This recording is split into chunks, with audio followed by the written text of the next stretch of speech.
Full disclaimer, this is part 2 of 3. If you missed out on part 1, it's right here, and as well in the link below. Hello everybody and welcome to part 2. If you missed out on part 1, go check it out. Links in the description, and there'll probably be a card on the top right hand corner of your screen. But I am your humble host, Gavin the Kitty, and today I am joined by... Hi everyone, it's Casey Tape. And I am going to be explaining the entirety of the Battle Network series. I have a couple of guest speakers with me this time, just like last time. But of course, let's get into this starting with, what is your experience with the Battle Network games? My experience with the Battle Network games so far was only an ad and just the TV ads. That's all I've experienced about the game. Never played one. I've seen like the animatics from the TV show, but that's about it. And what's your history with the other Megaman games? Okay, Megaman 1 I could have never finished until I moved here as of recently. You know, you started helping me out with it. 10 is a game I recently did. Yeah. And 11 I played a bit of. Not really that much of a Mega Man player, but I'm getting into it slowly but surely. Getting into it, and I think this will be the great way to break this series down for you. So, let's just jump in with Battle Network 1 taking place in the year 200X. So, this game came out on the Game Boy Advance as well as the Wii U Virtual Console.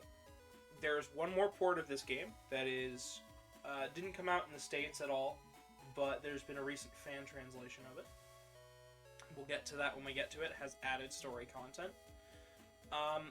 And of course there's the Legacy Collection coming out, but we can't speak on that because it's not out yet. Of course it is looking quite good.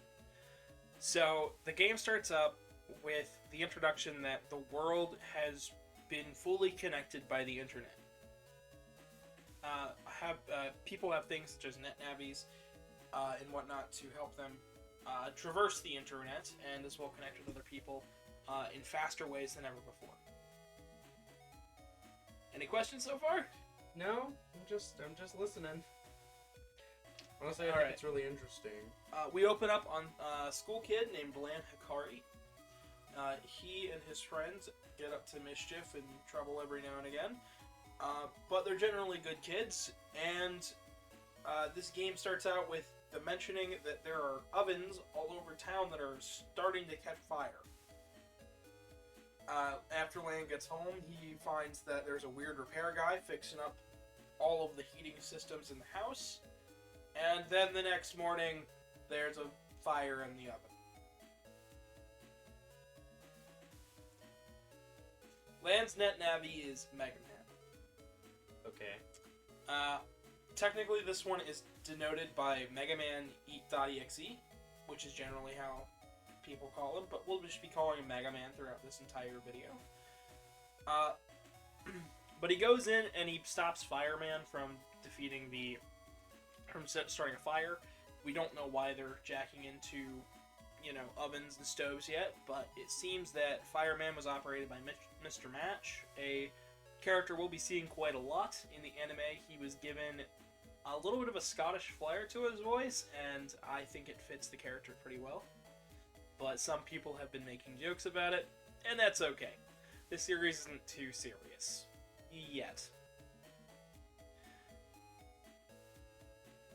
So far, so good, right? Yeah. The next thing that happens is the following week. Mr. Higsby is brought in to show off battle chips and introduce the concepts of net battling and staying safe on the internet to the kids. However, he uploads a hypnosis program from World 3, or also known as WWW. There's a lot of puns in this series. To try and brainwash the kids. Lan finds his teacher tied up in one of the back areas, and he ends up putting Megaman into the whiteboard comp to try and get to his NetNavi Numberman. Numberman, yes. So, the teacher's NetNavi. No, Mr. Higsby's NetNavi. Where are they not a teacher? They're not a teacher. They were a guest speaker brought in. Oh, I was like, that would kind of be funny. Nope. Miss Murray does, the only Navi we ever see Miss Murray have is a normal net Navi. Oh. So, not everybody's net Navi is going to be, specialized. Some of them are very generic. Okay. Mr. Higsby ends up turning a new leaf and decides, you know what, I'm not cut out for this. And starts up a shop in town, and from this moment forward, he is a perfectly upstanding gentleman throughout the rest of the games. A little bit creepy, very nerdy, but all in all, cool guy. Runs the chip shop. Yeah.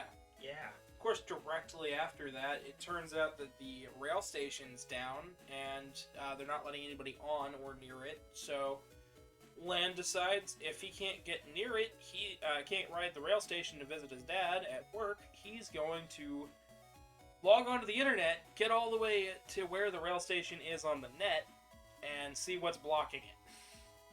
Okay. And it turns out Stone Man is blocking it, and he stops Stone Man and is able to go visit his dad at the Psi Lab. Okay, so are these like cyber terrorist attacks? Yes.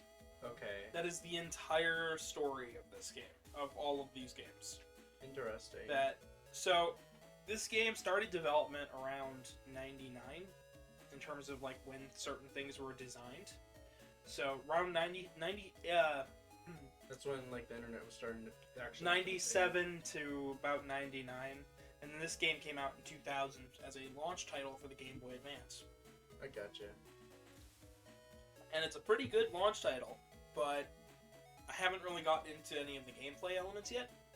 Mostly because I want to explain that these games are very story heavy, and I've had to sift through a lot of story just to get to a point where I can kind of understand and explain this pretty well. Yeah. Once you get there, you have a chance to fight Sharkman and Woodman as optional bosses, and before that, you could even fight Gutsman, whose operator is Lan's friend Dex. That's extremely hilarious. Why is that? It's just because like, hey, there's these net nappies. One of them just happens to be a boss from Megaman 1. Oh wait, he's your best friend. Nah, that's cool. I understand like the whole thing with They're all different. They aren't all made by Dr. Light. They're not robots in any capacity. No, I mean, I just find it really ironic in a sort of sense. With, Dr. Light's robots, Wily taking control of them and pitting them against Mega Man. And then now we got this with NetNavis, which is... I think it's a really interesting turn in the series. Because we had X after Classic and then Legends. But now we're moving on to a newer path, which is RPG. It's a turn-based, right? No. Not turn-based, sorry. It's action. It's an action RPG. It's an action RPG, excuse me. It's the chip system that makes me think of turn-based. I'll get into a little bit of that because I want to talk about how this game was perceived when it first came out. Because there is a lot to unpack with just this first game here and a lot to explain. So the next scenario that happens is actually one of the longest scenarios in the entire game. It's the Iceman's polluted water scenario. So Iceman is operated by Dr. Freud. Dr. Freud operates the waterworks station for the entire city. Interesting. Iceman ends up going rogue because the Dr. Freud's son, he is kidnapped and is forced. Iceman is forced to basically hijack the water scenario so nobody can get water. It turns out World 3, which is what I'm going to keep calling it because WWW does not roll off the tongue as well as you think. Triple W. Triple W to World 3. I'd much prefer it be World 3 because that's what they called it in the anime. It just kind of feels World right. 3? Okay. I'm pretty sure they just did not want to read that over and over again in the script. Absolutely not. Of course, you know, you think it's just the water. Lan thinks he fixed the water system, and it turns out he did not fix the water system by sneaking into the waterworks plant at night. In fact, he made it worse because now it's not filtering the water. Yeah, so dirty water everywhere. Oh boy. Does not remind me of a scenario specifically from Megaman 10. I mean, I find it really funny because Megaman 10 came after this. Mm-hmm. It is a bit funny that it kind of took itself into account with this. Of course, to go along with that, Lan has to go back in and actually fight Iceman, which is fine. You know, he saves his son and everything ends up okay. But we then learn that Wily is actually behind the World 3 attacks. Wily is the leader of World 3. Wasn't it Vile? What? Wait, I'm thinking of something else. Wasn't Dr. Vile part of... Dr. Vile is... Why? Dr. Vile or Dr. Weil is also in Zero. Oh. Okay. That is a completely different set of games. I'm sorry. That's why I have not explained any of this. This is Dr. Wily who's behind this. Okay. In the anime, he is also his title is Lord Wily. Sometimes, the only difference is when he goes crazy, because he's still got jealousy behind his actions here, just like he was in the classics. But you'll find it. You'll figure it out. It gets a little interesting.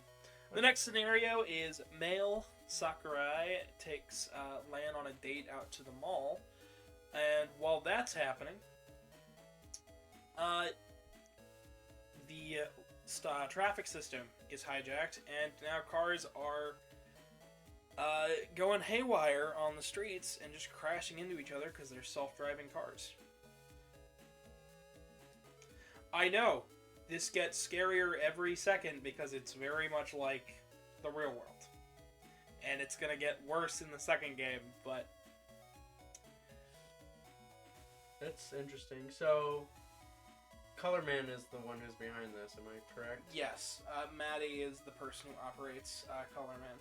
So, what is it that Colorman does in order to hijack these cars? He's messing with the traffic lights. They're all connected to the traffic system. Oh, okay. So they're slamming into each other in the road, and Mail is stuck on a bus, along with a bunch of other people, and it's heading straight for a building. Mail. M-A-I-L? Yeah. Because you said there was a lot of M-Y. puns. M-Y. M-Y? M-Y-I-L. Mail. I believe. I don't remember how it's spelled, but it is a pun on email. Alright. Everybody's name is a pun. Okay, because I know that... Okay, so from what I basically know, there is Lan, who's a pun off of, like, LAN servers. Yep. He has I think it's his brother named Hub. We'll get to it. But yes. And then Mail is new to me. Yeah, she operates Roll. Okay. And then this is as far as I know. There's Dex, who operates Gutsman. Yai, who operates Glide, and I haven't gotten to Dr. Hikari yet, but I will get there. Alright. Dr. Hikari is also Lan's father, by the way, so it's Lan Hikari. Some of you have already captured the pun, and we will get there when we get there. Lan ends up going from street lamp to try and stop Colorman. He ends up defeating it and setting the traffic system right, allowing more people to manually stop their cars before they end up with any more accidents. And everything seems okay for a while. I believe it jumps forward for about a week or so, and then Dr. Hikari is brought in as a guest speaker for an award or something like that, something of the sort. But this locks a bunch of the top-ranking scientists from Scilab into one room. And they cut off the ventilation system. Whoa. And Lan is there. And Lan's entire family's there. And that's not gonna go well, because Lan's gonna go directly where he should not and leave it to the professionals, and instead go into the air system, find out what's going on with the power, and he ends up finding Count Zap and Elecman.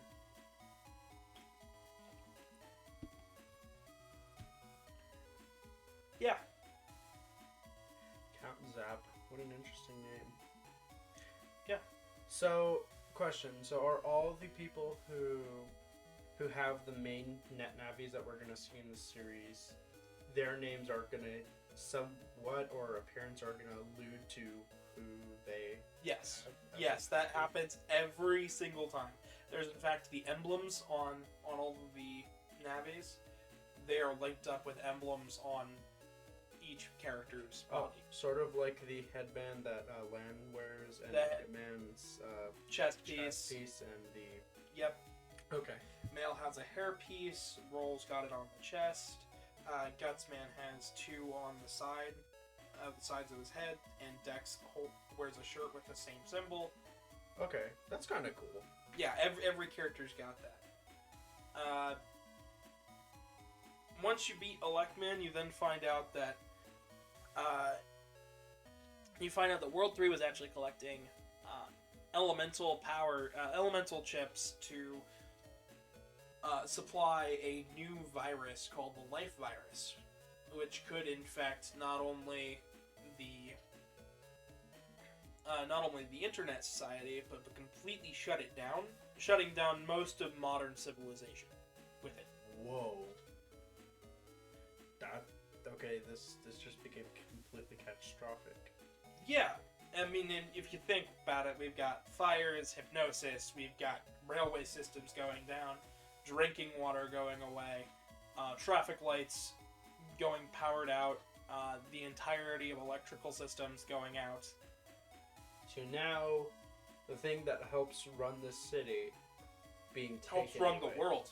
Oh, the world? The world. The whole world's connected on internet. Dude. Yeah. By this point in the game, you can also fight Skullman now, which is all of the optional bosses. So, I assume these would be like the quote-unquote side quests, right? They're not so much side quests as you can go up to them and just battle them at any time, and then later on in the story, once you've beaten them once, you can find them again on the internet or battle them again by talking to them to get chips. In the battle chip system we'll get to, I want to get done with explaining the first game's flow here, because each of these games are going to have their own amount of flow, but the first game is very important for setting this up. The next fight you're going to have is with Proto Man and Shad. He's also called Eugene Cho in the games. Generally, it's Eugene Cho. However, the anime translated it to Chad. I've always read it as Chad. I'm going to call him Chad. So Alright. I hope that doesn't upset anybody, but that is generally what I call him. He is a top leading net battler who is basically works with the police. Boy.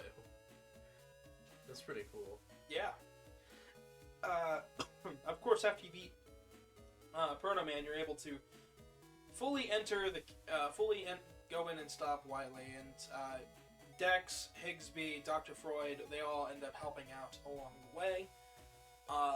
You end up having to stop a bunch of turrets back in the city, but once you've made it all the way through Wiley's castle, you're going to fight Bomb Man and have refights with Maddie, Stone Man, and all of the other fights. Okay, so very similarly to what the classic Mega Man series did with you've beaten everyone, now you're in the castle, you have to do a boss rush again. And all of the things that lead up to them are harder versions of the puzzles you did for each of those sections. Okay. So, not only reusing fight, but reusing gimmicks that you've found throughout the game. Interesting. Because this game is not just about, the story and the action and the battles, but it has elements of puzzles and puzzle solving. Okay. Of course, once you've gotten all the way up to the Life Virus, you think it's going to be over, and Yahoots Navi Magic Man comes in and tries to disable Megaman. Just completely knock him out of the water. Oh, whoa. Roll ends up coming in, healing Megaman and fixing him up. Everybody else comes in, and they end up stopping Magic Man, and then it's down to Megaman to fight the Life Virus. And if he doesn't stop the Life Virus, they're going to launch a missile to the middle of AC/DC Square to show the world that Wily is serious. He wants to rule the planet. You said AC/DC, as in alternative and direct, right? Yes, but it's a reference to the band. Okay. That's kind of cool. Megaman is full of music puns, and this series is no different. Alright. So, they're planning to launch Wily is planning to launch a missile. Yes. As a, like, hey, pay attention to me, I'm literally gonna take over the world if you don't give me what I want. So this one, he's actually, like, being a threat. Oh, this is how much of a threat he was in the games on the NES, only you couldn't see that because that was an NES game. So this man is literally holding the world hostage at this point. Yes. They end up stopping the Life Virus, however, the island ends up sinking, and Wily ends up getting away. But nobody hears from him for a good long while. But once you've stopped the Life Virus and everything, it is revealed that the piece that was used to power up Megaman in the end, Hub.Bat, is actually what remnants remain of Lan's dead brother, Hub. Oh, he's dead. He's dead. Megaman.exe is actually built from that data. So Megaman and Lan are brothers. That's insane. So essentially, it's like a backed up soul drive, as I'd like to put it. Yeah. So I've mentioned DNA souls in the X series. Okay. How Reploids have souls. Essentially the same thing, but they've done the opposite and turned a human soul into a DNA soul and turned that into a NetNav. That's really cool. Yeah. So, yeah. And the post-game here features bosses from Megaman EXE2, Battle Network 2. Because they had all the fights ready to go, they just didn't have anywhere to put them in the game. And they already planned to make a sequel. This was always planned to be a trilogy of games. A trilogy? Yes. How many games did they have in total? 6, but in total 10. There were some side games here or there because of how popular it got. Okay. So... Okay. Question. Is Mega Man completely sentient, or is he completely operated by, LAN? So, NetNavis have some level of sentience. So they're not as powerful as, Reploids? In terms they're somewhere in between a Reploid and a Robot Master. In terms of sentience. Okay. So, yeah. Okay, I see now. So, along with this came a whole new battle system meant to compete with Pokemon's battle system. That from the moment that they started working on this game, they saw that Yu-Gi-Oh! Was popular, they saw that card games were becoming massively huge, they saw strategy games such as Fire Emblem get really, really big, as well as things like Pokemon come in. So what they did with the battle system is they started a whole new thing where they were like, how do we keep the action of a classic game and also put it into an RPG setting? So throughout the game, you'll be collecting chips. You start out with 30 chips in your folder, and you can swap these in and out. So you'll always have a deck of 30 chips. Think of them like cards. Okay.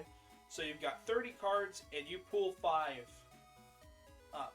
Then from there, you can pick which chips you want based on what they are. So you can pick 2 cannons together, or 3 cannons together, depending on what's in your hand. Or you can pick them based on letters. So maybe I've got a cannon, shotgun, and plus 10, and they're all C, C, and C.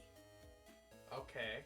So you can pick them all based on that. Or if there's a star-coded one, like plus 10s usually are, star codes will go with anything.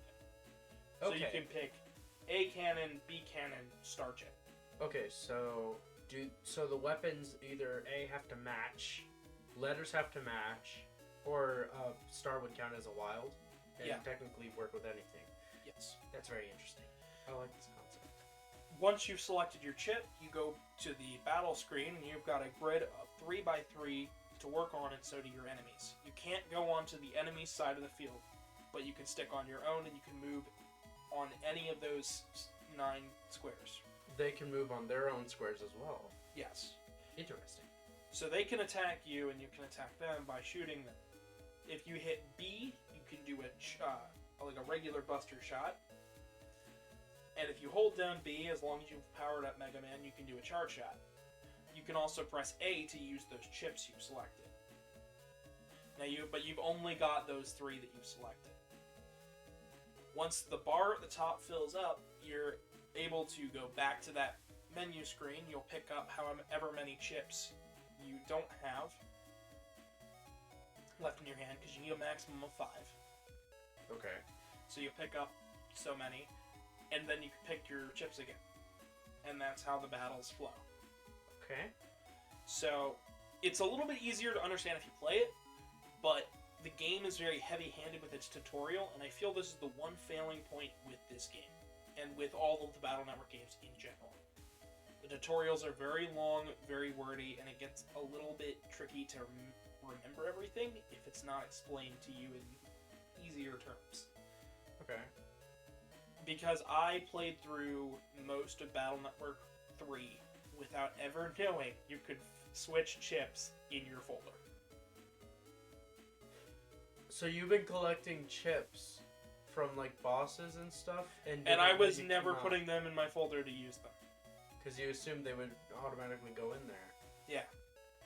Whoa. Once I understood that you need to build a deck, I was like, oh, this makes perfect sense now. How did you survive that long playing like that? I have a lot of getting good. A lot of getting So this would essentially be like the hard mode for most people. Play through the entire game without switching chips. That's incredible. This game also had things such as armors that you could collect for Megaman, which would change his element. So there are 4 elements in this game. There's fire, leaf, electric, and water. Okay. Or ice, and neutral. So then, each of those would have a weakness to themselves and also a strength. So like fire would be wood, wood would be elect could be water, water would be fire. Neutral doesn't have any benefits, but it has no disadvantages. Okay, I see. So it's similar to the regular Buster Shot, compared to... Well, I'm referring to the original series. So, in terms of the Buster Shot, it doesn't have a main advantage or disadvantage to any other attack. No. But because it doesn't have an advantage, you're spending a longer time just mashing the shoot button. Okay, I see it now. So then the armors do that, but for protection. Ooh, so, okay. So that would switch So your protection. if I'm going up against Iceman, I am going to want a ice shield. Okay. But I'm not going to want to then go up against Elecman with that ice shield on, because he'll shock me. Okay, I understand it now. And every enemy in the game has an element, and it's pretty obvious what element they have. Okay. Because they'll have things like electric-based attacks, you can kind of see everything has this sort of flow to them. And then the chips they give you will be based on those elements. Okay. So if I beat a Metul, and it gives me a shield, the shield, the ground wave. No, it's shield in this one. Yeah, no, ground wave. If it gives me the ground wave, I know that's a neutral attack, because the Metul was neutral and the chip is neutral. Now, if I was to beat a bunny, which is one of the electric type enemies in the game, I know it has an electric attack, the chip it gave me was electric, the shot it shoots is electric. So I know that's going to be better against water-based enemies. Okay. So the trick to this game is building a deck that flows together letter-wise, and also it covers broader elemental attacks. Okay. I gotcha now. So there's a lot of strategy and there's a lot of layers to this, but if you didn't know all that, it's still a fun game to just go through. Yeah. Like going an entire 3 games without switching out your chips in your folder. I didn't go 3 games. I had started with 3. Oh, I was about to say, if you beat 3 games without switching your chips, that's an impressive feat. That's a bit too far for me. I would have noticed by then. This game, so like I said, it came out on the Game Boy Advance, but it's $100 if you want a cart. Oh my god! This game did not do well in the States. You can get a Japanese copy for about $50, but over in the States wide, $100. So nobody liked the games over here, but Japan enjoyed them. Japan ate these games up. Absolutely, to the point where they pretty much immediately knew this was going to be a hit, and we're going to have an anime in a couple years. Oh my gosh. And literally by the following year, they had an anime. Incredible. Then it came out on the Wii U, which is fine. You know, it's a fine port of the game. I would not doubt you if you went for that. They also had the DS game. Megaman Battle Network Operate Star Force. This had an added boss, being Clockman. Clockman. He came from the future, kidnapped a character we'll be seeing later on in the future, and you end up finding hints to Star Force's existence in the past. Whoa. Yeah. Essentially, there's an extra boss, an extra scenario at the end of the game, and you get to play as Mega Man Star Force. Also known as Geostellar. We'll be talking about him later down the line. They also did a bunch of balance changes. There was a map on the bottom screen because this game desperately needed a map. There was voice acting added, more multiplayer modes because this game has multiplayer, but this also had online multiplayer because it's a DS game and they could do that finally.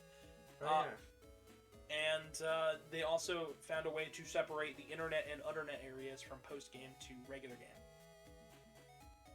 Because originally it was all internet 1, 2, 3, 4, all the way up to like 16. Instead, it stops at about 10, and then the undernet's those last 6 areas. To show that they are post-game areas meant for after you've beaten the game. Okay. Because you could just walk in there and get your butt handed to you.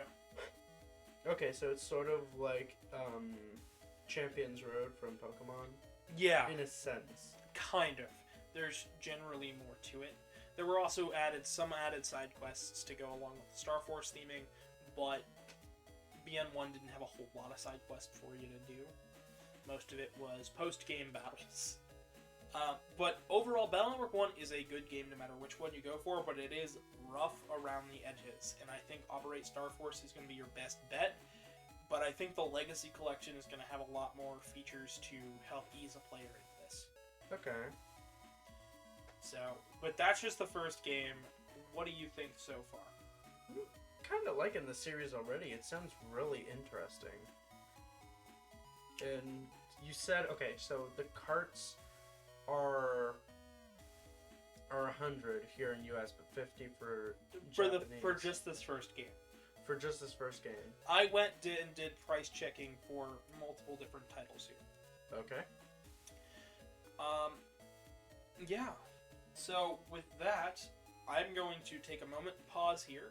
We're going to hear from our good friends at Flashing Blades, and then I'll be back with Casey to discuss the next title along our journey.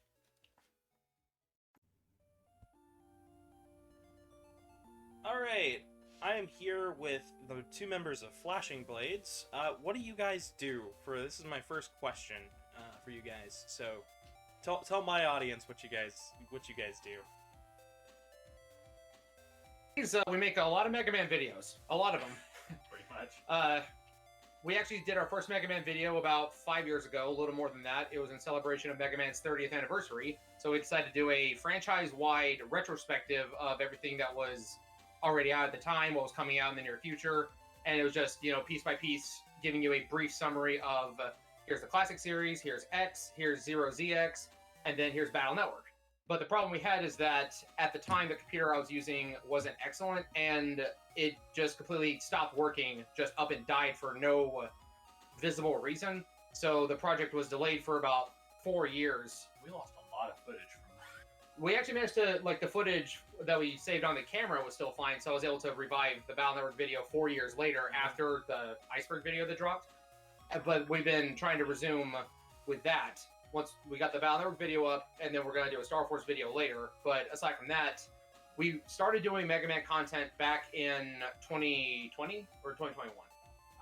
2020, I believe. It was 21. It was 21, I remember. September 21, I posted the first Battle Network Iceberg video because Iceberg memes were kind of popular at the time, and I'm like, well, this is one that no one's done yet, so dibs. We do other gaming content as well, but Mega Man has been the most enjoyable for the two of us, so it's where a lot of our focus ends up going.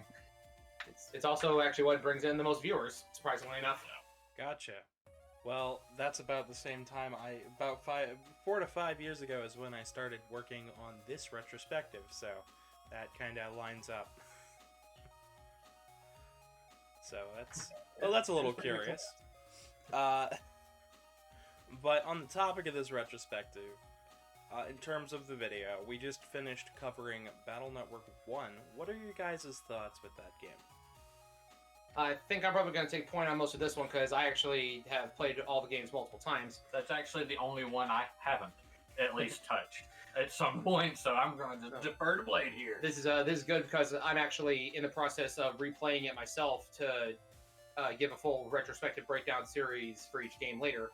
And going through Battle Network 1, a lot of people have complaints that it is clunky, that it kind of feels like an unfinished beta, that it is slow, and in a lot of ways I have to agree with them. I will say that when you compare it to Battle Network 2, which more or less standardized how a lot of the combat would work, and given what we know now that there was a lot of features and aspects cut from the original game that the developers wanted to implement, Battle Network 1 is definitely rough around the edges, but I will say the story is a lot more nuanced than a lot of people give it credit for, especially when you look at the dynamic between Shot and Proto Man.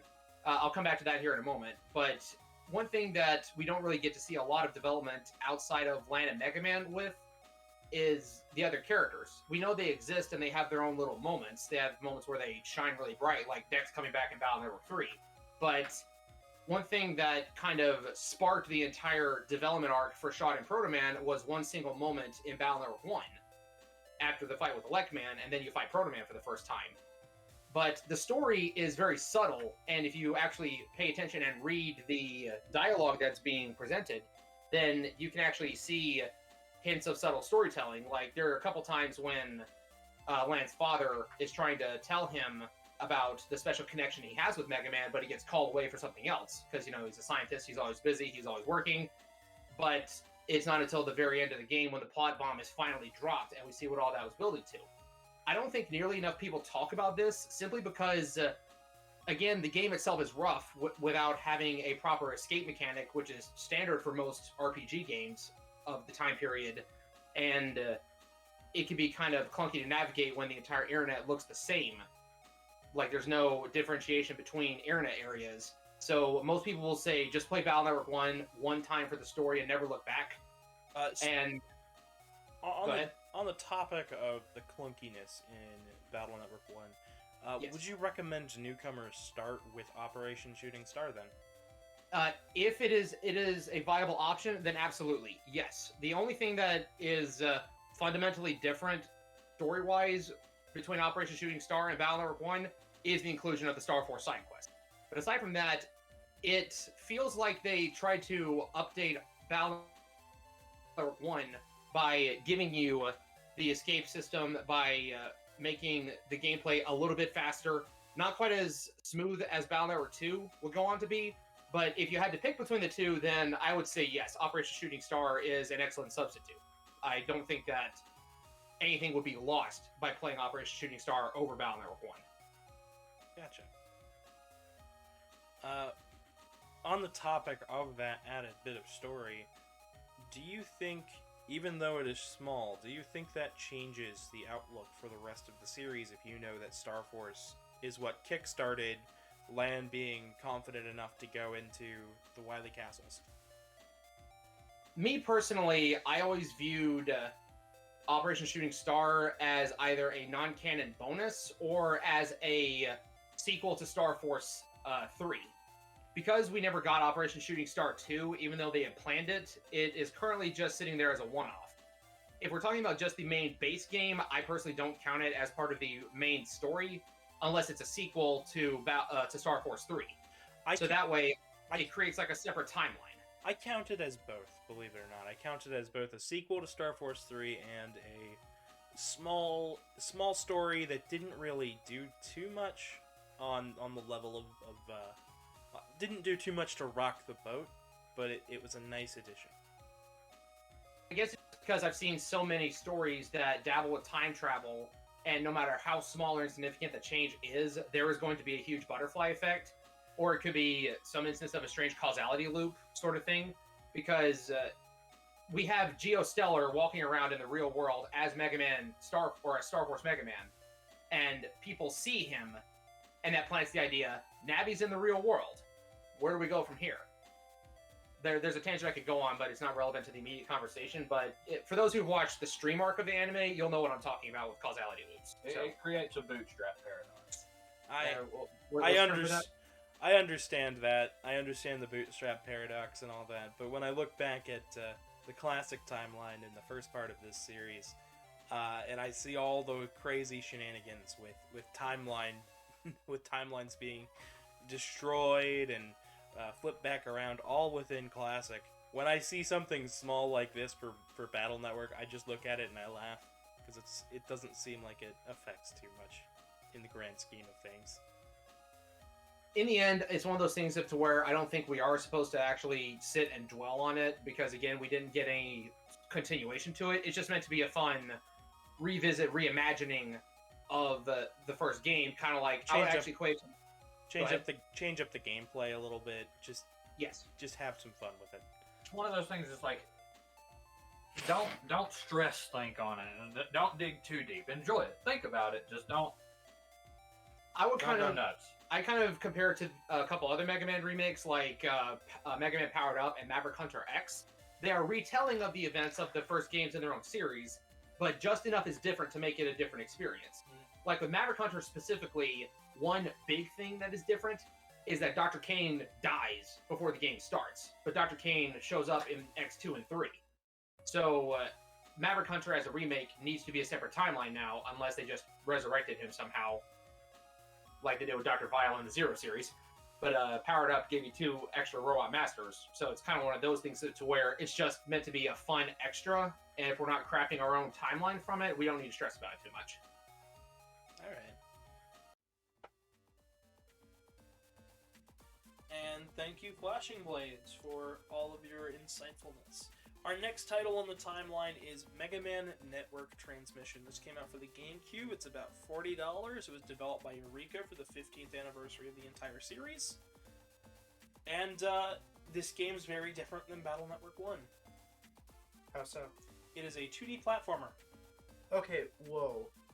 More akin to the classic games. So we went from an action RPG with shooting and dodging mechanics and chip system back to the classic format of run and gun. Kinda, sorta. We still have the chip system. So the custom meter still builds up at the top of the screen. You can still pull chips, you can still build folders, and those help you get special weapons and things. But instead, it's a side-scrolling platformer that plays like the classic Mega Man games. This is interesting. The game is the game story involves the professor creating a virus Navi to infect other systems and other Navis. In a gambit to draw out Lord Wily. However, the creature they've created with all these viruses is Zero, and it's gained sentience. Oh. And it's sad because it can't have any sort of meaningful relationship and it feels like it's just a monster. Oh my gosh, this actually puts me on the feels. Luckily, Lan ends up searching around the Zero area a whole bunch and finds a bunch of data that his father, Dr. Akari, can use to make Zero more than a virus Navi, but an actual net Navi. I was about to say, are they just gonna leave my boy Zero in the dark? No, they don't. However, you end up fighting all sorts of different bosses, some from Battle Network 3, some from other games. There are secret codes all throughout Battle Network Transmission that'll give you codes for Battle Network 3, because that was the newest game coming out at the time. And by the end of the game, the professor is arrested and never heard from again. Zero is fixed up, but we never see him again, and... Wait, Hikari gets arrested, or...? The professor gets arrested. Oh, the professor is the guy who's created this virus to infect people. Okay. He's trying to be a bigger terrorist threat than Wily is to try and get Wily out of hiding. But instead, he kind of just messes it up himself, and that's... Why didn't he just inform the police? But also... Well, he didn't want to arrest Wily, he wanted to work with him. Oh! Okay, now I understand. The fog is cleared for me. Yeah, and it's a good game. It's all right. It's certainly it's got a lot more to go along with it. It's got a really great soundtrack. It introduces Starman as a character, which is always a plus in my book. Anytime you have Starman anytime I'm like, good job. Starman's from 7, right? He's from 5 normally. Excuse me. You're fine. Good and suit tight. Network Transmission, though, is about $40, and I'd say it's about worth $30, honestly. I paid $20 for my copy, but it's going for about $40 right now. Interesting. And it's a great game. I have the strategy guide for it. It's really cool. But in the strategy guide, near the back, they actually go into a bit more details with development, because they had a developer interview. One of the things that never came out for the game, that I always wanted... They had planned to make a custom controller just for the game. A custom controller? Whoa! It would have been a GameCube controller that would allow you to slot in a Battle Network chip from the games. Similar to a PET system. Except for this would just be a glass container. There would be nothing else. It's got a more standard, larger D-pad because you can use the D-pad in this game. And the button layout is more closely resembling a... Super Nintendo controller, except for B and A are where Y and B are. Okay. All in all, this controller would have been really cool, but it didn't come to fruition. It was just too expensive to manufacture. Because of the chip system? No, just because the layout of the controller itself. Capcom deemed it wasn't expensive and it wasn't big enough all around the world to make it worth it to create this controller. Japan would have literally taken these controllers off the shelves the minute they came out. Oh, absolutely. Because by the time this came out, the anime was going on, and the anime went on for a number of, 6 or 7 years. And these games kept selling like hotcakes all the way to the end, so... This controller would have busted off the shelves instantly. It would have. Because even me, who wasn't really a fan of the Mega Man series, I've heard of this series. I've heard of Battle Network. But that's what Network Transmission is. It's got a much more simplified story. It's got a really cool controller that never came out. It's a shame. And it's got one of the saddest stories with Zero. Oh no. But... Oh wait, we already discussed that. It took me a minute. I was just like, oh no, what board could we possibly have about Zero? Yeah, but that's what goes on for Network Transmission. What's your thoughts so far? My thoughts are... It's a really interesting story, considering the fact... Aside from that, the story is, shifted a bit to a new threat that is, sort of unexplored. I mean, of course, in the original, I'm going to keep referring to the original, because that's what I'm used to. That's perfectly fine. We had Wily, Cossack, but Kosuk was just gonna be Wily. We had Mr. X, but that was just Wily. Proto Man, but that was just Wily. I know, but King, but it was just Wily. And then now we actually have somebody that's not a pseudonym for Wily. For Wily. It's not a scapegoat. It actually is somebody else doing something. And it's interesting. Well, so the next title that came out in our timeline is Battle Network 2. Okay. Battle Network 2 goes for about $70 right now. $70? I mean, that's a lot cheaper than One, one, but that's still way too much. That's extremely steep. It came out on the Wii U Virtual Console. There were some minor changes to help flesh out the multiplayer because the multiplayer had to be removed for that version. And of course, it's coming out on the Legacy Collection later this year, which I think the Legacy Collection is going to be your go-to for this one.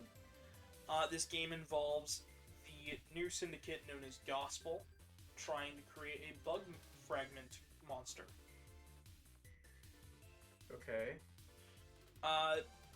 The first scenario is Yai gets trapped in her bathtub with toxic smoke everywhere, and Airman is behind it. And Airman's operator ends up, for lack of a better term, his operator ends up getting deleted. Oh! After the scenario ends. Whoa. Okay. Gospel is an absolute threat. They like to show that they mean business.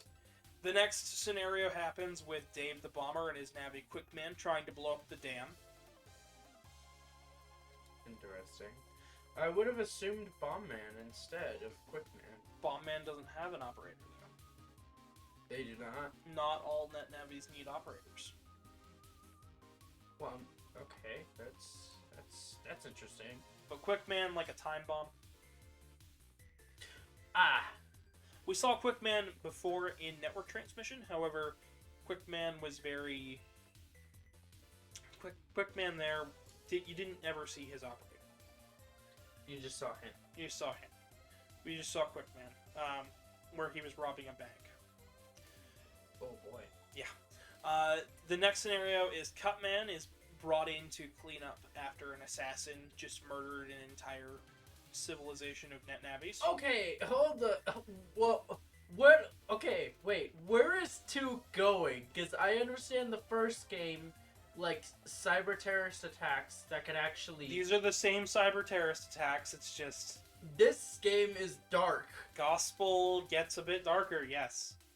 Oh, okay, so we have somebody trapping someone else in their bathroom with toxic gas, and then they themselves being deleted.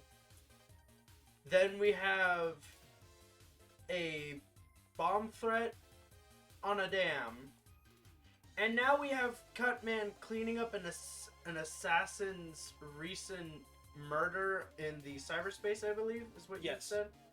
What?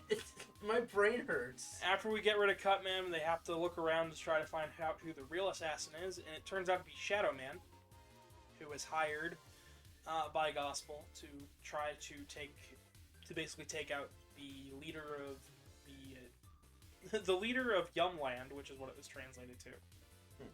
It's technically like India, if I remember correctly. Okay. But you stop Shadow Man, and then land travel takes a spot over to the States in, I believe it, I don't remember what it's called in the games themselves. I'll have to look it up for one of the other recordings, or maybe I'll flash it up on the screen for a little bit. But once there, land ends up getting robbed. Oh. And has to find Megaman and everything again, and ends up getting his chips back eventually. Yeah. Okay. Yeah, don't think too much about it. There's just an entire fetch quest where you have to go and get all of your stuff back. Okay. At which point you end up being taken to an official net battler,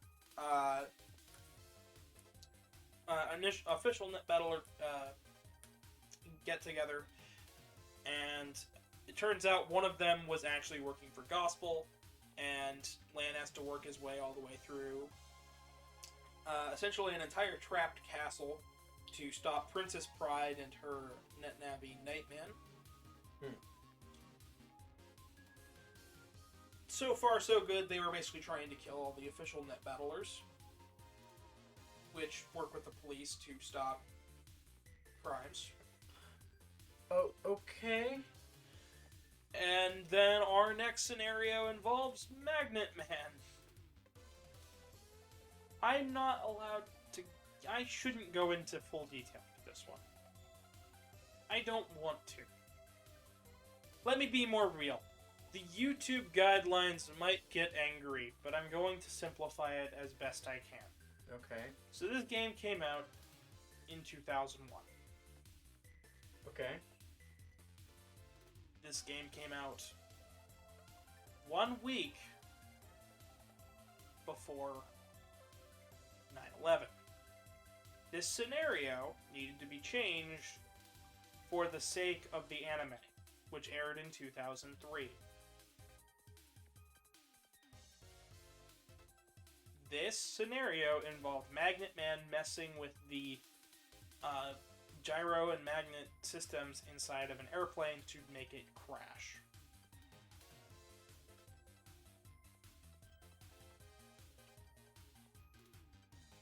I don't have any words to explain how conflicted my brain is right now.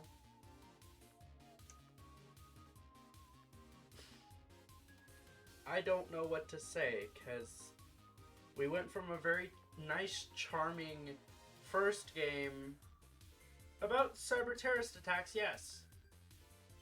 But now we've gone to greater lengths in what? A game and a half? Yeah. Yeah. What? You're gonna break me with this series. I'm sorry. I already did that to Truman, and that's why I can't do this video with him. Alright, well, I'm okay with this. It's just... That Magnet Man is a menace. Mr. Gauss ends up getting arrested. Oh, please, no. He needs more than that. He is never seen after this. Magnet Man is, but Mr. Gauss is not. Let's just hope he gets the proper punishment for what crimes he possibly could have committed. From what I know, yes. From what I know, yes. We do see Magnet Man again, but Magnet Man is operated by Mrs. Gauss, his wife, who didn't know anything about the gospel attack. Oh my gosh. Yeah. Wait. Gospel. Yeah. Base? Close. The next scenario involves Freeze Man. This is the longest scenario in the entire game. Okay. Essentially, he's frozen the entire internet. The entirety of it. And you've got to track around from left to right, getting different data pieces so you can unfreeze parts of the internet, but it requires you to go back to every single area in the entire game just to find him. It takes forever, and because you have to backtrack with no fast travel, right? You got fast travel, but it's still annoying. Ooh. Because you're locked out of parts of the internet. Basically, you'll break down a yellow piece of the ice. You'll break through a blue piece of the ice, realize there's a red one in front of you, and you have to go from the other side. And from that side, there might be 2 red pieces, and you have to take the long way around that, too. Oh my gosh. So, instead of taking a direct route like the game would normally have you if the scenario didn't exist, you have to take detours. All over the place. Oh my gosh. Is this like an hour-long event? Yes. It is almost an hour and a half, I believe, if you know what you're doing. Oh my gosh. I could imagine kids like spending like a good week trying to figure this entire scenario out. Oh, yeah. Yeah, and it's really upsetting because there is no American strategy guide for this game, and this scenario needs it. Goodness, this game is... This game is something else. I'm just gonna say that. Those are my final thoughts. I don't like. Obviously, I'm gonna have other final thoughts, but this is my final thoughts. This game is something, and it is very, very different from what I'm used to in terms of Mega Man, including Mega Man Battle Network, which, of course, I'm being introduced to right now. But still, It's certainly something. does it get darker from here? No, yes, kind of. Okay. So, the thing I didn't mention is that throughout this game, you're getting badges to become an official net battler. And one of the final heist involves you going to Gospel's hideout, because an entire city has been off the grid for like a week or a month or something like that. Whoa. Turns out there's an entire building that is emitting radiation because of how many servers are in it and on and active. In an attempt to create a bug monster, a bug fragment. Essentially, so many glitches. Computer bug? Oh, computer bug. So many computer bugs that they create and form one being.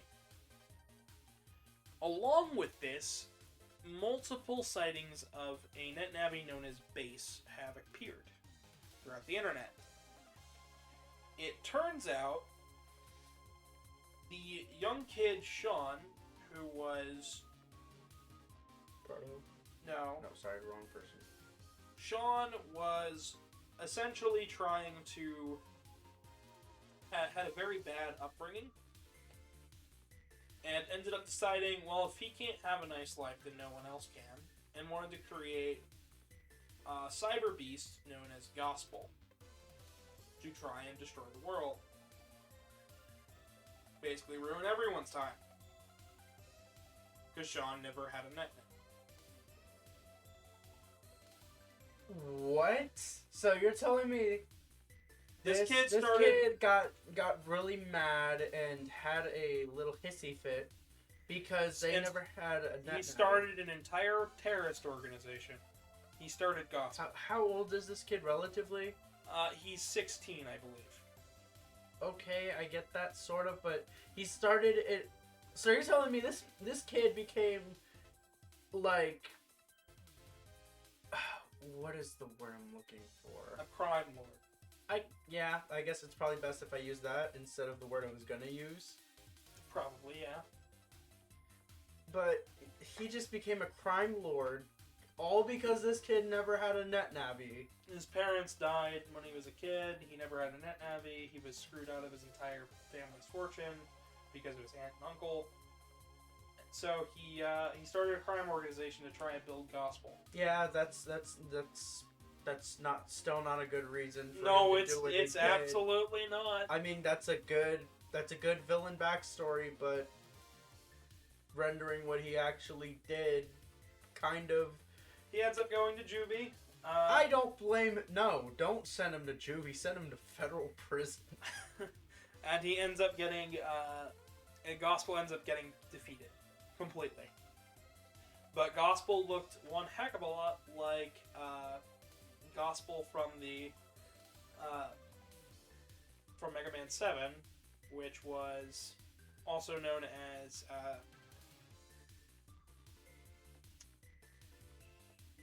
no, it's not Bass. Oh. It's Treble, his wolf companion. Oh yes, I forgot that their names are. The optional bosses for this game are Heatman, Toadman, Thunderman, Snakeman, and Gateman, which was a contest winner, because of course after the first game came out, they held a contest for kids to submit bosses. All of the contests for Battle Network, though, only happened in Japan. Depression. It's upsetting, but it's okay. And of course Bass is there as well, and there's a huge post-game compared to the last one, and it's, all in all, it's a really good type. But it does get a lot darker. There are a couple of additions to the battle system, including a run button. So how? Oh, there's a run button now. Yeah, so now you can run away from battles instead of using a run chip, which you'd have to do in Battle Network 1. Which I assume you'd either have to buy from. You'd have some at the start of the game. I know. I'm just. But yeah, you'd have to like, buy you'd have or to buy find them or find them. Yep. And when you use them, they'll 100% chance of getting out of the battle. I really wonder how they're gonna handle the changes, if any, in the new Legacy Connection coming out for this game in particular.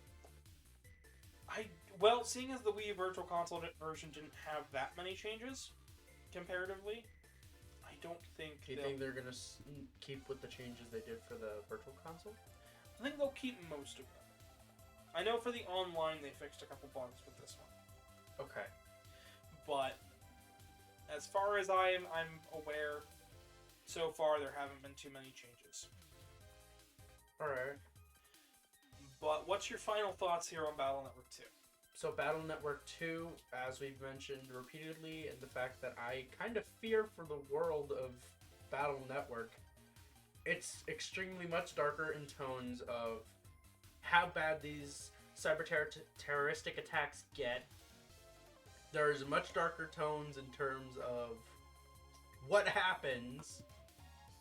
And honestly, this game, it's really story-rich that I kind of really want a manga adaptation of it. There was a manga adaptation. There are in fact two manga adaptations of Battle Network. Battle Network, Battle Story, Megaman NT Warrior, and Rockman.exe by Ryo Takahashi. Takamisiaki. There you go. I can't say it. Both of them are fairly good adaptations. Only one of them was ever translated, but both of them are pretty good. And of course, these games were also adapted into an anime via NT Warrior. Yes, I've heard of NT. Which, love to show you it, but that is gonna just know with NT Warrior, because it came out right after this game came out. The NT Warrior is not a direct adaptation. Because they were developed alongside of that, and then because they had no reference material to work off of, they just decided to create their own story after that. They created their own stories loosely following the games. Okay. But they never really quite ever matched up perfectly. It kind of reminds me of what they did with, like, Lan and Megaman in the NT Warrior show is, they're not brothers. What? Okay. There is no hub. Hub does not exist. Okay, there is one thing when I can take that they take creative freedom, but when they do something like that, that is where I kind of draw the line. They did other cool things, but they never did that. Which is okay, in my honest opinion, for a Saturday morning cartoon. I mean, yeah, obviously they're not going to keep those really darker themes from 2, because it's a Saturday morning cartoon. They tried to. They tried? They did try. Why would they attempt to keep... Okay, listen. If it was the Japanese sub, you know, I'd understand that. But... Yeah, even in the American one, they even tried. No way! In fact, the entire Iceman scenario ends up happening in the anime. However, it's Mr. Match, Heatman, and Fireman who end up saving the day for that one.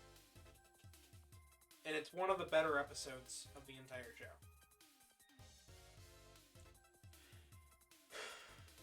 I just still can't believe they tried to keep freaking Magnet Man. No, they changed that one instantly. They knew they were not keeping that one. Okay, I'm just saying. But still, I really don't know how to react to Battle Network 2. It's just... It seems really good story-wise. I just don't think it needs to be brought up again, specifically one scenario. There's one specific part of this game that I have yet to mention in the post-game. Oh boy. The post-game, you end up going to the World 3 area on the net. And you end up finding out that World 3 might be coming back. And that's where Battle Network 2 kind of sort of ends, as far as story progression is. In a cliffhanger. Yeah. Okay. Now, up to this point, we've described, I think, 3 games so far. I'm going to shoot it back over to Flashing Blade so we can discuss Battle Network 2 with them. and then we'll be right back to continue Battle Network 3. And so we come back to you finishing up Battle Network 2 and Network Transmission. I guess my first question is, what do you guys think about Network Transmission? Since it came in between, it was more of an anniversary title. I know it changed up a lot to make it fit more like a classic game, but not enough to really hit home for a lot of people. So what are you guys' thoughts? My personal thoughts on it is, I think the game is a bit of an underrated classic. I do understand that it is frustrating with the first 2 bosses in the game, and this is probably the second and only time Gutsman EXE has ever actually been a challenge. And it's mostly just the fact that they hit you with the hard bosses right out of the gate before you have time to build up your arsenal. The gameplay itself, as a whole, as a platformer, I think is very well designed, very well implemented, very well put together. The biggest problem is that the boss difficulty is extremely skewed. It's either you go in and demolish it in one shot. Demolish them in one shot with like 2 program advances stacked up and your custom gauge full, ready to life sword them 3 times in a row, or you're fighting for your life, and some of the hitboxes, especially if you look at the fight with Gutsman, are insanely large, unnecessarily large, and are hard to dodge. And because at this point in the game you don't have HP ups yet, I don't even remember if you get HP ups in this game or not. Feels more like the Toho Megaman fan games. Right? It's to where it's insanely hard unless you cheese the bosses, which does not create for a good boss fight. It's a very skewed boss fight. But aside from the wonky boss difficulty, I think the game itself is very well implemented and designed, and a lot of the aesthetics take influence from, of course, EXE, and there's also, I think, a bit of Legends influence in there as well, especially if you look at, like, Pharaoh Man stage with all, like, the red eyes in the background. Looks like you're being watched by a bunch of Reaver bots. Wait, no, not Pharaoh Man, Sword Man stage, sorry. But, Go ahead. So if you guys were to tell a person to play through the entire series in timeline order, would you have them skip this game since it is so different, or would you just go on to Battle Network 2, or would you have them still play it in order? As a newcomer, I would say. As a brand new newcomer to the game, I would say it is okay to skip this one, simply because it does not have ramifications for the rest of the series. Because so far, we haven't seen anything else of Zero or the Professor, so their whole tangent was inconsequential. I would have to say I'd give it a hard try. I wouldn't say it's okay to skip. I would say give it a shot and see if it's in the niche you're wanting to play. But if it's not enjoyable, there's no shame in going on past it. I definitely recommend that fans at least give it a good, serious try at least once. But if it's to a brand new newcomer, like we're assuming Collection's just around the corner, new fans getting into it, I would say that if you are not interested in if you're not interested in platforming because it's different from the RPGs we're playing, then you're not going to lose a lot by skipping it. It really is more so for the hardcore fans than for the casuals, I guess is the best way I can phrase that. And I guess my last question for Network Transmission is, what are you guys' thoughts on Zero's design? I know this one splits people down the middle. For a while, I was on the side of hating it. Recently, I've come around to it, and I think it's kind of neat.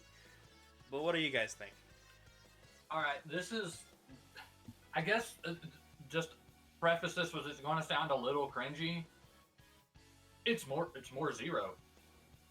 I mean, I'm happy. I'm happy with it. I don't... It's like, yeah, you can argue it's not great, but it's him. I will say the only part that looks strange about it to me is just how oversized his sword is in his game model.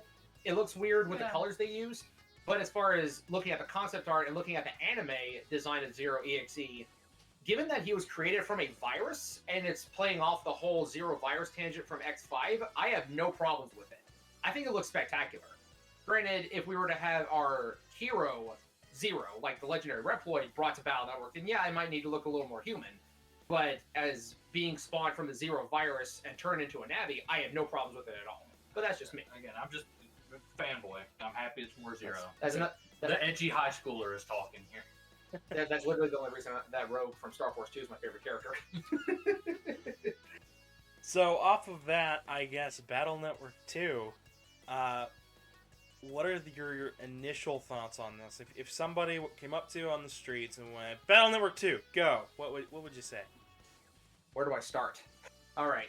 Now, I got a lot to say about this one because this was it wasn't the first Battle Network game I played. It was the first one that I owned and beat to completion. It took everything that was good about the first game and perfected it. It has standardized the flow of combat. The style change is better than the armor change mechanic. You can make some pretty stupid busted folders if you try your hardest to. I thought the story was well designed. It's got a kickin' soundtrack.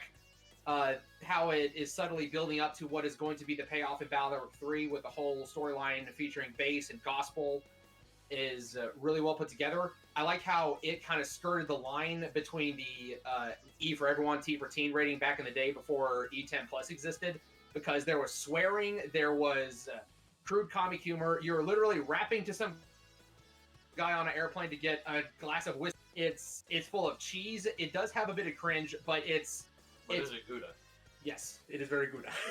it is precious to me, and as far as a gameplay experience goes, it is one of the best in my personal opinion. If we were to divide the series into two halves, as far as just like 1 through 3, 4 through 6, as far as sheer gameplay goes, I think 2 is the best personally. I got some thoughts about 3 we'll bring up later, I'm sure, but 2 standardized how combat should be carried out throughout the rest of the series, and it was more smooth, it was faster, and it would eventually go on and upward from there. I thought the story was interesting, and a lot of the scenarios are really cool, because it goes from you're out camping and someone's gonna blow up the dam and flood everything to suddenly you're going through medieval torture traps like this is Saw or something. And on the topic of the scenarios, though, Freeze Man, yay or nay? That is the one that I will say is in what's the word? Indisputably, that is the most frustrating part of the game. I was going to say, breathe, Blade. Breathe. I gush over Battle Network 2. That is the one that I will say probably is the most frustrating part of the entire game because of all the backtracking, because of all the runaround, the lack of clear direction at certain points. And if I remember correctly, during my first run-through, way back when, that is the scenario that took me the longest to figure out, to the point to where I got so stuck, I had to actually go look it up on GameFAQs to figure out how to get past this part. Just because you're not really given a lot to go off of, other than, there's ice everywhere, we need to figure out how to break it. And again, Freezeman didn't get his own stage or his own theme. I don't think his boss fight is necessarily bad, like a lot of people will say. I get what they were going for, and they definitely should have thought better than to put the Aqua-type Navi on Ice-type panels, which increases Electric-type damage. They could have given you Ice panels and not him, and it would have worked out just fine with the whole wind-blowing effect they were going for and everything. That would have had the same effect, but without giving him an extra weakness. So, my final question for Battle Network 2, before we move on to continuing on to Battle Network 3, is what do you feel that Sean was underutilized? In Battle Network 2 and 3, not necessarily. I think that he actually played his role rather well. Even though the biggest question I have is why was he on the plane that Magnet Man was hijacking and was about to crash? Did he do that on purpose because his parents died in a plane crash? Was he secretly trying to get himself killed? Because I get that he's like very, very depressed, edgelord over here. But from a tactical standpoint, if you want Gospel to rule the world, it makes no sense. I always figured he was going to jump out before it, Yeah, yeah, probably. But I do like his inclusion in Battle Network 3, but, well, I'll come back to Battle Network 4 and its grievances later. But I thought that he was very well implemented. I do kind of like I don't think script kiddie is the right word, but the young kid super genius with a computer is actually the mastermind the whole time. I generally like those tropes when it comes to stories like this. Yeah. You see that in anime, you see that in games, and given the world build, I think it actually makes perfect sense. And that's actually, I think his involvement is one aspect that has aged incredibly well going into the modern era of our real world. It turns out that the big leader of this criminal organization is just some kid with a keyboard. And I think it's aged incredibly well, and I think it's kind of funny in hindsight.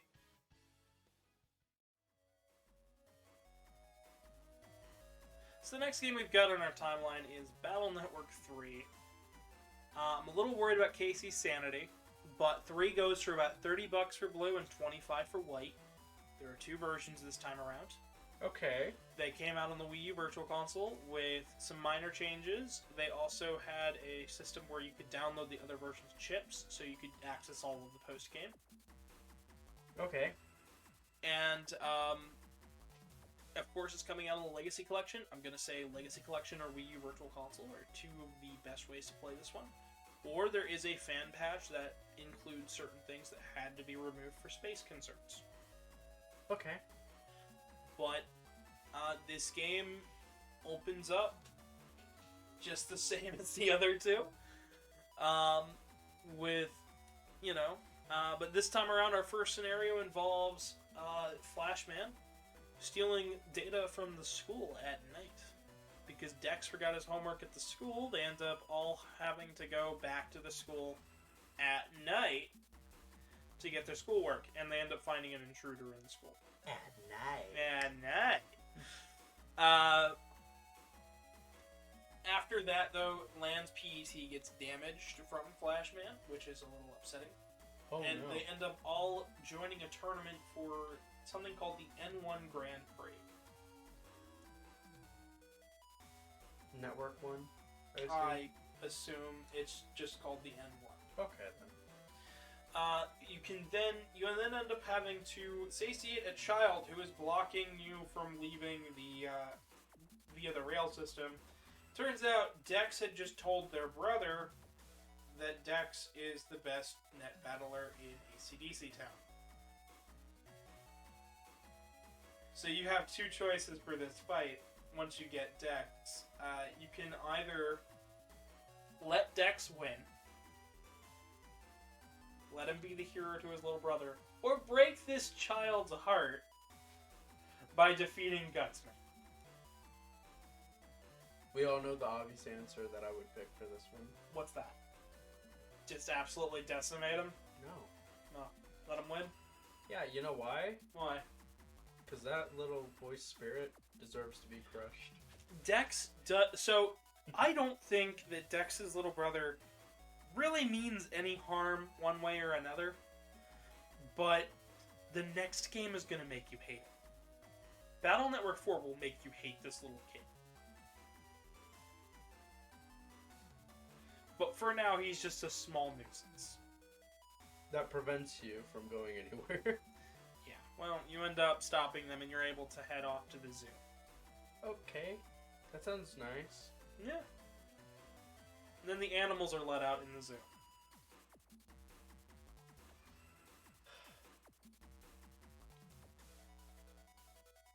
Land does not catch a break, does he? No, he does not. Is it literally just like, oh, this problem is solved. Oh, there's something across town I need to attend to. Or is it more like... It's more like Land shows up to do something fun with his friends for the day, and the world says no. Oh, boy. Hey, Land, let's get some ice cream. Oh, what's this? There's somebody hijacking the ice cream truck to throw ice cones at people? No. Alright, we gotta stop this. Let's stop it. Yeah, this time the animals are let loose in the zoo, and none of the systems that originally kept the animals happy and stuff is working. So Lan has to sneak behind most of the dangerous animals, get his way to the office area, and figure out what's going on. And it turns out Beastman is in the system, and he's just wrecking havoc. I wonder how dark this would be if it was on 2. Probably a lot more. The next thing that happens is you end up entering into the N1 Grand Prix finally, and you end up, doing a bunch of battles and little side questy things here or there, and you end up fighting Tamako and her NetNavi Metalman. Ooh. And Metal Man shows up multiple times throughout the series, and Tameko's pretty cool. She's pretty rad. Pretty heavy metal, if you catch my drift. Isn't Metal Man the one that looks like he has an axe? Like, by axe, I mean electric guitar. No. No? Okay. No. Of course, once you get all the way to the end of the N1 Grand Prix, you end up having to fight Desert Man, because the main person who they were trying to lure out with this was, they were trying to capture Chod and Chod's father, which they do. And it turns out the main person who was organizing the N1 operates Desert Man and is a part of World 3. Oh, no. And this scene has one of the best gifs of the entire series, where people have turned this into a gif because it's just so great. Lan goes, "I have a plan." And then it pans over to them in the hostage situation with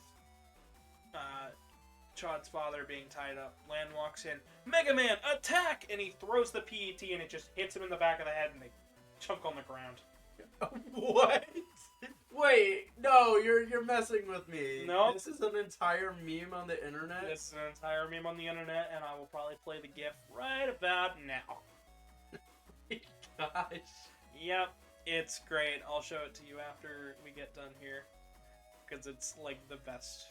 I think that's the most childish way I've ever heard of any. Like, because he's okay. Lan is very like on point and serious with everything in this series. No, he's a goofball most of the time. No, I'm talking But- in terms of like, you know, I gotta do this. Jack in, let's go, let's start Yeah, yeah. everything. And then this one, Megaman, attack! Throws his PT. And then they solve the problem, actually. So he gives this guy A headache. a headache, and then just proceeds to solve the issue from there. Yeah. Okay. The next thing that happens is you end up heading off to the hospital and meeting up with a kid who is wheelchair bound.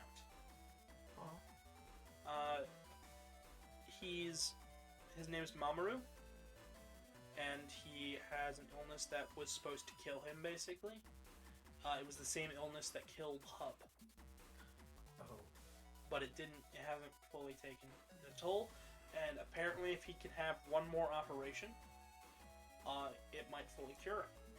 But he doesn't want to do any more operations. He's been doing these year after year after year, and he's just tired of it all. But Lan gets him an Ice Ball 1 chip and is like, "You gotta promise to do this for me. You gotta promise to save your life." And he does. And he goes in the operating room. And Lan waits outside for his friend for a while. And somebody ends up attacking the hospital network. Oh my gosh. So you have to stop Plant Man from destroying the hospital network. The botanist? Different one, but yeah. Has to stop Plant Man from destroying the hospital's network so he can save Mamoru's life. I think this is a really good turn and point in the series. I like this. It's very sad. I'm very confused as to why Plant Man was chosen. So the building is built around a tree called the Tree of Life. Of course. Why not? And it's an electrical system that operates the entire hospital.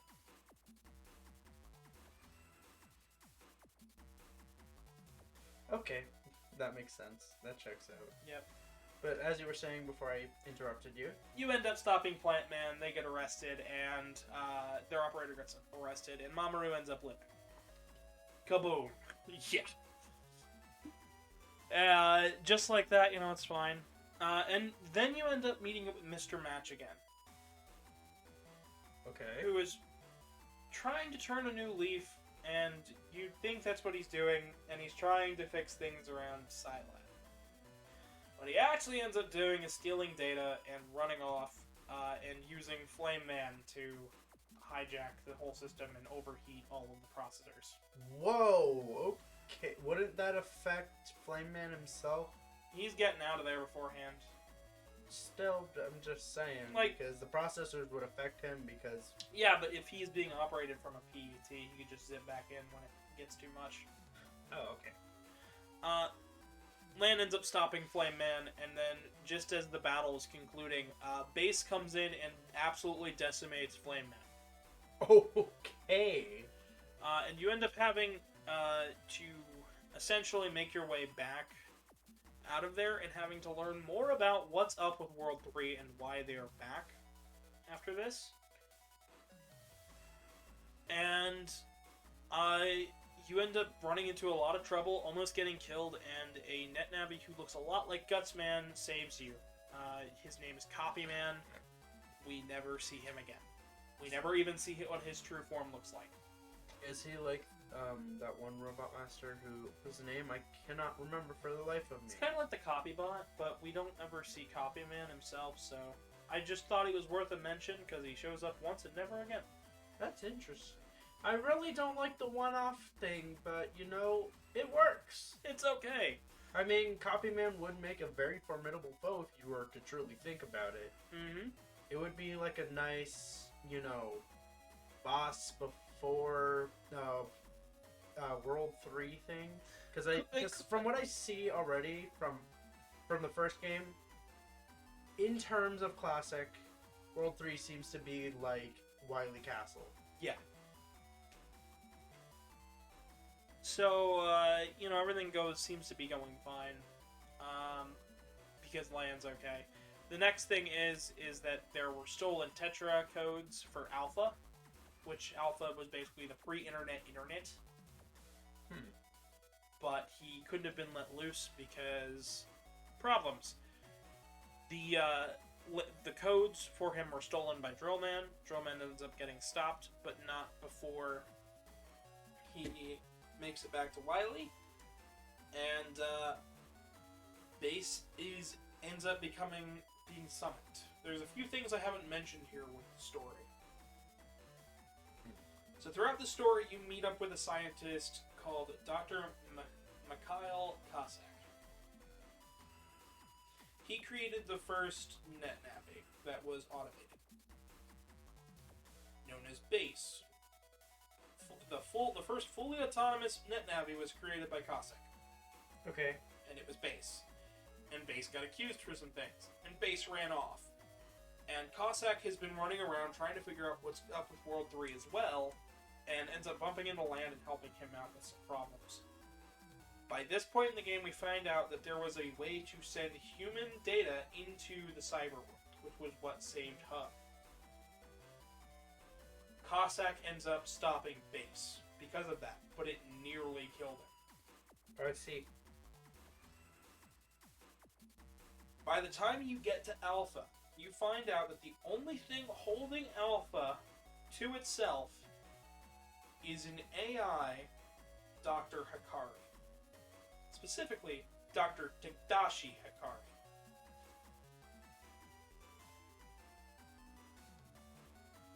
What? So I've mentioned Dr. Hikari up to this point, You have. but he is Lan's father. He is not Dr. Tadashi Hikari. That would be Dr. Hikari's son. So, it goes Tadashi, Yoshiro, Lan. Tadashi Hikari is Dr. Thomas Light. Hikari means light. You are playing as the grandson of Dr. Light. So, Tadashi would be Lan's uncle, I assume? Grandfather. Grandfather, excuse me. Grandfather. Yep. It took me a minute from how you presented the family tree for a second. Yeah, it's just straight up. Okay. Tadashi means right, but it also, for the way it's spelled, it looks a lot like Thomas. So you get Thomas Right, Thomas Light. You still get your pun. Oh, it took me a minute. I got it. Yep, so it's Dr. Right Light, if you want to literally translate it. Or Dr. Thomas Hikari. And, yeah, it's the last time you ever see Thomas Light, you know, in a speaking role with Lan, and it's the last time that he sees Megaman and Lan in the same spot. Interesting. They end up using hub.bat to help stop Alpha, which is basically a giant yellow devil. What? Yellow Devil comes back in the series. Yeah, it is known as Alpha in this. It's a pre-internet internet, but Okay. it's essentially a yellow devil. You have to eat away at the core to get to the main eye. It throws fists at you as well as globs of itself. It's pretty Okay. cool.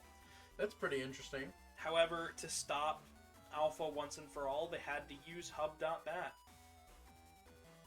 Okay. And it's presumed at the end that Megaman died. What? Over the span of 1 month, Dr. Hikari ends up putting Megaman back together without the hub.bat. Oh my gosh. So, by the end of the game, Megaman is alive, but Hub is fully gone. That is sad. Megaman still remembers Hub, still knows that he is Hub, but he doesn't have any piece of that original data in him.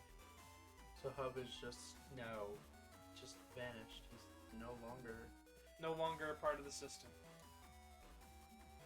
That actually kind of hurts my feels a lot. That's Wily ends up getting away on this one, but we don't hear from him for a good long while, and he's kind of forced to just kind of sit on himself. lay low for a bit. Lay low for a long time, because they're still looking for him, because Alpha was essentially operating tactical nukes at the city.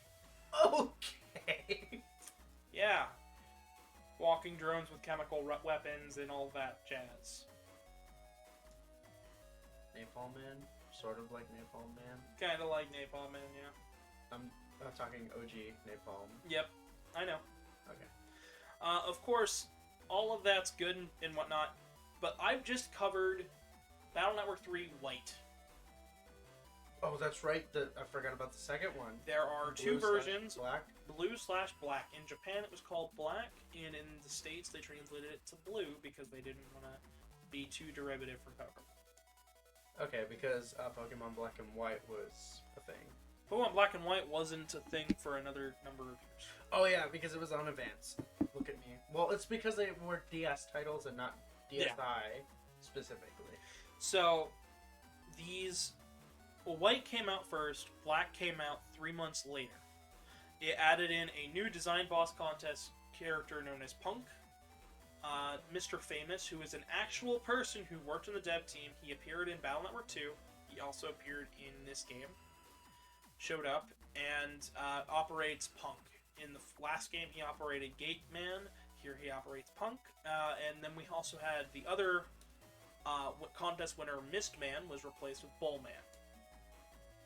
There were a few other minor changes to the narrative to make it flow with the later games in the series that they had planned, but this was where the games were originally going to call it.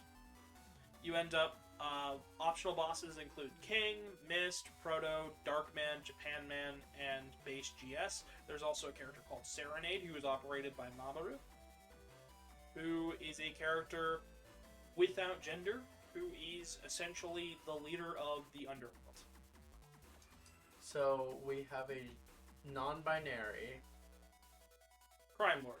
crime lord. Okay. Operated by a sickly child. When did this game come out? This game came out in 2002, if I remember correctly. If not 2003. This says 2003. So this game's as old as I am. Yes. And yet, during those times, we're talking about non-binary crime lords. This is interesting. There are more changes like that you're going to see in Battle Network 4 as well. I don't understand as time progresses. It's just when I think of things in terms of in terms of non-binary being a thing. Yeah. It seems more recent than it would in 2000s, but I do understand it was a thing back then. It's just really interesting that they put that in a game. They put that in the game, and it's very simple, and it's in there. But it's there. And I think It's really interesting. Battle Network Blue's changes added a little bit more content and allowed for the post-game to be more fleshed out. But this was where the series was originally supposed to end. Yeah, it was supposed to be a trilogy, as you mentioned. However, this game sold like crazy. So then they wanted to capitalize on it and make a sequel. Yes. Oh boy. However, they got to make one side game beforehand, and I figure I'll cover that real fast. Mega Man Battle Chip Challenge, or N1 Battle as it's known on the Wonder Swan, came out for the Game Boy Advance, the Wonder Swan, and the Wii U Virtual Console. It's about $35, and it's probably about to be delisted because of the Wii U. It is essentially a tournament of the N1 that... it's the N1 tournament redone, but done professionally. Instead of normal net battles, though, it's more of a deck builder game. Okay, so this is the N1 pre that we never got to fully play. We played it, but it was hijacked, so here's N1 without any of the hijacking. That's really cool. It happens afterwards, it's run by Yai, and it's an okay game, but it is very much, it plays itself. The only amount of input the player has is building the deck, setting up where the chips are on the deck, and then hitting L or R at the right time to use your custom chips. You can pick between Turbo Man, Gutsman, Megaman, Proto Man, and Ring. Ring is based on Ringman, however, she's not so much like Ringman. It's very different. Yeah. I don't remember her story. I do remember that Turbo Man actually is operated by a young kid who was on the bus that Land saved back in Battle Network 1. Oh, that's really neat. Yeah, this game's alright. It's mostly a deck builder. It happens after BN3, but I mean, it's just a tournament. It's fine.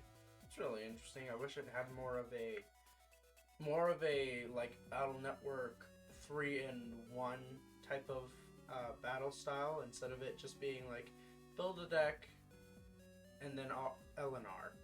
Yeah, build a deck, L and R, just watch them go. I wish. Okay, because that just reminds me of Beyblades then.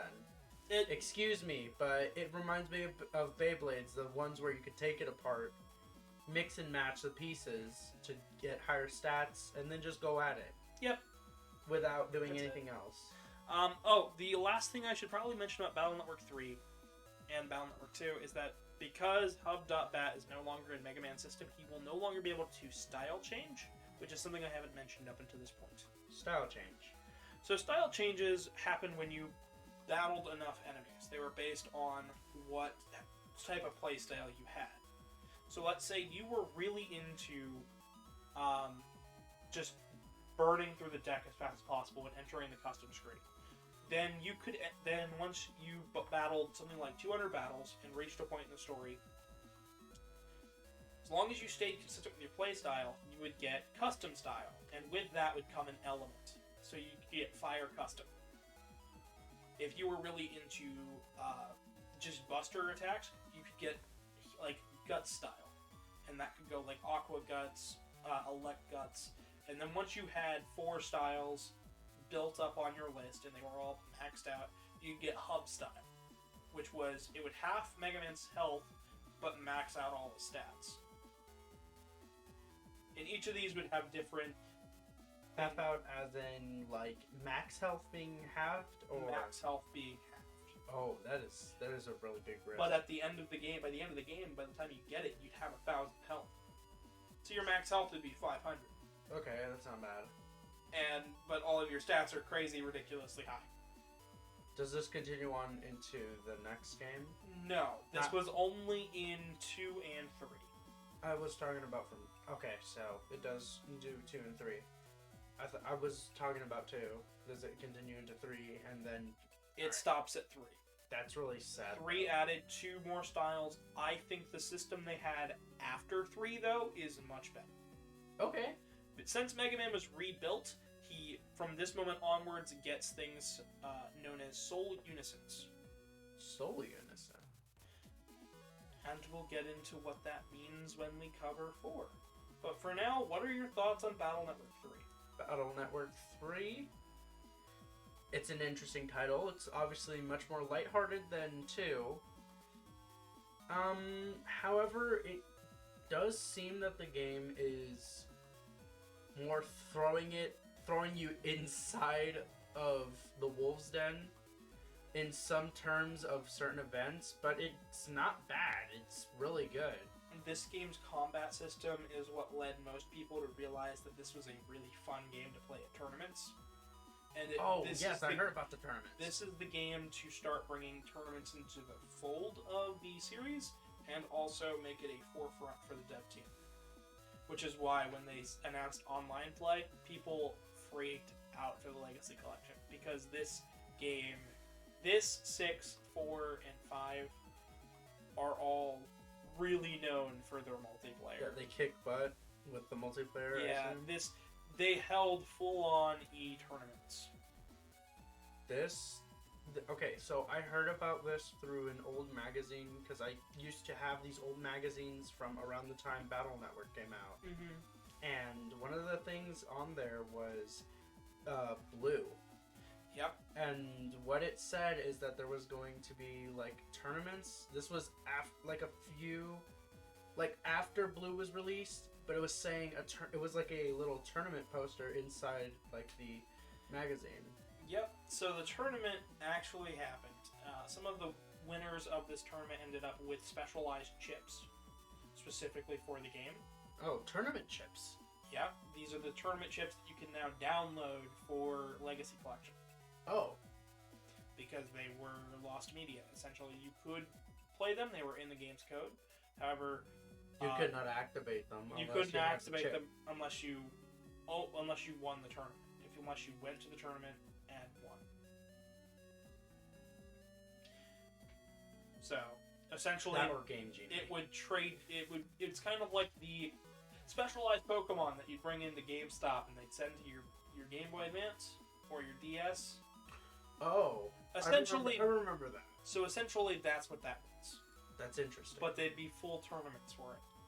So only the best of the best could acquire these. It's not that the best of the best could acquire the chips, it's that the best of the best would get those chips and everything else. Anyone who went and brought their Game Boy Advance could get the chip.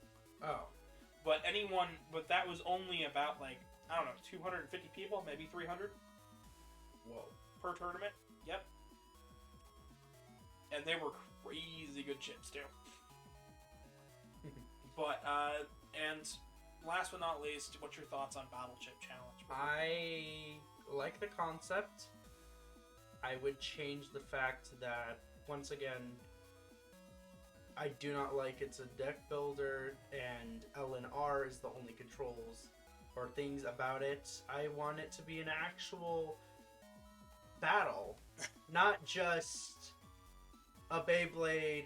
Let's put this together, push it out into the world, and see how it does. Oh, it's burning up in flames now. I don't want to see that. I want to actually play the game. That's understandable. This game is very much of its time and very much of a certain set. I think, though, honestly, that Battle Network 3 is a really good starting point if you're new to the Battle Network games, but it's not my preferred thing to let people start this series with. I honestly want to start with one. I understand that you'd want to start with one, but if somebody came to me and they were like, after they watch this video, what game would they think that they should start with? 3 is an okay starting point. I think 5 and 6 are better starting points. And even though 6 is the end of the Battle Network series, I still say with the mechanics brought in from 6, it's the best starting point. But this isn't bad either. But with that, I think I'm going to give it one more time over to Flashing Blades. And so we're brought to our final two for this first half of the trilogy, Battle Network 3 and Battle Chip Challenge. So I gotta start. Battle Network 3, what's the deal? Is it the best in the series? Is it the worst in the series? Why do people love this game, and why do people hate this game? Okay. I don't feel like I'm versed enough in the entire series to say if it's the best or the worst or where it would fit, but it's definitely in the top for me because it's where best way. It's the game that I started playing when I started actually getting good at video games, if that makes any sense. Gotcha. It's where I was starting to learn how character customization worked, and it's just there's a lot of depth to it. you earn things by actually playing in certain styles, and there's just a whole lot of good going with it. I learned what program advances were with 3. So,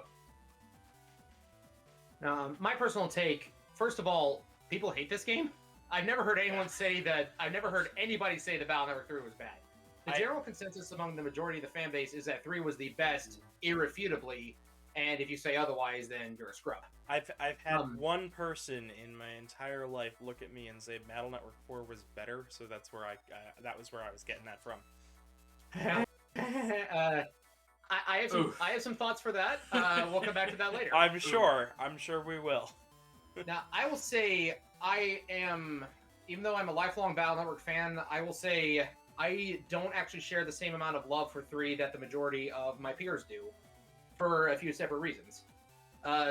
I guess the biggest one is more of a personal thing. I don't share the nostalgia for it because as it was coming out, I actually skipped 3 and went straight to 4 because whereas it was my first. Yes, like I played 2, and then by the time I saved up enough money to buy a new Game Boy Advance game, 4 was coming out right then, and that's when the whole Megaman NT Warriors on TV. That's when the toys are on the shelves, and I see the Advanced PET toy game on the shelf, and I'm like, hey, that's the same one from Battle Network 4. I'll take Battle Network 4. So I skipped 3 and then went back to it later, so I don't have the same nostalgia for it. But even having actually completed it at least once in my life, I still had some complaints about it compared to 2.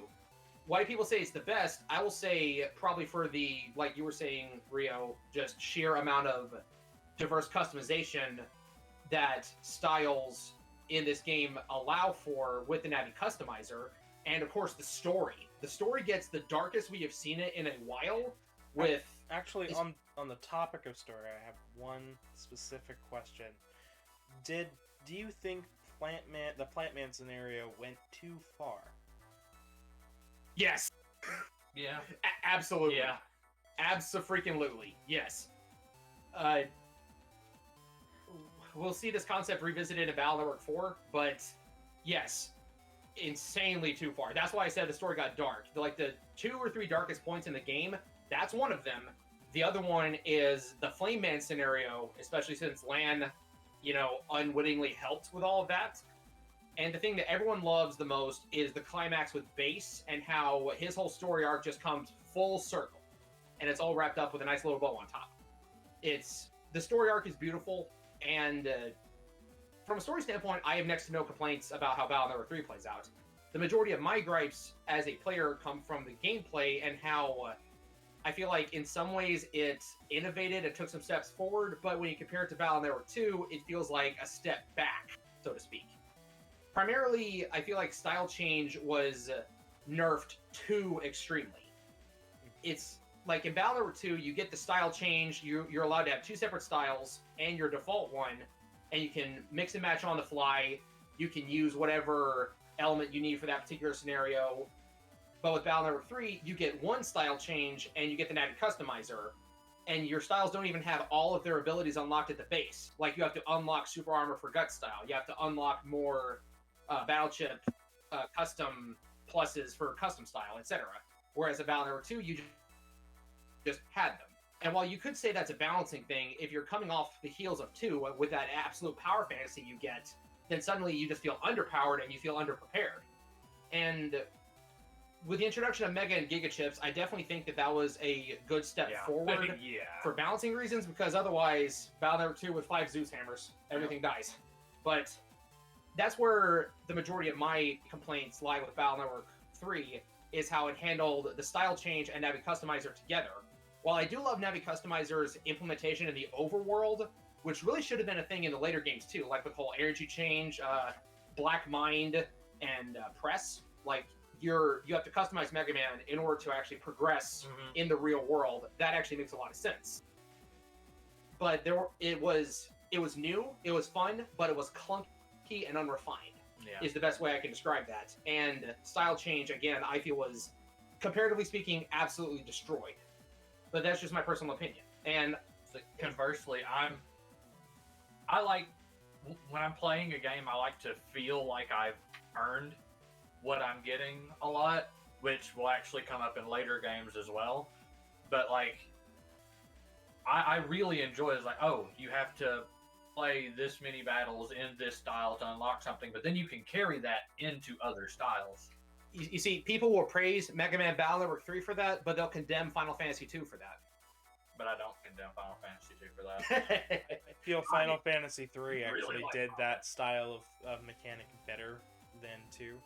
But to shift away from Final Fantasy, what are your guys' thoughts on the redesigned PET for this game? I love it. I do personally have a soft spot for the old, like, almost flip phone on its side kind of thing. It's got that retro vintage style to it. But I do really like the, I think the model is called Plug-in PET. At least that's what the toy is called. I really like the design. It looks great in anime, especially when you got Lan shotgunning those battle chips back to back. It's a very sleek design. It's beautiful, and I do like how it's kind of got the Game Boy Advance aesthetic going with it, where it's got the 2 buttons on the bottom and the... Well, not to put too much comedy into it, but it was redesigned. I didn't play. I hadn't played one, and I didn't play 2 for like 8 years. Right. But yeah, I knew it was redesigned, but yeah, you get. I understand. I will say, this on that subject though, this actually would create something of a timeline discrepancy with network transmission, because even though that takes place between 1 and 2, LAN has the PET for Battle Network 3. I mentioned, but that's just one of those things you have to just ignore and just run with it. I mentioned that earlier on in this video. I've been trying to justify it for a while. I don't think I can. I just assume, okay, somebody messed up and it's fine. Prototype. I actually like that thing, man. It was a failed prototype. They had to go back to the old one when it exploded with a program advance. Whoops. Yeah, let's go with that. I think that's funnier. My D&D improv skills. It's like, what happened, Lan? Why is there smoke in your room? I don't know, Dad. It just blew up. It was bamboo shot, I swear. No, it was it's just a virus. The oven caught on fire again. Yeah, that makes sense. So, going on to viruses and darker territories, what are your guys' thoughts on Serenade? And do you think the dev team understood what they were doing with that character? With the character as a whole, I would say the only complaint I have from Serenade's standpoint is that we're never given the concrete confirmation that they are, in fact, Mamoru's Navi. Yeah, that's what I was going to say. Another alternate headcanon I've heard is that the Serenade is actually the Navi belonging to Mamoru's father, which we never meet Mamoru's father, but they could have given Serenade an ice ball, which would have been a nice callback to earlier in the game, how Mamoru asks you for that battle chip. Because if Mamoru does a net battle, what does he need battle chips for? I mean, I collect them, but... Again, I have a lot of nostalgia for 3 specifically, and again, that was the game where I was learning how to actually play video games and not just hitting attack every turn. So, I have a lot of appreciation for just the whole undernet scenario and actually having to know what you're doing to even get to the boss fight. Mm-hmm. So just I can't honestly, I even like the whole bit about not being for sure that it's Serenade's Mamoru's Navi. I just love every bit of it. It does add a bit of mystery to it, and I will say that if the post game had been like, yes, I am Mamoru's Navi, then that makes you want to go visit Mamoru and be like, hey, can we battle you forever? Just grind for Zenny forever? It was just a really good boss fight, too. It was, but it's easily cheesable like most boss fights in the series if you know what you're doing. Shifting away from games that you probably want to play and can play, to an RNG fest like Battle Chip Challenge, any thoughts? I'll take this one. Yeah, I was about to say, ugh. I love Battle Chip Challenge. I will say it should not be held to the same gold standard as Battle Network 3, 2, or even 4 in this case. I will say it is a different experience.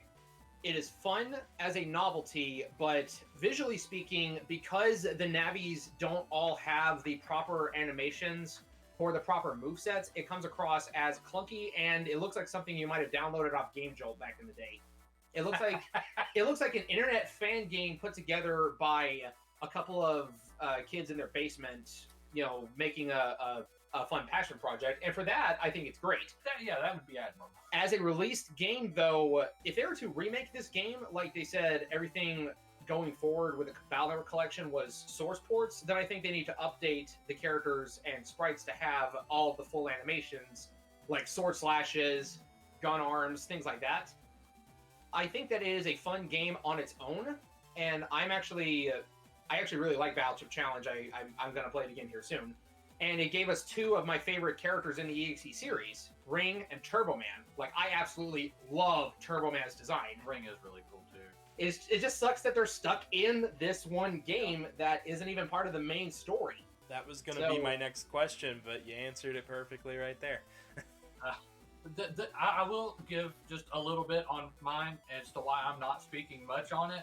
I have a very particular, luck, and it's either great or atrocious, and I will let you guys take a wild guess which one it is for that. I'm assuming your luck is Battleship Challenge. The only absolute definitive piece of advice I can give on Battleship Challenge as to whether you should or shouldn't play it, I will say, if you are going to play it, play the Game Boy Advance version. Do not touch the WonderSwan version. We don't speak of that. What? I guess you could say I knew what my luck was going to be when I loaded Battleship Challenge. Speaking of the WonderSwan version, what are the differences? Because I don't think I've ever actually looked into it. Between Rockman EXE in-1 Battle versus Battleship Challenge, okay, if I said that Battleship Challenge looked like some fan game downloaded from the internet, made by a couple of kids, not for profit, just for fun, yes, in-1 Battle for WonderSwan Color looks like an early alpha of Battleship Challenge, which it actually probably was. It probably was actually the original, and they built on it and made it better for the Game Boy Advance port. If I remember correctly, that's actually exactly what it was. But the frame rate, by comparison, is absolutely terrible. There is next to no movement in the overworld. Like, there's little to none in Battleship Challenge anyway, but in the few cinematics you do get, there's at least some movement. But in the WonderSwan version, instead of Navi teleports in, walks like one step to talk to the program, now it's just fade to white screen, they're just standing there. Fade out, and then, you also can only play as Megaman. I don't think it has all the battle chips. The slot-in mechanic wasn't even in the game, from what I understand. Huh. So, it was almost entirely an RNG fest. There was no input whatsoever, aside from just, yes, no, yes, yes. Aside from that, there was no input from the player. Just let it run. So my final question for the set here is, would you tell a newcomer to skip Battleship Challenge if their interest lies more in the gameplay of the series? By that standard, I would say yes, simply because it is entirely too dissimilar, and again, the story is inconsequential. It is fun as a curiosity and as a time killer, but it is not relevant to the overall story, nor is it even equatable in gameplay style. So, unless you just like random obscure one-offs, then I think it is safe to skip this one, but kind of like Rio said with Network Transmission, give it a shot, and if it ain't your cup of tea, then no shame in putting it down, not looking back. Yeah. The biased side of me is just like, if you find a copy, burn it. But realistically, I have to say the same thing. It's like, try it, because you may enjoy it. And that's what we're supposed to be here for in the first place, is enjoying games. And if it is your cup of tea, that's great. If it's not, go ahead and burn it. Just wait till I attempt my no damage run of this game. So the next game on our list here, I have to introduce, is a mobile title. A mobile title. A mobile flip phone game, to be precise. Oh boy. I have never played this game, and there are active efforts to get this in a playable state for English audiences. So this was a Japan exclusive, I presume? Yes. It was called Megaman Battle Network Phantom of the Network.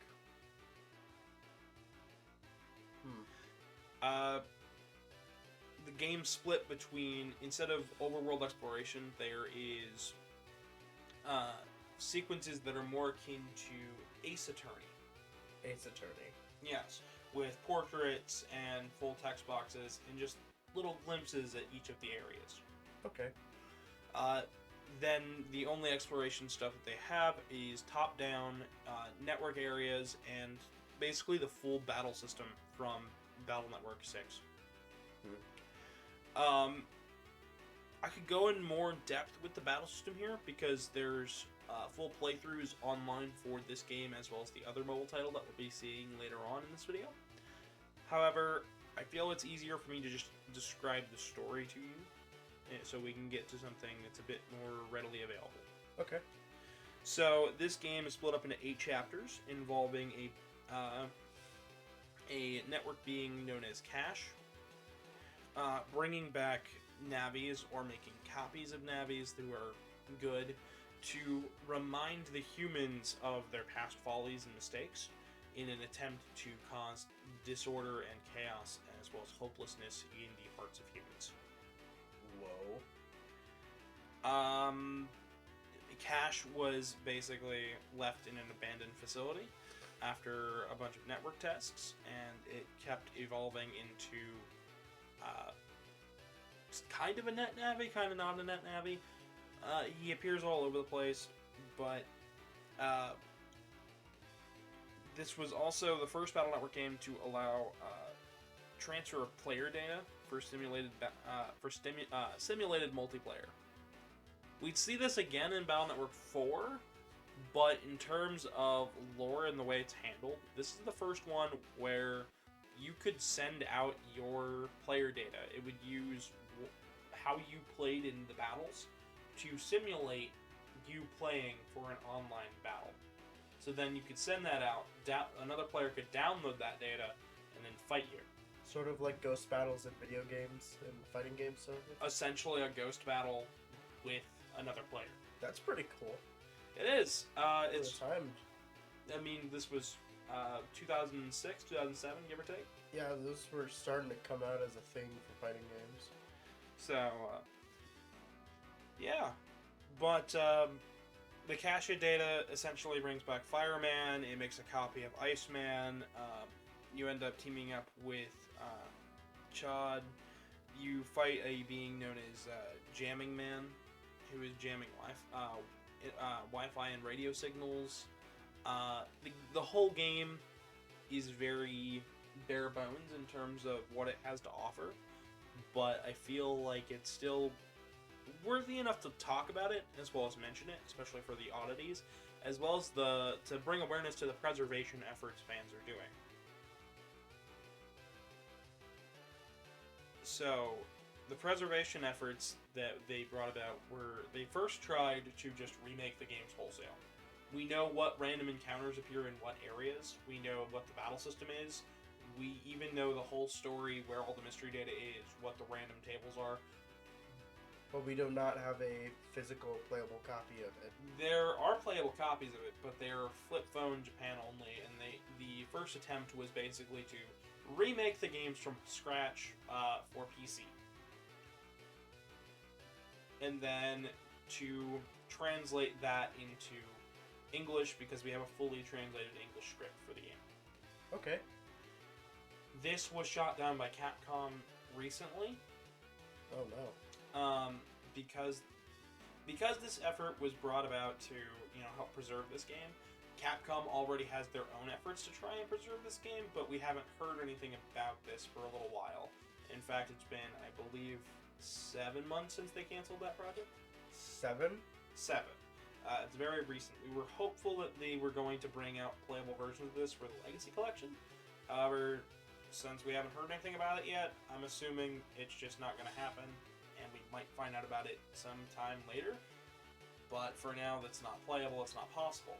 The second effort, however, is fans have gotten their hands on versions of these games for mobile devices. Multiple of them, of course.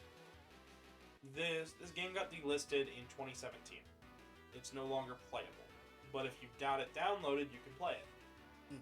So the goal was to get mobile phones that had this game pre-installed and preserve it, back it up, get it playable. So what they're having to do is actually reverse engineer the entire mobile phone from scratch just to get the files and then try to create an emulator that will play the game and then after that's all done, translate the game into English. It sounds like a lot of work because it is. Now here's where things lead into a little bit of trouble. Where the games are currently being held and stored and worked on by the professionals is Ukraine. Oh. This has been an active effort since 2016. Oh. It This is is not still good. going on. We have it to a point where it is in a playable state, but it is not a stable state, which is just amazing that they got it to happen at all. Hopefully, we'll hear some more good news about this in the future. Hopefully. Hopefully. But that is Phantom of the Network. Any questions? You mentioned about the battle system. Does it differ anything from the previous games that we've talked about? Yes. In terms of timeline, this is the first one to feature a new system instead of the style chain system. If I remember correctly, this one introduces something known as arms. If I remember correctly, it was either arms or style changes. Arms would change Mega Man's Buster. Okay. I know the other mobile game uses arms. It changes Buster and typing, but it doesn't change the whole sprite. Okay. To help save space. Style changes would change the entire set of Mega Man. Same with crosses. Okay. Crosses and soul unisons are the next things we're going to be getting into, and I believe that'll lead us directly into the next game, where I can actually talk a little bit more about the battle system, how they've changed things up. All right. So the next game on our list is Battle Network 4. This came out of the Game Boy Advance, the Wii U Virtual Console, and later on the Battle Network Legacy Collection. You can pick up a copy of this for like $17 to $30. It's kind of cheap, honestly, compared to most of the games on this list. Interesting. Is there a specific reason as to why? This was for the longest time, this was the second best-selling Mega Man game of all time. It is now third. Wow. This game sold over 2 million copies. It was the only Battle Network game to do so. And the reason why it's so cheap is because this game, while it has an amazing battle system, and it's fairly competent, it is the weakest entry in the Battle Network series. Really? Yeah. So, this game was rushed to capitalize on Battle Network 3's success. Okay. Battle Network 3 had white and blue version over here, black in Japan. So to help maintain the flow of that, they wanted to release both versions right next to each other. Oh boy. Yeah. They didn't have a full set of what, Battle Network already took a lot of effort to make an RPG in the first place. And this is a series that's on its fourth entry. It's still kind of getting its footing on the Game Boy Advance. So to help compensate for the time difference between Battle Network 1, Battle Network 1's fairly short runtime, 2's extended length, and 3's post-game, they actually make you beat this game 3 times to see the true ending. Oh my gosh. Yeah. It's almost as bad as the Mario Brothers 2 and the Lost Levels. 9 times for that, 9 times. Both as Mario and Luigi, I believe. I believe it's just either character for that. But this, yeah. I should also mention that this is the first time we're going to be introduced to the Battle Chip Gate. Oh. This is used for the next several games. Essentially, Mattel released battle chips, which are toys that you could pick up at stores. They came with figurines, toys, you could buy them in packs, and they would allow you to use extra powerful versions of the battle chips in battle by just slotting them into your Game Boy Advance. And how would that work? Essentially, the piece would attach to the link cable on the top. Huh. There was a pass-through link cable as well as the chip slot. Oh, so it's a peripheral Yes. for inserting chips into the game. I actually have this peripheral, and I think it is one of the coolest peripherals ever made, and they made 2 more of them. One for Battle Network 5 and one for Battle Network 6. Do they differ in anything? The type of chips they take it. Because 4, 5, and 6 all have different toys that for the chips. They different styles, different pin sets, as well as different chips. So they differ. They change. Okay, so it's sort of like the e-reader system that was used for certain games on the Game Boy. Except you only needed one Game Boy for this. That's incredible. Yeah, it's really cool, and it would still allow you to battle if you had them attached, because there's the pass-through. Okay.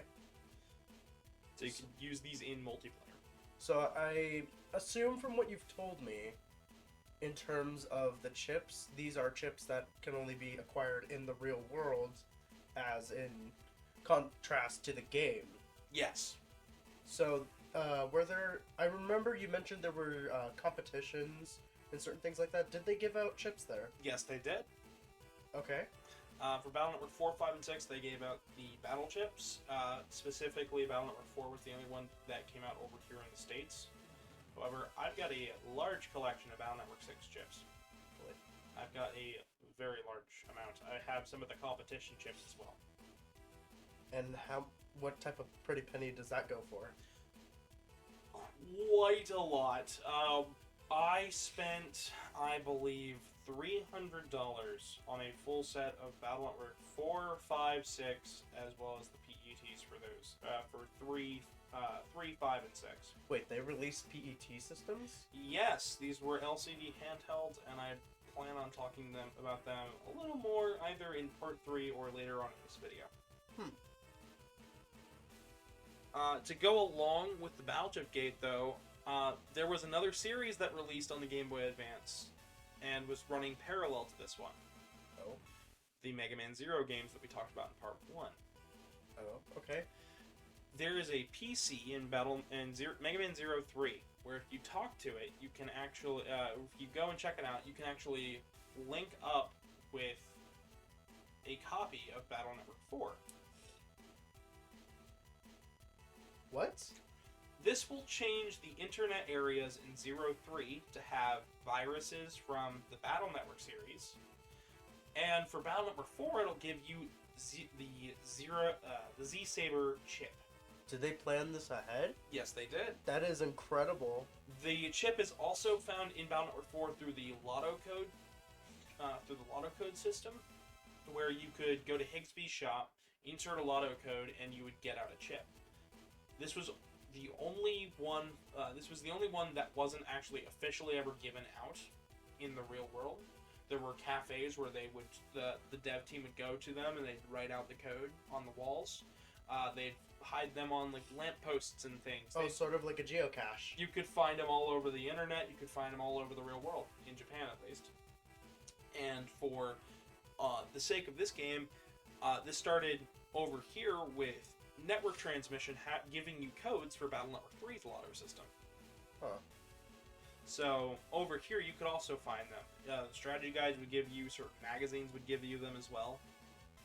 But this was the only one not actually released, and it was only found recently that the code exists in Battle Network 4. I didn't know that it was only found recently, because I've actually been able to use this code for a while. So you just happened to come across it. I came across it in the official strategy guide released for the game. Wow. And nobody was paying attention to... How long has this guide been out for? Since the game's release. And that was in the year of? 2004. Wow, people really do not pay attention to the strategy guides. No, they don't. And I've taken fairly good care of my strategy guide. I actually really like the guide for BN4. But that's most of what comes out of this game. But Battle Network 4 was released in 2 versions, Red Sun and Blue Moon. There is one final bit of trivia that links this game to the Zero games. Okay. The baby elves from from Zero 3. Oh, they come back? So they have names. They have names. They are called Rojo Sol and Azel Luna. Red Sun and Blue Moon. Yeah, that's pretty cool. And this is where my theory stems in, that the Battle Network internet is actually more widespread than we give it credit for, that it also probably connects timelines and dimensions. Once again, this is a fan theory that I've mentioned back in part 1, but it really shows here that there's a lot more merit to it, and we'll see, I think, 2 more times later down the line that it might just be canon. So, also parts of this soundtrack were unused parts from music pieces from X4. We only found out about this when the X Legacy Collection released. Huh. They showed off a old trailer for Megaman X4, which used a remix of the Meteor Comp theme. Oh. From this game. Which was weird because that was a whole, like, different series. 6 to 7 years before this game, too. Different series as well as completely different time frame. It's not ever heard in X4. It was all unused. So some of the soundtrack for this game is actually unused X music. I know, I've heard of companies using unused music in one game in a future title or in a completely different series. But that's one of the cooler ones that I've heard of because it links two things that you thought would never cross paths. Yeah. Especially by this point, because we'd really seen that they'd really diverged from the classic games. They have. So, the story of this game involves a meteorite headed for Earth. They didn't realize that it was coming. By the time they saw it, they realized it was speeding up. So they recognize that it's got Wi-Fi transmission signals coming out of it.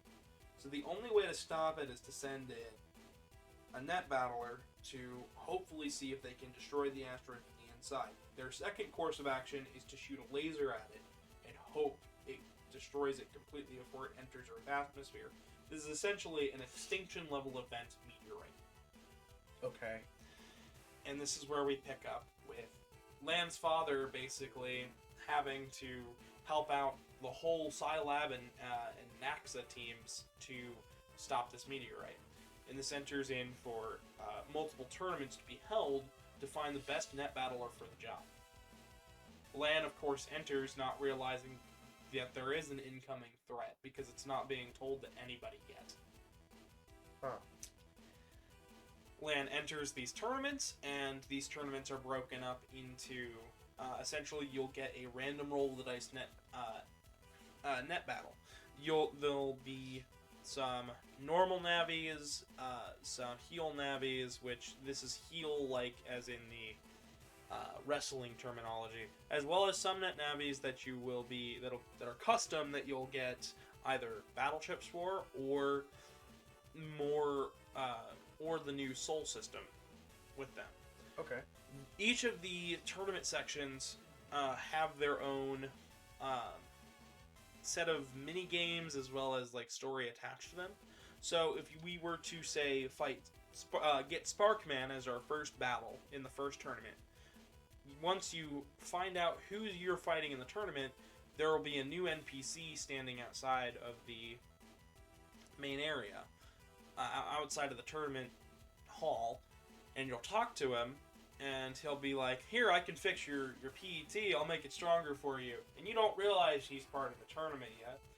And what it does is it bugs out Megaman, so then you have to head over to Electopia and talk to an older man, and he's like, "Hey, I can get this fixed up and spared for you, but I don't know the code.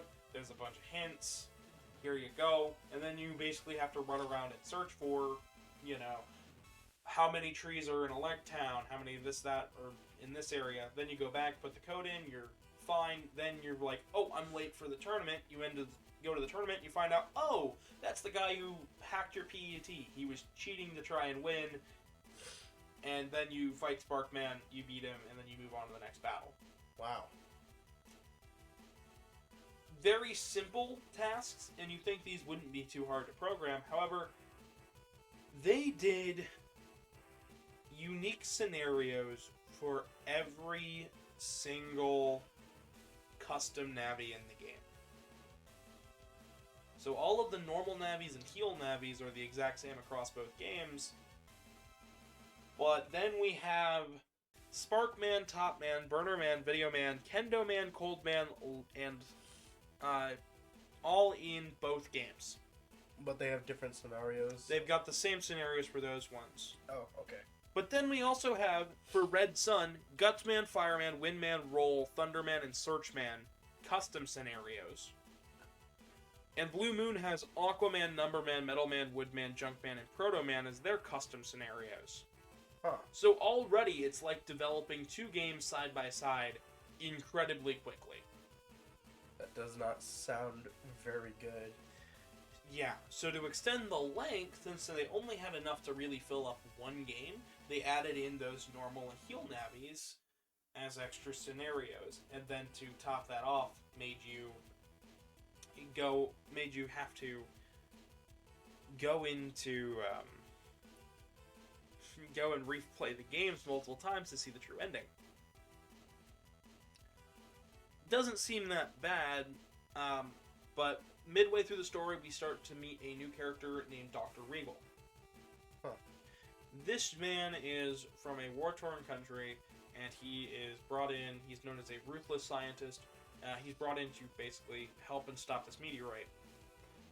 What we don't realize is that he's actually hijacked the entire final area of the game. His Navi Laserman is incredibly powerful, and he thinks that he can use the asteroid to hold the world hostage. Oh my lord. Since he recognizes that it is a network area, he could possibly hold that in the air and be like, nope, I'm the ruler now, and it's going to crash down on me. Okay. This doesn't go to plan. Land nearly falls off a giant radio tower, and by the end of it all, you end up stopping Laserman and heading into the asteroid. Now, I've mentioned that Dr. Regal is trying to hijack this, and it doesn't really link up super great. The other thing about this game that they've added on to it is the added ability of Dark Chips. Dark Chips. So Dark Chips will appear in your deck if you've taken more than, I believe, 150 damage in one battle. Whoa. If you use a Dark Chip, you have permanently lost 1 HP from your max total. What? They are incredibly powerful chips, and if you use enough of them, eventually you get Dark Mega. So this is more of a risk for reward situation. Where if you are struggling in a battle, you will get a Dark Chip. You'll get 2 Dark Chips randomly selected in your deck. And this stays throughout the battle or throughout the game? Throughout the battle. Okay. However, the 1 HP from using a Dark Chip, that is throughout the rest of the game. All 3 playthroughs. Wow. So if you are using Dark Chips constantly, you are going to lose health. You're going to essentially, if I used 10 Dark Chips across 10 battles, I just lost 10 HP for my permanent max, and you're never going to be able to get that back. So essentially, you're deteriorating Megaman At the cost of winning a battle. That's a very dark, no pun intended. That's a very, very different system that's just kind of unsettling and chilling. You get your first Dark Chips by fighting Shade Man. There is only one moment in the entire game where you can use a Dark Chip free of charge, and that is against Shade Man in the story. They won't take away a piece of HP. It's part of the story. It's scripted. It's to inform you on how this new chip works. Yeah. Okay. The other added thing that they added to this game is this game got a whole new sprite set. Oh, so they redid LAN and everything? They redid LAN, the internet areas, everything looks a little bit more squashed down to help save space. Okay. They also ended up adding the new focus meter in the left-hand corner of battles. Right under your HP will be Megaman's status. Essentially, you start off every battle in a normal, neutral battle position. If you attack enemies with counterattacks to stop them from attacking, you get full synchro. where your next chip attack will do double the damage. If you take too much damage, you'll end up in a raged form where Mega Man's next attack will do more damage. However, you're a bit more unwieldy with your attacks. And then the last one is an exhausted form, which will come if you use Dark Chip in battle or you're taking way too much damage too quickly. This will weaken Mega Man by half of his attack for the next chip. Wow. Dark Mega Man is the final form. If you used a Dark Chip in battle and have died, Dark Mega will take over, and it's a 50-50 shot if the AI can finish the battle for you. Whoa. And that is all of the new additions to the battle system, making this for one of the most competitively viable Battle Network games to date. I can see why. There's a lot of strategy, there's a lot of things you can put into consideration when taking on an opponent. It's a great battle system, but the story with it being so disconnected from all the tournaments being disconnected from the asteroid coming in, and all of them being kind of disjointed from each other, it just doesn't feel great. And Dr. Regal as a villain to hijack the plot, they just didn't build upon him enough, and I think Capcom agreed with that sentiment. I mean, with how you described it, there is there's a threat that will wipe out humanity if we don't do something about it. So let's just set up a tournament with a bunch of kids and their PET systems. Well, it's kids and adults, because Excuse- everybody in the game. Oh yeah, I forgot about that. Excuse me. Well, a whole tournament of people, and just see who's good at it. Yeah, we have time. I mean, they do, but still, they got a bit of time. It's still a bit, not ridiculous, but it's a bit perplexing that you think they'd have a bit of sense of urgency when there is the entire race of humanity at stake. So, the final bit of information for this game that I want to give you is actually before I draw my final conclusions and let you pick what you want. You remember watching the part 1 to the series, correct? Yes, I do. Do you remember Mega Man 8? Yes, I do. Do you remember the plot with Duo and how he is a robot built to stop evil energy, correct? Yes. Inside the asteroid, it is found out that the one controlling it and making it head towards Earth is in fact Duo. Duo? Yes. His main goal is to wipe out all negative and evil impulses across the galaxy. If he's found a race of beings to be so evil and despicable, he will wipe out their entire planet in an attempt to save the galaxy from evil energy. And with everything that's been happening to both LAN and Mega and everything in general, he sees that as the whole planet instead of just one small population. Well, because there's the terrorist attacks in World 3. Yeah. There's the Dark Ship Syndicate now that is really calling out to the galaxy. So yeah, he's coming straight for it. That's really concerning. It is, and by the time you get to the end of the game, with the power of full synchro as well as friendship and whatnot, you actually find out you're able to steer the asteroid away, and Duo said he'll come back again someday to judge the planet again, to see if they were truly worthy of surviving. Oh no. That day never came. However, it was theorized that something in Star Force 3 seemed to link it back to it. However, this was since confirmed to not be the case. Huh. So perhaps we'll see it in a future Star Force game, which would be really cool. But no, that's it. Also, we find out that Dr. Regal is in fact the creator of the Dark Chips. Oh. So, before I give you my conclusion, what are your thoughts? My thoughts on the game: it's got a new system, it's got some perks, and it's got some debuffs that can help you out in battle, which I think is really cool.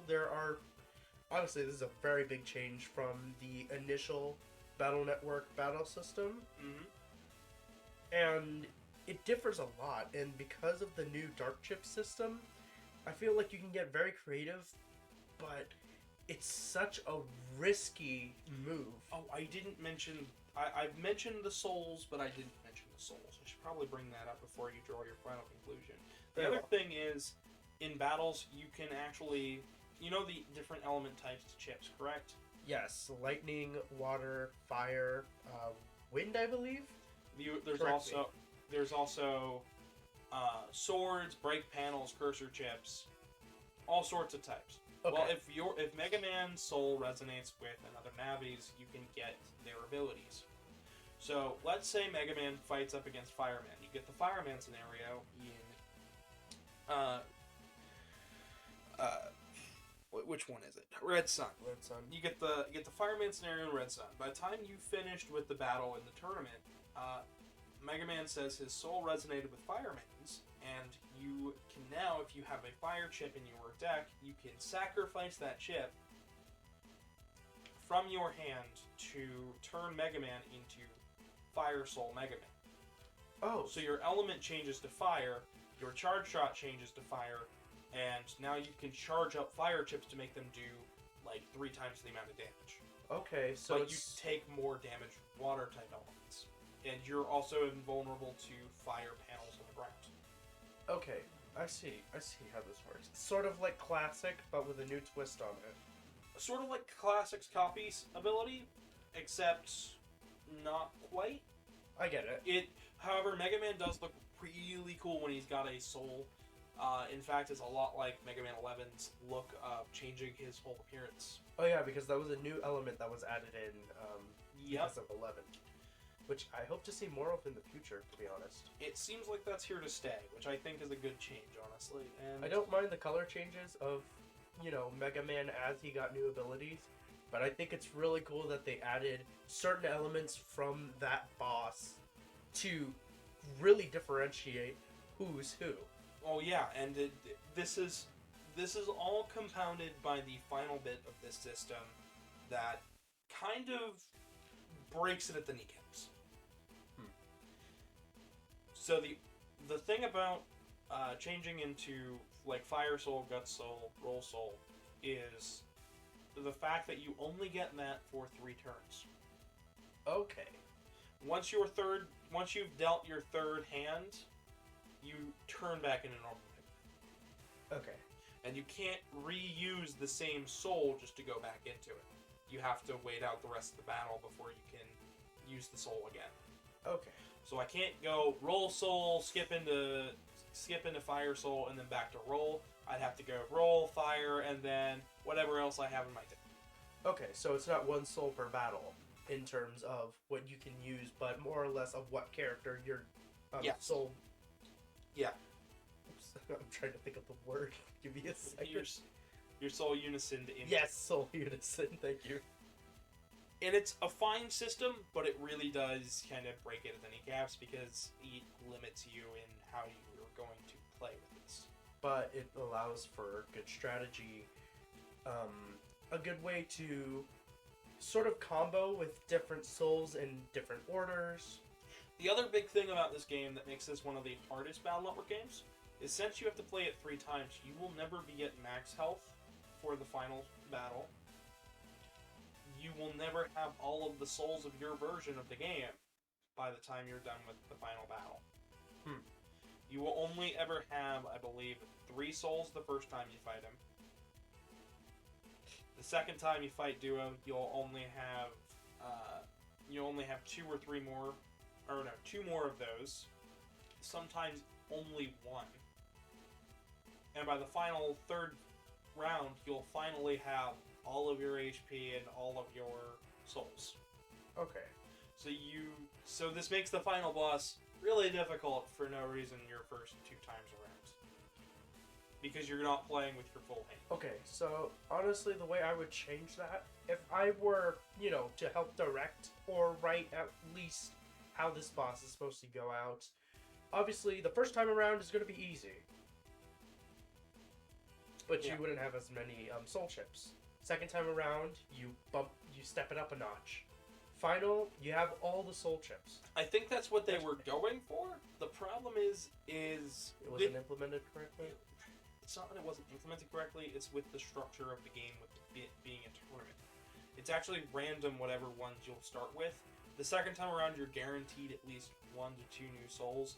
The third time around, you're guaranteed your final soul. However, other than that, it's all up to chance. You might just get repeats. Oh my gosh. So my first time around in Battle Network 4, I got Gut Soul. Okay. My second time around, I did not get. I didn't end up getting the next soul I needed.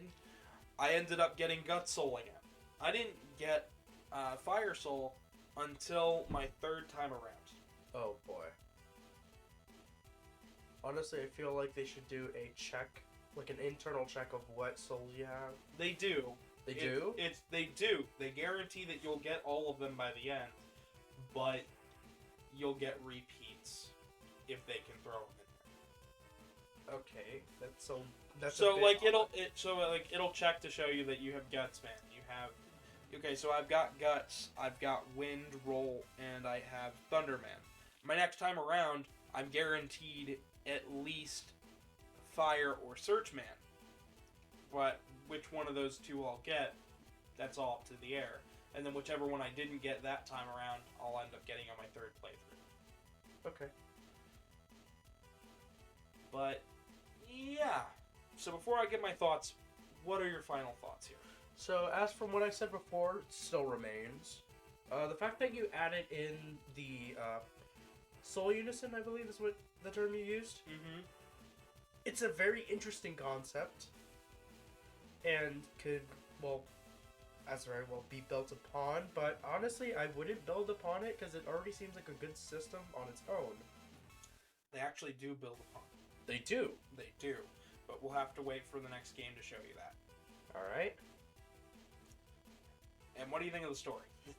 The story is a little all over the place, I'd put it, in terms of the fact that I understand the tournament. It's always going to be a thing, especially in Battle Network. Well, aside from certain things. Mm-hmm. But there's always going to be some sort of tournament within each game, from what I could tell so far. However, I could be wrong, because we have the future titles to discuss. You'll just have to wait and see for that one. My final thoughts are this game really was a learning moment for the dev team. It taught them to simplify the differences between each version to maximize the quality of the game. The Woodman scenario in this game, I didn't mention. With how it's programmed, they actually did it quite poorly. If you get hit while playing the game on an original DS or a DS Lite, in the Woodman scenario, there is a chance it'll crash the game. What? This was a form of copy protection that they didn't realize was going to bite it in the butt. If you play the game on DS, Blue Moon on DS, there's a chance you can both crash the game, it'll erase your save file. There is a chance that this will happen on emulators as well. This was such a big and known issue that when they did the Wii U re-release, They fixed it. they fixed it. Okay. So it's going to be fixed for the Legacy Collection, of course, because they know it's a problem. But it really is something where they were pressed for time, and I guess that's where they threw in the copy protection. Honestly, I feel like that on paper it was a good idea. The issue is that it wasn't handled well, and honestly, I'm glad that we now have crash handlers in systems, so And things to help. it doesn't damage our system when things crash. Well, luckily it didn't damage the system, but it can erase your save file. Which is Well, pretty... How far in is... halfway Woodman? through. Yeah, that would probably make me cry. Yeah. And the last thing, my final thoughts here, the localization is just a bit rough around the edges. This is definitely a learning title, and it should never be somebody's first Battle Network game. Yeah, I especially... feel like this is something where go into it knowing it's a weaker title. Go into it after you've played other games in the series and understand what's going on. But, That's my final thoughts with Battle Network 4. And so we come to our first Japanese exclusive mobile phone title, Phantom of the Network. Your thoughts? To be honest, I didn't know that one was a thing. You've heard me talk about it before. Okay, I have literally the smoothest brain. Cut me a little bit of snack. Yes. I should have eaten.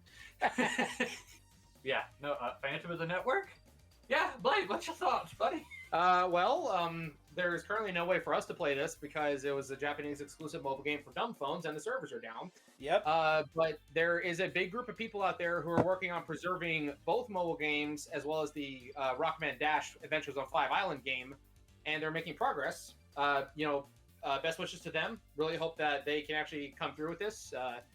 And hopefully they don't get DMCA'd by Capcom or Nintendo, because there was one remake of Phantom of the Network that was a fan remake that was in the works that Capcom decided to shut them down. So hoping that the same thing doesn't happen over here. I think that it would have been fun if I could have played it back in the day. I'd still like to play it even now. I do like, the idea of actually playing Battle Network on your phone because of the whole PET aspect of things. Mm-hmm. I think that is wonderful, and I really think that we should get an EXE mobile game, like a modern one, like that's not X-Dive. Yeah.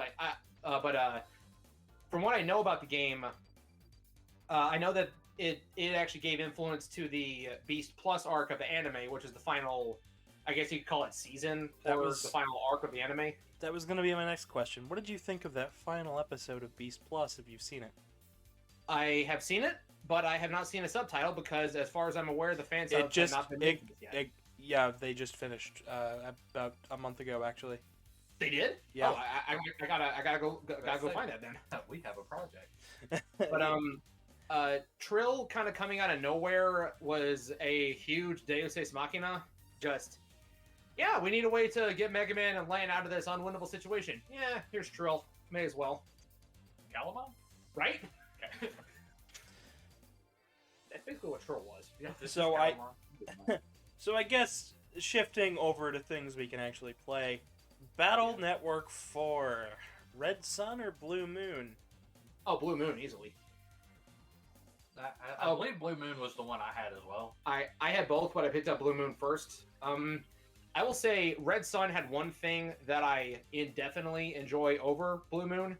Search Soul. Search Soul OP. So, but go ahead. My next question is, what do you guys think of the plot of 4? Because I know this is something that's that a lot of fans are really... I've heard a lot of fans get really annoyed that it's in the back burner for most of the game. Yeah. So... That's honestly the plot. The actual plot is fun, and it's cool. I think it's engaging. I don't like how the tournaments almost do not connect to them in the slightest. I'm not gonna say it trivializes the plot, but it feels like you have to go on 50 million different other fetch quests before you can progress the story, so much to the point to where it almost doesn't even feel like its own game and story. It basically feels like a precursor to Battle Network 5, and Battle Network 5 is the true Battle Network 4. This is just 3.5. Yeah. Kind of going into it, you know? In the bits I played of it, because 3, 5, and 6 are where the dramatic majority of my Battle Network time has been poured. It at certain points felt like one of those Zelda fan game things you would play on Newgrounds, where it's basically just get this item from this person to give to this person to give to this person to give to this. It got really repetitive. To go along with that, though, with the repetitiveness, what do you guys think of the Soul Unisons, the Soul Crosses? My favorite transformation ability for Megaman.exe. As much as I love and will gush over Heat Guts style, Double Soul, being able to change on the fly, this one feels like a true style change because you can adapt your folder to how you want to play the game. and the Double Soul complements it in such an excellent way, and it pairs much more stably with the style change system, or not style change, with the Navi customizer system than style change did. Because with style change, you have to grind for a specific style. You're not even guaranteed to get the right element. And then you will have to sink so much time into getting a new style. And then with Double Souls, yes, it is kind of bland that you're just giving them as part of the story. But as far as gameplay is concerned, I much prefer Double Soul and style change. I will say one thing they could have done to make it a little more, well incorporated with the game would have been if you weren't given like the last two as part of the story, but you had to go find them. Like, there are some bosses throughout the entire series to where you just come across them chilling out in the real world, chilling out in the cyber world, and you just walk up to them and be like, hey, you're a pretty strong fighter. Hey, our souls have formed a resonance, but they're not part of the story at all. Just get a double soul from some rando. That would have been cool and would have incentivized you to explore more, but they didn't do that. Yeah, that was something I was going to bring up when you were talking about them with the story. That's always one of my favorite like tropes in a game. Yeah, is like I'm a job system fiend. Okay, if it's got a job system in it, I am going to be a fan. So I really enjoy in games that like you get your jobs through the story, like Final Fantasy 3. Yeah, like you get a crystal, get more jobs. But then there are secret jobs that you go and do a side quest for, like the Onion Knight. Yeah. I love that. And if they would do something like that in a Battle Network game, I would lose my mind. So, to go alongside with the gameplay changes and additions, I've been fiddling here with the battle chip gate here. What are your thoughts on the ability to use the Mattel battle chips?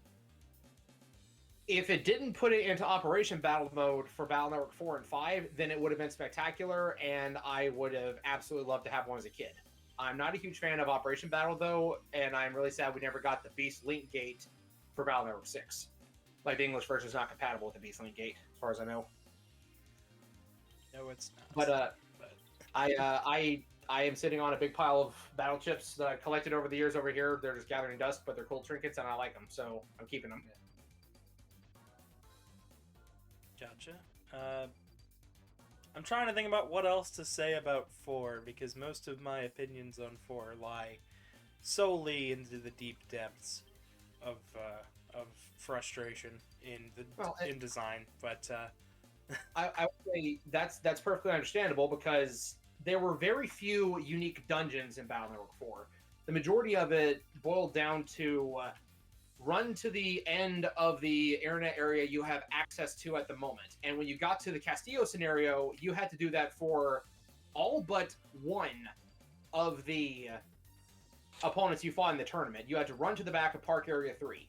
I think there was one opponent where you did not have to do that, and I can't remember who it was at the moment. But when that is the majority of your gameplay time at that point in the game, that's going to get old real quick.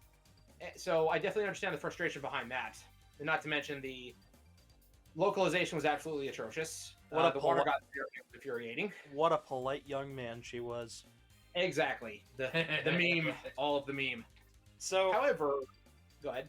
So since we all went with Blue Moon for this one, I still to this day can't find a copy of Red Sun. But aside from that Woodman scenario on a DS. Yeah, unfortunate. I Glad feel they fixed it in the Virtual Console, though.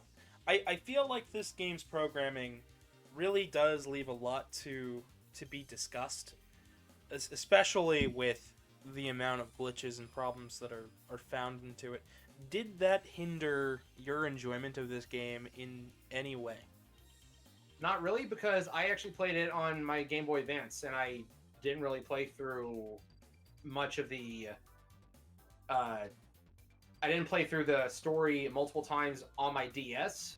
Once I got past that point, and once I was on New Game 12, I kind of stuck in the post-game and was just farming for Zenny and base battle chips. Yes, I have a 12 next to my continue option on Blue Moon. I played it that many times.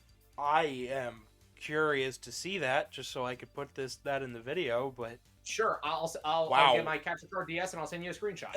Yeah.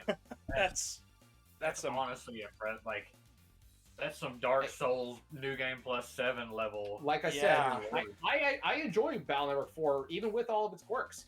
I will say one thing that not enough people talk about the positives in this game: the character design. The Navi designs in this game are spectacular. Burner Man, Video Man, Junk Man, Wind Man, Laser Man.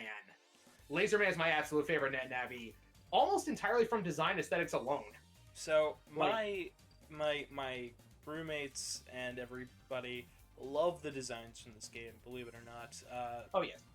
Do you feel so between the Casey, who's been going through this video with me, their favorite has to be Vidi Narcy and Video Man. What are your thoughts on Vidi Narcy? Vidi Narcy has different significance, and I would say different. The character as a whole has different meaning now than they as a character did back when the game was released years ago, just because of how our social climate has changed. Agreed. That is completely different. I think back in the day they weren't really thinking too deeply into what it was trying to be implied. I honestly thought it was, if you watch a lot of movies, a lot of TV shows, you'll see you have those very high artsy kind of directors who will say just kind of off the wall stuff, and that's just always what I thought Vidi was conveying here. Just someone who's very high on their own art and own ego, and I just never thought anything of it. Like I didn't think, oh, this person's like super weird. I was just like, it's just a super high artsy, classy stereotype character, and that's what I thought they were going for when they were writing Vidi as a character. On top of the high art, going along with the high art and high design concepts brought in this game, that duo. In my personal opinion, Duo is the best final boss in the Battle Network series. I love everything about it. The design, the music, the boss fight itself, the background just as the stars and planets and galaxies are rushing past you. It feels like Gurren Lagann. You're fighting, and Duo does something the first three final bosses didn't do. Duo moves. Duo actually moves. Yeah, that's... And a testament to Duo's power, we don't destroy Duo. Duo survives. Yeah. That he does. It does. I love everything about Duo. Duo EXE is, I think, one of the best things to come out of Battle Network 4 on the whole.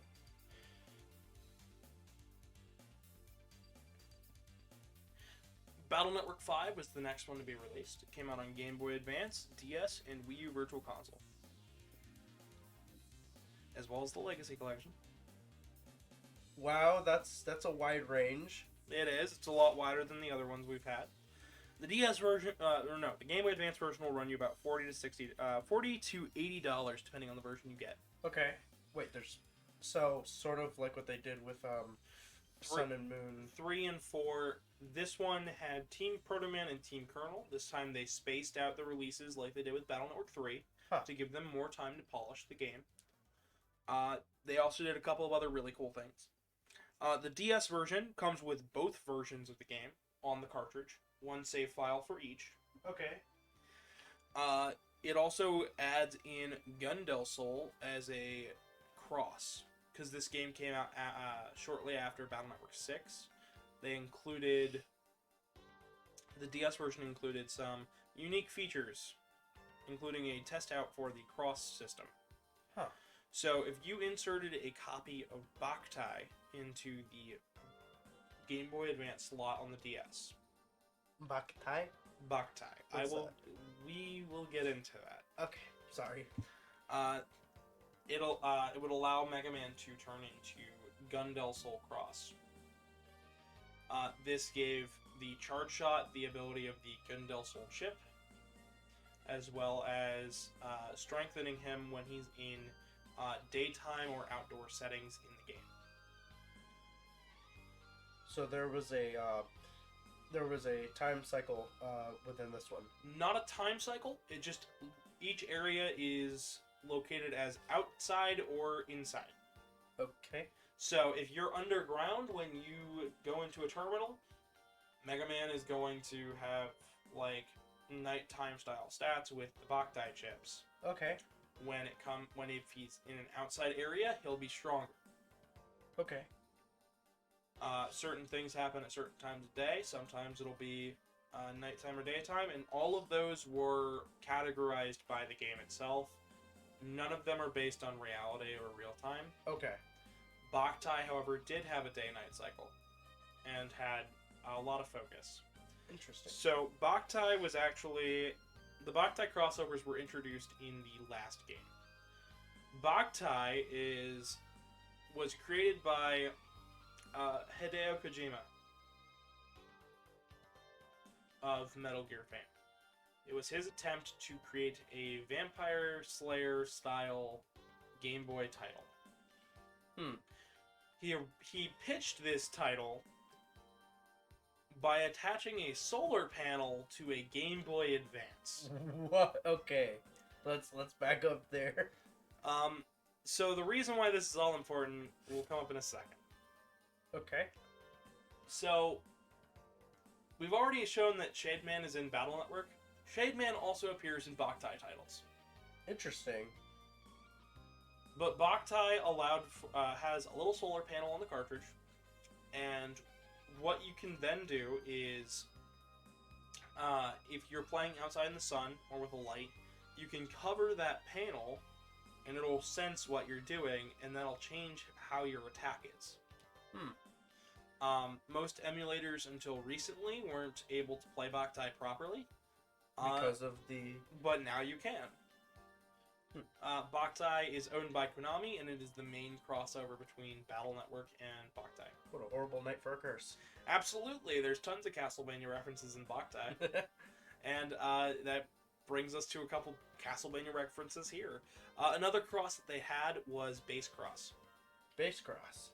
This would give you the abilities of base. There was GS and FS, if I remember correctly.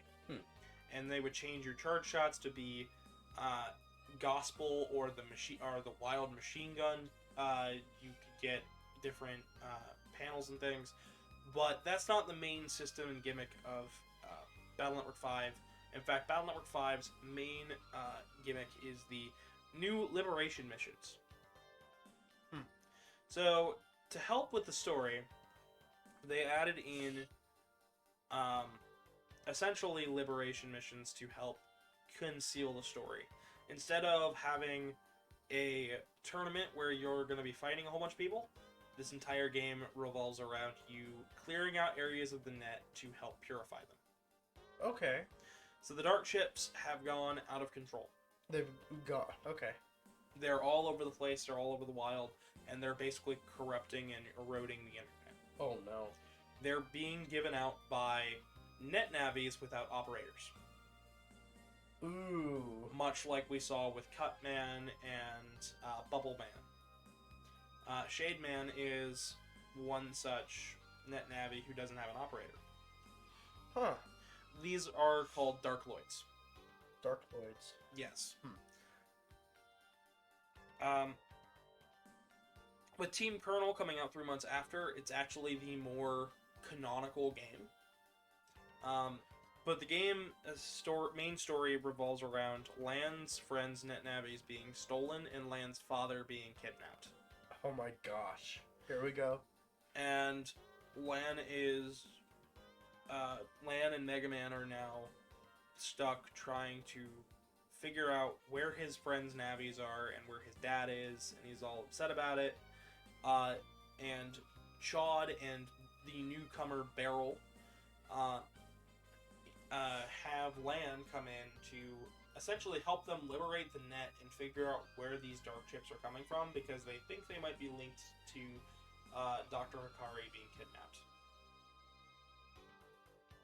Okay. So far, so good, right? Yeah. This is another reference here. So, in Mega Man Legends, there's a character called Beryl. He is Roll Casket's father, or grandfather. My apologies there. But Beryl shows up here as a young man and operates the NetNavi Colonel. Colonel, that sounds familiar to me. Yeah, Colonel is from Mega Man X4, and has a sister named Iris. we'll get into relations in Battle Network in a little bit. But this entire game was adapted into, along with Battle Network 4, for an entire 100 episode arc in the anime. And a movie. Oh my. That is a lot. Yeah, it is. And Just to understand the story. just as an adaptation of the story, honestly. Okay, so so what they did is they did an adaptation of the game story, or is it the other way around? I didn't fully Of the understand. game story. Okay. They used elements of the games like Barrel and the Dark Chips and Dr. Regal being involved, as well as the duo Meteorite to create one full story. Okay.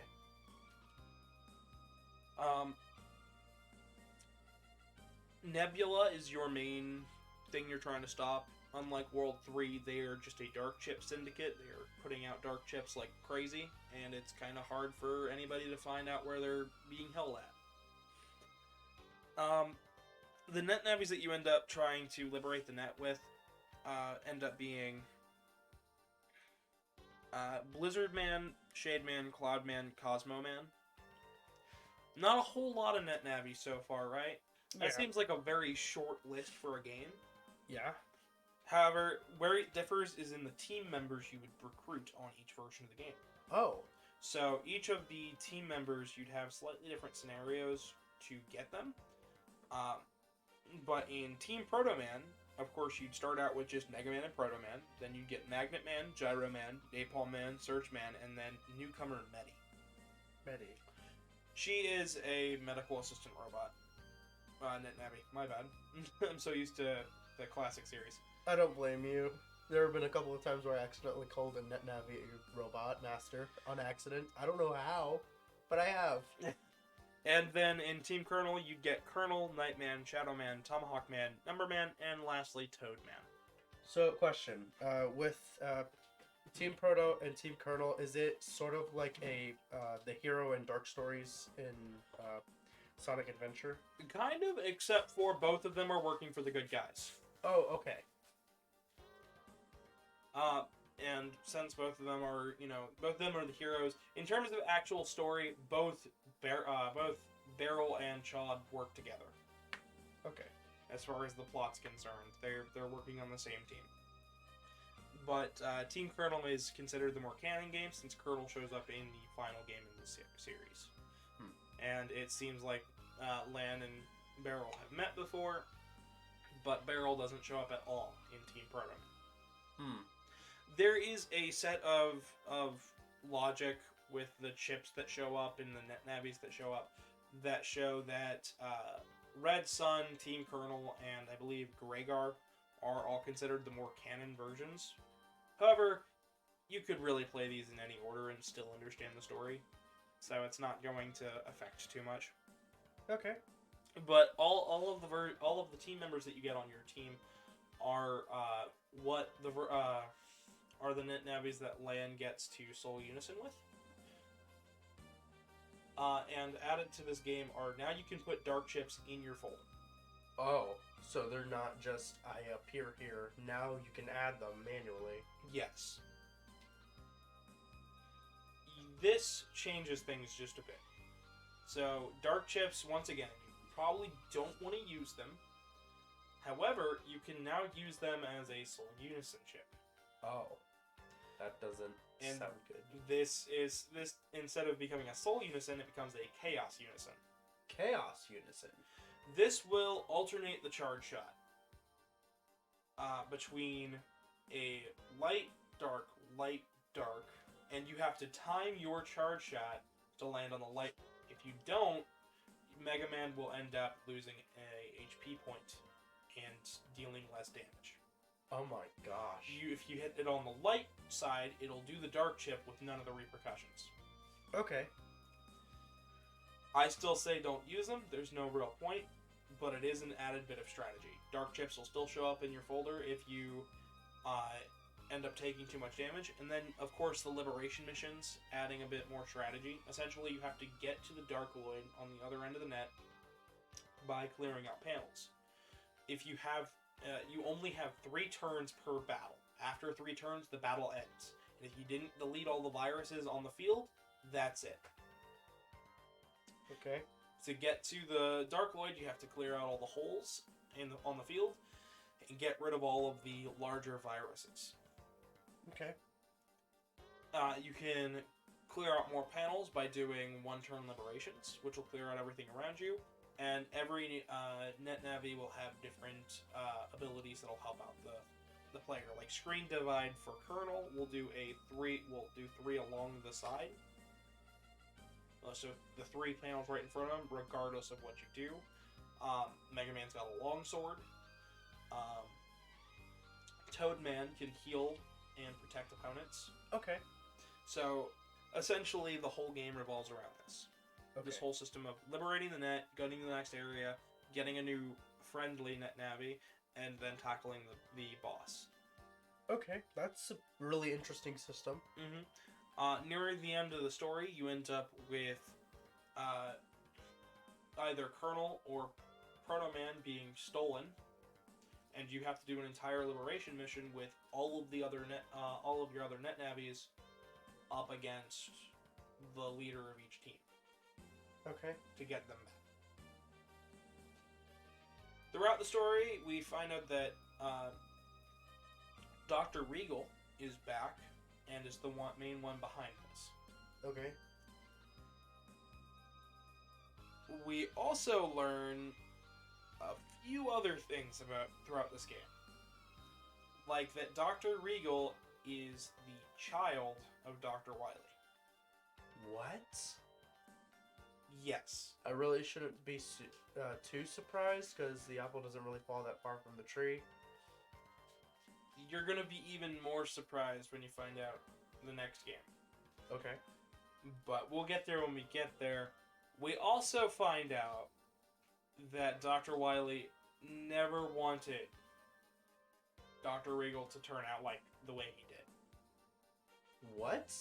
Yeah, Dr. Wily wanted him to be a good kid, be a good scientist. He didn't want him to, be evil. That's a very surprising turn of events. It is. I mean, even though this isn't the classic Wily that we're used to, it's still incredible to see that for the first few games when he was operating World 3, I believe. Yeah. He was still operating World 3. Yes, he was. That he wanted to rule the world, but now he turns over a new leaf, sort of. Not really. terms We of just his- see a different side of his character.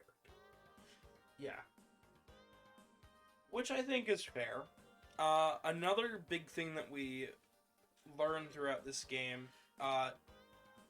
is just how polished things have become. This game is one of the most polished Battle Network titles in existence. I think this is one of the best, especially if you're just starting out. It's got the deep mechanics from the last Battle Network game. It's got it doesn't have as many programming errors. It's got maybe, I think, 2 localization mistakes total.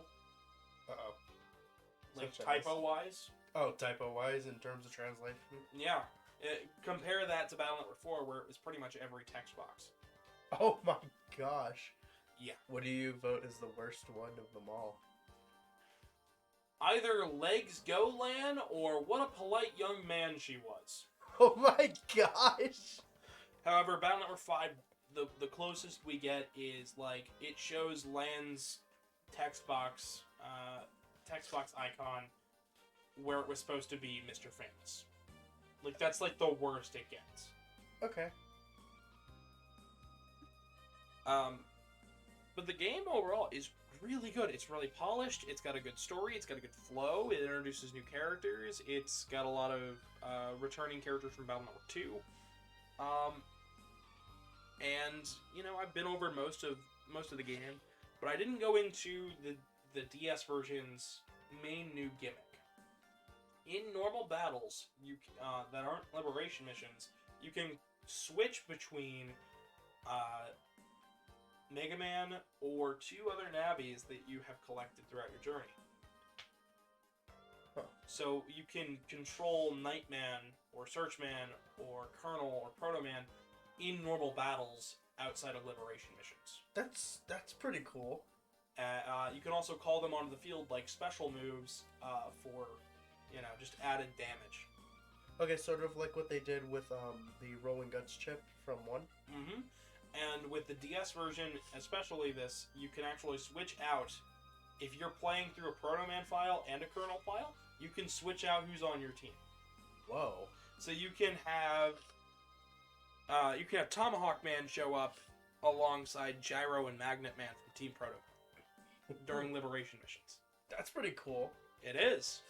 You can even have them show up in the battles themselves. And the last really cool thing is, if you have Game Boy Advance copies of 1 through 6, you can put them in the bottom screen and it'll change the battle music to a remixed version of that game's themes. It seems like with what Capcom does with these titles is just little Easter eggs and, these cool little bits of, hey, I'm pretty sure you played this title, so if you were to plug this into your system, you might get a little something special. Mm-hmm. Which I think is really cool, because not many companies or game developers really put that into a video game. The last really cool thing is since the DS version came out so much later, if you had a completed chip, like, if you've completed your entire library for one game on 5 for the Game Boy Advance, plug that into the DS version. When you start your file, you can transfer over your folder from the Game Boy Advance version. So you can start the game with ridiculously powerful chips, or if you're playing through them, congruently, you can just transfer them all over. That's pretty crazy. It's really, really cool. The final new addition here is Battle Network 4 had a scenario like this. For 5, I believe it was removed, if I remember correctly. But there's a Boktai scenario in the post game where you team up with Solar Boy to Django to stop Shademan and I believe his version of Dracula. That's pretty cool. We're gonna get into why this is important in the next game. But overall, I feel like this game is one of the better. What are your final takeaways from Battle Network 5? Well, as you've put it, Battle Network 5 has come across many different platforms, or in terms of like diversity with, well, once again, we get 2 copies of essentially the same story, but with slight differences. But now we have an added DS version, which Just combines both of them, allows for more customization, I guess you could say, in terms of teams, because you can swap out certain people from, or certain navis from Proto and Colonel. Mm-hmm. And I think with the Liberation missions, it's a new spin that we didn't really see before, or even have really thought of in terms of, like, hey, land can not just, or the player. This isn't just an action game. Here, let's give it some more strategy. Yeah, so it's not just, oh, you play as Megaman for the entire game. No, now you have other net navis that you can play as. Mm-hmm. And I believe you said it was specifically for the DS version that you could play as others outside of the versions, but you can play as, like, if I were to play Team Proto-Man, of course I can play Magnet, Gyro, Napalm, Search throughout the Liberation missions, but DS version lets you play as the other versions, navis. That's pretty cool. I actually kind of have a question for you, though. Yes. If they were to do a, I guess you could say, remaster of this game, full HD, redone, would you buy it? Absolutely, in a heartbeat. But I feel like the Legacy Collection here is going to be one of the better. This is going to be one of the better ports in the Legacy Collection, especially if they can manage to keep in the Boktai crosses and things. However, even if they can't, at least we have the base cross in from the DS version brought to the Game Boy Advance on the Legacy Collection. So they already kept it in the Wii U version, but I'd love to see it kept in, and I'd love to see the Boktai Cross added in for the Legacy Collection. Yeah, that would definitely shake things up a bit. My full thoughts are this really showed what the Battle Network team was capable of. They showed that they wanted to stretch their wings. They wanted to have a darker story, more connections between Classic and Battle Network timelines.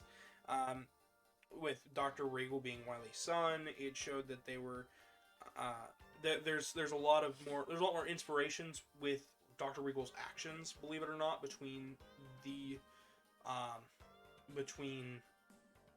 this and the Classic series, especially when you realize in Mega Man Fully Charged, believe it or not, the team behind that, the main villain for Season 1 of Fully Charged is a character called Sergeant Knight. But if you compare Sergeant Knight's actions to Dr. Regal's actions and the way the characters look, design, and are talk to the characters, you can really tell Sergeant Knight was supposed to be Dr. Regal. Fully Charged. Yeah. That's pretty recent. Yeah, that is. And the fact that they kept these details in, Mm-hmm. that's pretty crazy. This also allowed for this game story also allowed for later games in the series to have more fleshed out villains, especially in ZX with Serpent as well as Master Albert and Master Thomas in the ZX games. I feel like this game really allowed the games to really allowed the team to stretch their wings and show that no, the Mega Man games could be more than one thing. They can be more than copy pastes of each other. They can be more than one note stroke of this game, and then you have this game, but with a couple little differences. It's And the then you same got game, this. but they tweak something, change some bosses. No, this time it's like, here's a new experience, and you're going to get a new experience every time. I think with what we discussed for, I believe it was 4. Mm-hmm. Honestly, I think it's really cool how they changed it up. I think the way they changed them up is just really impressive, honestly. With what they did with 5 is quite beautiful, actually. I have nothing really much to say about it in a negative connotation, or even to nitpick at anything. Now, don't get me wrong, there's nothing I would have nitpicked about the others, but this one is just almost like a symphony to the mind. Now, I mentioned way back earlier on I wanted to talk about some of the reviews, and I think this is the perfect time to discuss them. Oh, no.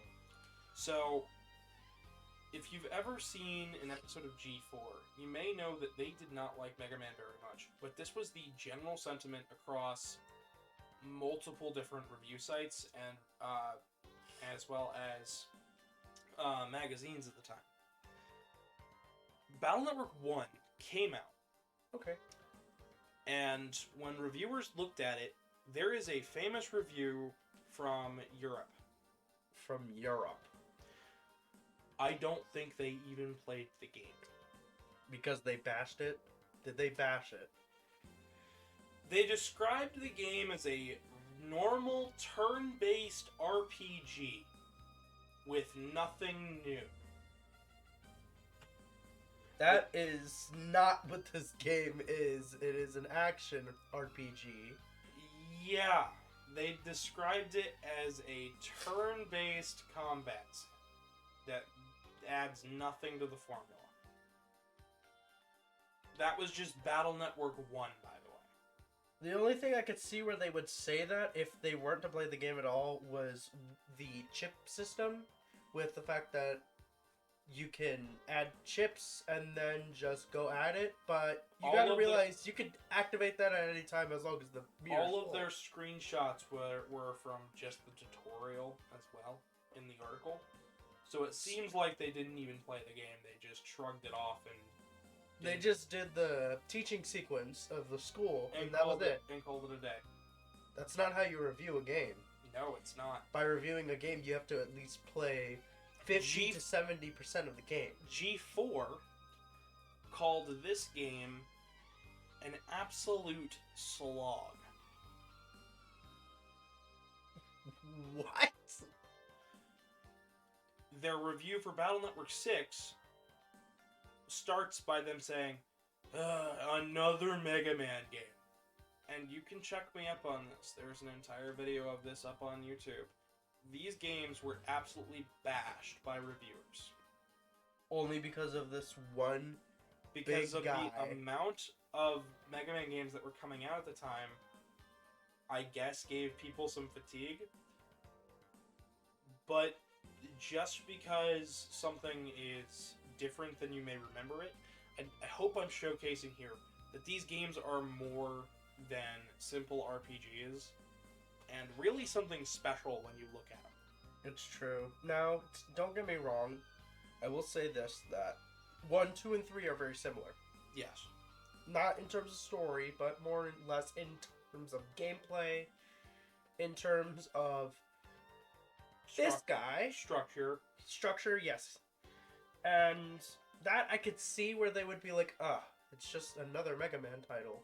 But 4 and above that is where things really start shaking up, and They really blossom in their own. Yes. And I don't see why they would be like, oh, I did not like 1, so these other ones must be trash as well. That kind of burns me up, because I actually like the concept of 5 and 4, and I actually really want to try these titles. So, when it comes to this game in general, for me, it really does say a lot that I have spent so much time playing these games that I can look at this game and go, yeah, it's a good starting point for the series, even if it is late into the game. Now, when I look back at the old reviews, I think it's really disheartening. However, when I see the coverage from news sites about the Battle Network games, especially the Legacy Collection nowadays, I see that they've taken a lot of time and effort to look back at their old reviews and gone, oh, we messed up. So, that's my full thoughts on this game. This game is something special, something to look forward to, and certainly a great entry point if you're looking for a good starting point that's going to give you the most complex battle system, as well as a good story to play. Not only that, a very challenging one at that, where you actually do have to think on your toes with certain things.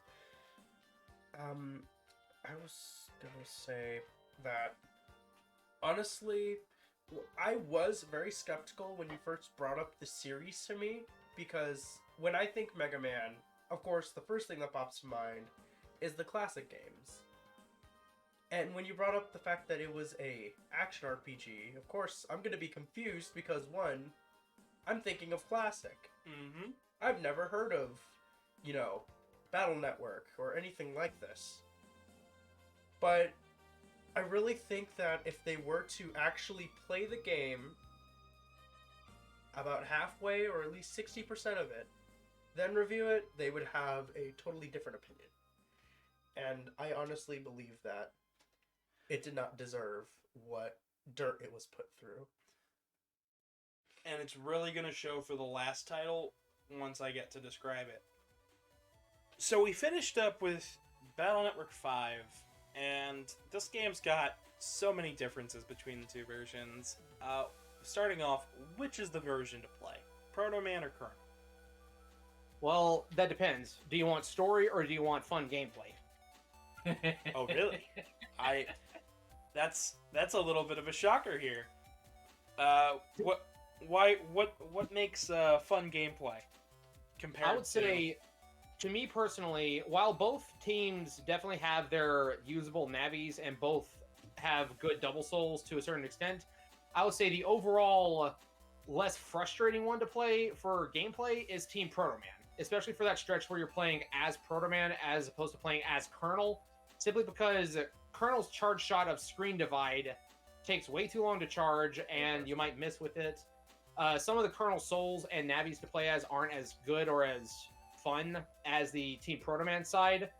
But on the flip side, in some of the Liberation missions, Team Colonel absolutely dominates compared to Team Proto Man. Like, Toadman over Medi every single time. I was gonna say. Toadman and Nightman. Because Toadman was my go-to for the game. Yes. I will say for story though, Team Colonel I think is the actual canon Battle Network 5, especially since it came out like a couple months after Team Proto Man while they were nailing down the final story elements. The opening cutscene and the ending cutscene are actually different. The opening is very subtly different. The ending is completely different and is a perfect lead off into Battle Network 6. And if you play Team Proto Man, then the upcoming story arc of Battle Network 6 will just seem like it comes out of left field. Whereas if you play Team Colonel version, it seems much more warranted, and the payoff is just a lot better, and it makes you feel more. But gameplay-wise, I'm probably going to reach for Team Proto Man before I reach for Team Colonel. Conversely, I'm just Team Colonel, just entirely. I like, even the part where you're playing as Colonel, I just not that worried about the charge shot. Everything else works fine. Laughs and Proto Chaos. But I will give you Night Chaos, though, is absolutely phenomenal. Moving into the Chaos Unisons, what are your thoughts with those? One thing that I kind of wish that they had implemented into both 4 and 5 with the whole concept of dark chips and Mega Man turning evil, I wish that there had been some kind of like true karma system and some kind of story consequences for using dark chips. Even if the Chaos Unisons don't corrupt Mega Man, they make him extremely overpowered, and you can use darkness with no consequences to the story. The dark Yes. from Toadman, because again, my go-to. Yeah, exactly. Like Toad Chaos with Dark Wide Shot just wipes the field. Proto Chaos's Dark Sword cuts everything down. You know, Area Grab, Night Chaos, anything directly in front of you is dead. Napalm Chaos's Dark Meteor is pretty good if you can use it right. Magnet Chaos is a very great first Chaos Soul to get, which it's kind of good they don't give you Chaos Units until midway through the game, or else if you could use it at the beginning, everything is dead. Yeah, everything's gone. But just me personally, from a story standpoint, I wish there was some incentive to not use it. You know, kind of a, oh hey, you only get the true ending if you don't use it X amount of times or so. It's fun to play as, and it's really fun to wreck stuff with, but it also makes it feel just a little bit overpowered. You're almost God mode once you can get the charge shot timing down just right. Speaking of crosses and timing and all of the strangeness with that, what are your thoughts on the base cross that you can get in the DS and Wii U Virtual Console? It just makes the game more fun. I do hate that in the North American version, you can only get it on the DS, and we didn't have the e-reader cards to go with it. This is, again, where I'll say I prefer Team Proto Man to Team Colonel, because Gold-based Cross, while the charge shot is not as impressive as the Hell's Rolling of Team Colonel, which is amazing, I will take Super Armor and the plus 200 HP over the Float Shoe and plus 20% HP on Speed Form.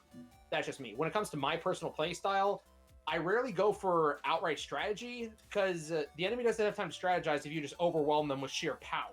Can't kill you if they're dead. Exactly. That's why Gut Style is my favorite, because it's like, oh, you're going to hit me? I'm going to tank it and power through with Super Arm. So that's why I like gold-based form better than silver. So I know, yes. We didn't go too far into the post-game of Battle Network 4 and some of the stranger chips, but I think it's important for Battle Network 5. Do you think for the Legacy Collection, they will bring back the Boktai Cross you could get? Please. I hope they do, and I am kind of I'm optimistically hopeful, because I actually have a little bit of info that may hint that it might be coming back. But the biggest hang-up we have is the potential that the license and agreement may have expired. But I found out recently that Konami actually renewed the rights to the game series of Boktai back in March of 2022, sorry. So that's fairly recent. And apparently there's also been another crossover with Rockman X Dive teased coming up soon, but we don't know what it is yet, if my info is correct. So I think it could be that around the release of the Legacy Collection, Rockman X Dive will get a Boktai crossover, and they'll reinstate the Boktai content. What was it called? Like Solar Soul? Or Soul Cross Mega Man. Yeah, just my absolute favorite form, if we're not talking about Double Souls, just because it gets so much power buff. It's such a cool idea. The Just flowing looks scarf is like, It almost looks like something out of like Saint Seiya or Kamen Rider. Yeah. If It is. Dragon Ball. Yeah, right. So if this game were somebody's first Battle Network game, and you sat them down with this, do you think they would like Dr. Regal as the villain? Or would they be pining for Wily to come back? Ooh, if this is their first exposure, oh man. Okay, on the one hand, I think Regal is an infinitely more competent villain than Wily is, just because the very start of the game, he pulls no punches. He goes after Lan's father and friends, kidnaps him and all of his friends' natties, just immediately. And that leads into my favorite story arc of the entire series, because every other time they've been telling Lan and Megaman that they're too young, they shouldn't be trying to fight evil. No, this time they actually go out and recruit Lan to be part of the Anti-Nebula strike team, recognizing his abilities. So this time the story is personal, and I love that. However, if Regal just comes out of nowhere, then it doesn't really make a lot of sense in Battle Network 5 unless you played 4 first. So that's kind of where we hit the crossroads. On the one hand, 4 does a good job of introducing Regal and bringing him up for Battle Network 5, with the exception of his whole fake suicide at the end. But if this is their very first exposure, oh man, that's They're tough gonna to be answer. They're gonna be missing some. They're gonna be missing something if this is their first exposure. Whereas with Battle Network, heck, even with Battle Network 3, I think Wily is introduced subtly enough. Like, he's not so over the top and ham-fisted like Regal is, because Regal is like almost cartoonishly villainous, and I love that about him. Mm-hmm. But Dr. Wily doesn't even show himself to Lan until the very end of the game. So I do get that from a narrative standpoint, that could be seen as a plus. But that's a good question. I never thought about that one before. That, in general, do you feel like this game puts enough forward new to be a fully fresh experience, or would you agree with the reviews at the time that claimed that it was just more Battle Network and it wasn't really worth most people's time? Alright, playing the Game Boy Advanced version, I can kind of somewhat agree with that, especially if you were just coming off the heels of Battle Network 4, because, especially since the Japanese version was really pushing the e-reader peripheral at the time, if we're playing the North American version, we don't even have every base battle. We get 2. We get Chaos Lord base and base Omega. But if we're playing the DS version, on the other hand, that is an absolutely beautiful new experience with voice acting, with arranged music soundtracks, with some new mini games, with the transport chips for the Liberation missions. And I understand the Liberation missions can be kind of frustrating for those who aren't used to them. That's actually one of my favorite aspects of this game. Yeah. I would actually recommend the DS version of Battle Network 5 over either of the other 2 individually, Game Boy Advance or Virtual It's Console. just a more complete game. It is. It feels like I could definitely understand those criticisms, and whereas I kind of said that Battle Network 4 felt like the prelude to 5, it feels like GBA Battle Network 5 was the demo before the full game on the DS dropped. Yeah, I'm in 100% agreement here. It's like it's not for just the GBA, but it is definitely a worthwhile experience on the DS. It's kind of like you get Marvel vs. Capcom 3, and then you get Ultimate Marvel vs. Capcom 3 That's a on really P- good example. on PS4 with all the DLC. Yep. I think like vanilla MVC3 for Xbox 360 versus the Xbox One PS4 Ultimate MVC with DLC included is like the comparison I would use here. Do you think that the 3-turn Liberation battles mixed up enough to keep people focused in wanting more Battle Network? Or do you think that it lost more players than it really should have? To anyone who was turned off by it, the only thing I have to say is get good. I personally feel like it's about a 50-50, because there's going to be the class of people who's like, yeah, no, we appreciate the switch up, and then you're going to have probably a roughly equal amount of people who are like, this is not Mega Man, why am I doing this? You see, that's actually the reason why I like to do it, because now I love Mega Man to death, but the thing is, if I'm given the option to play as literally anybody but the main character, I'll play as anybody but the main character. I'll pick Luigi over Mario. I'll pick Noble 6 over Master Chief. And when it comes to Battle 5, I'll take Proto Man or Colonel over Mega Man. Except for the Chaos Unizens, because sometimes that's the only way to beat some of those later Liberation missions. Just because of the 3-turn time limit. Especially if you're surrounded back to back and they only have two rows. Hey, look at that. Dark Sword for both of you. You're dead. I was really more so just trying to be facetious with that comment earlier. I definitely agree it's not a perfect system, but with enough practice, it can be overcome.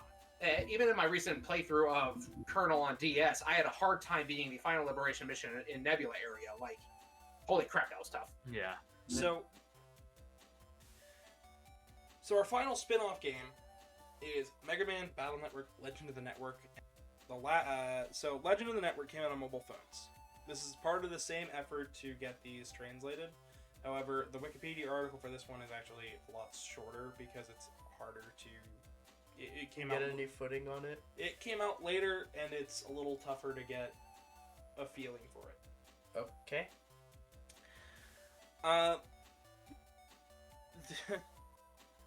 So, since the game doesn't have a full rundown, I had to look things up and gather things from all sorts of different sources from the character bios of this one. This involves two characters named Nobody and Charisse, members of a ancient civilization from 3,000 years in the past, jumping through a time hole fissure and ending up in the modern day, and they see what World 3, Nebula, and Gospel have done to the world, and they decide that they feel their technology was stolen. So they try to say, alright, you stole from us, no credits given, we're going to just destroy the planet. Okay, we're hitting another hard reset. Kinda, sorta. However, throughout the whole story, we end up finding out that this is what's known as the Trojan Horse Incident, or the Trojan Incident, where they attempt to do a Trojan virus that will cause chaos on the net, shutting down all the devices. There's a net navy that's shared between Nobody and Charisse that transforms. They are called Rideman and Rideman R. It transforms between a cowboy and the horse he rode in on. Okay. It's a little interesting, but the whole plot involves net navies being transformed into Beast forms? alternate versions of themselves Okay. for attacking purposes. Near the end of the game, Nobody gets to see what actually happened to his people 3,000 years in the past through another time fissure. Huh. It turns out that no, nothing was stolen. The people ended up dying out because the place that he comes from is essentially a combination Greek, Roman, and Persian empires. Okay. So essentially a Pompeii incident happens, but people were able to get away fast enough. Okay. So the civilization may have ended, but the people lived on. And he decides, oh, we messed up, and tries to amend by stopping the Trojan virus. Okay. I see. This game doesn't really, impact anything really too much into the other games, but it does show that time travel is possible, which is cool. Was this concept not explored before, though, in X? We're talking time travel was explored in the classic series. Okay. With Quint in Mega Man 2 for Game Boy, as well as the Wily Wars. But Battle Network's only time we have tackled it was actually a game that came after this one. And we'll get to that in a bit. But by the end of the game, Nobody and Charisse end up living alongside the rest of the people and basically having a peaceful life. Also, the name Nobody is actually a reference to the name Otis. Huh. Otis being a Greek term, a Greek name, which means nobody or common. So essentially, Nobody being is, a fancy little pun. But this game, once again, I've never played it. I've seen a little bit here or there. I can't really speak on it. It's got a full battle system. It's got the online internet areas as well as the Ace Attorney style talking sequences. Not much to say here. Is this another flip phone title? I forgot to ask. Yes, this is a flip phone title. Oh boy. Legend of the Network and Phantom of the Network are both mobile phone titles. Battle Network 6 came out on the Game Boy Advance and the Wii U, as well as the Legacy Collection that's coming out soon. This game goes for anywhere between $50 to $90, depending on the version. Alright, that's a little pricey. It came out around 2006. Okay.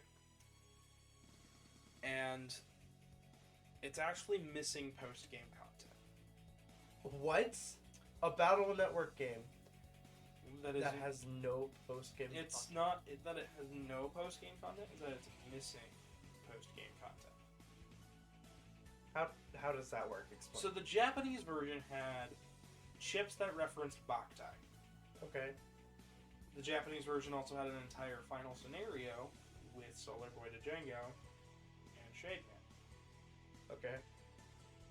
These were cut from the US release because Boktai 3, I believe, never had a US planned release. So Konami didn't feel comfortable allowing that to go through.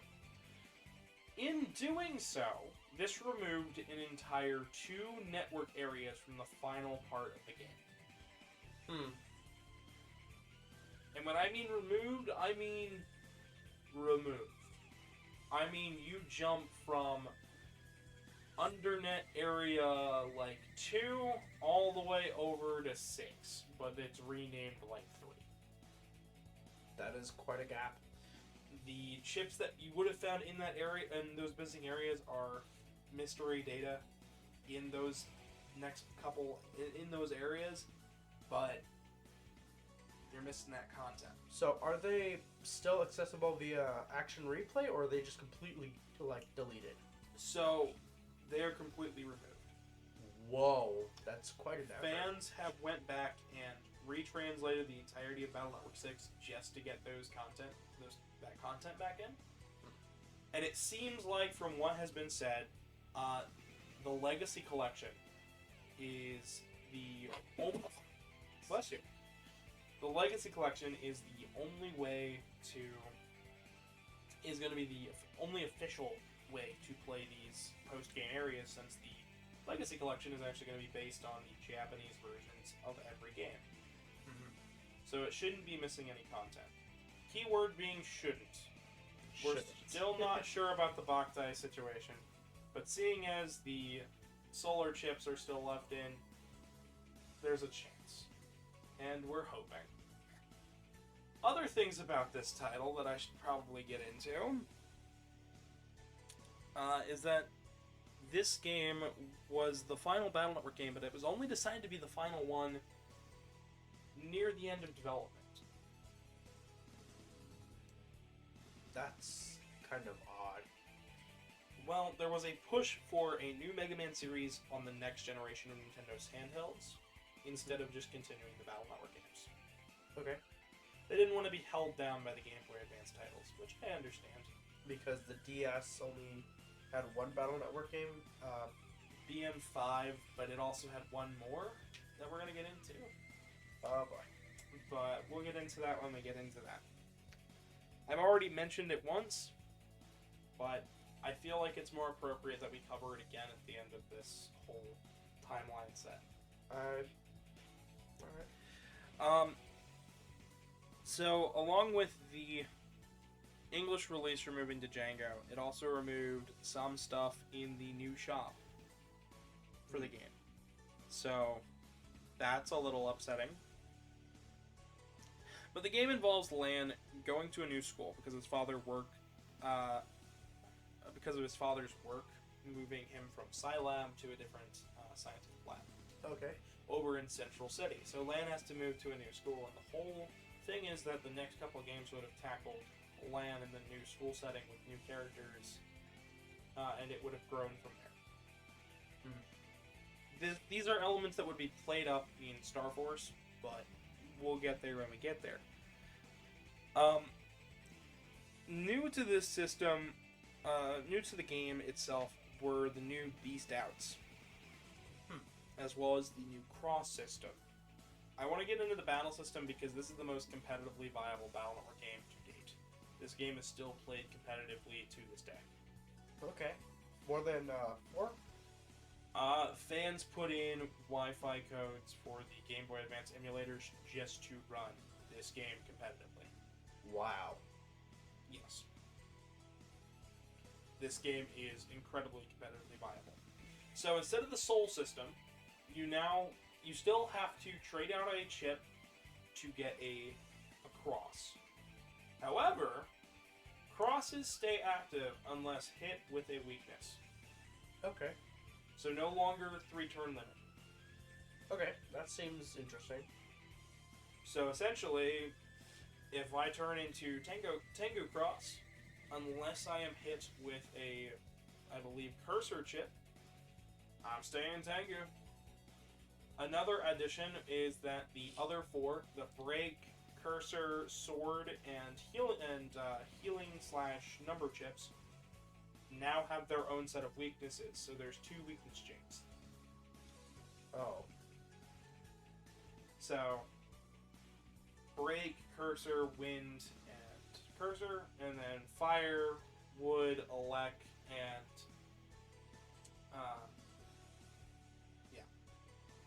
Okay. so they've got their own sort of double weakness chains. This is to keep the cross system in balance. It also helped out with making the battle system more complex. Okay. Moving on to the next part is the Beast Out system. Okay. Depending on the versions, you would have a Falzar Beast Out or a Gregar Beast Out. These can be stacked with the crosses. Essentially, they allowed Megaman to have more powerful attacks. With Gregar, he's got a machine gun. With Falzar, he's got a tri-attack. Okay. With Falzar, he can fly over top of panels with holes on them. With Gregar, he can go in for a close-range slash. Essentially, both Beast Outs allowed for a more complex battle system, and since they can stack with crosses, you can get elemental Beast Outs. Whoa. Beast Outs also are limited to 3 turns. Okay, so similar to what they did with The Souls. Souls, except for with Beasts. Now, you can use a Beast Out after your 3-turn limit is over, though. Okay. However, this will immediately make the AI take over for Megaman. He will no longer listen to your commands for the rest of the battle. Oh. Much like the Dark Chips. However, they don't take away 1 HP. This is just a Beast Out. So it's just another Berserk type It's just of, It's just a Berserk mode, and whoever wins, wins. And he can absolutely lose, and it sucks when that happens. That's scary. But as long as you're not going, okay, I need to Beast Out for this next part, you should be fine. So you can Beast Out 1 time have full control. Second time, not so much. And if you Beast Out if your Beast timer runs out, your Mega Man will instantly go into fatigue because it takes a lot out of him. Mm-hmm. So there's a lot more complexities with the emotion window as well as the Beasts Out and Beast Overs. Mm-hmm. So far, what are your thoughts on the battle system? The battle system, well, I'm happy to see that Souls, no longer just last 3 turns, but they actually have a sort of thing you need to think about now. Mm-hmm. You have to pay attention to weaknesses in order to keep said soul. The new Beast Out system seems really interesting. And once again, you have another risk for reward type situation. But this one seems a bit more riskier in terms of the fact that, you wouldn't be able to fully control to an extent of your character, which is kind of scary. So, another thing that I haven't mentioned with all of this is the fact that throughout this game story, you can actually, once again, take control of other navies. Okay. However, it's not just Liberation missions, because Liberation missions did not return. Since Okay. there is no Dark Chip Syndicate in this game, Dark Chips will no longer show up. They do exist, but only for your Beast Link gate, Okay. which is the chip gate for this game. Alright. But you can take control of other net navies across the game. The ones that you can soul unison with. And you can actually explore the entire internet and battle with those navies. Whoa. So it's not just one little area, it's not just in battles, it's you've taken control of the navi and you can run all over the place. That's pretty cool. And you can solve puzzles with them because each of them have their own unique abilities. Oh, that's pretty cool too. So, I believe it's Tomahawk Man, you can come up to a tree and you can chop it down. Or if you use Heat Man in the other version of the game, you can burn it down. And it'll allow you to open up different pathways, which you can then come back with another navi and clear out the internet areas. Internet areas were simplified for this game to help keep them condensed, to keep the story flowing. It allowed them to have more content. Another thing that they removed from the US version was maps. Oh no. There were maps for each area that would tell you where you're at and what the area looked like. Okay, I understand if they removed the maps for, certain things, but they didn't have to remove the entire map system. Yeah, there was one in each area of the map. Each internet area would have their own map, and you can go up to it and you can see where everything is and kind of plot out a course. That was just removed. So we have to resort to looking up the map again.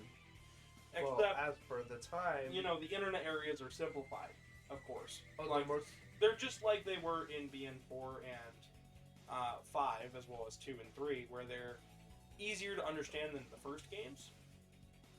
But the maps allow you to kind of, see where you're at, plan out things, see what's what. Because the game looks really gorgeous, but it can sometimes be a bit overly visually in your face. Oh no. It's nothing bad. In fact, first time I did it, I didn't even realize there were maps in the Japanese version. However, there's the fan translation that adds back in everything, including the maps. But the entire plot of this game involves Neo World 3. You're gathering the new copy bots Oh no. to unleash the Psy Beasts onto the world. So copy bots allow for net navies to interact with the real world. They are robot bodies for net navies, and they hologram over the net navi. So that way then they can see and act and be people. Huh. That's pretty new. It's pretty cool too. It's really cool. It's really interesting. That'd be pretty neat. You could just be like, hey, do you want to see my custom net navi? And they just walk out. They're not just stuck to the PET. They can, or the internet. They can just, interact with the real world. Is that where the Bubble Man scene that you sent me? Yes, that is where the Bubble Man scene that I sent you comes from.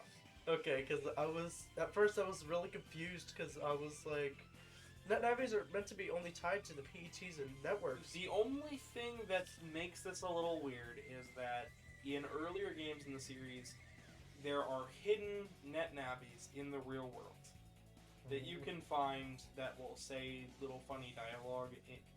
None of them ever matter in the grand scheme of things.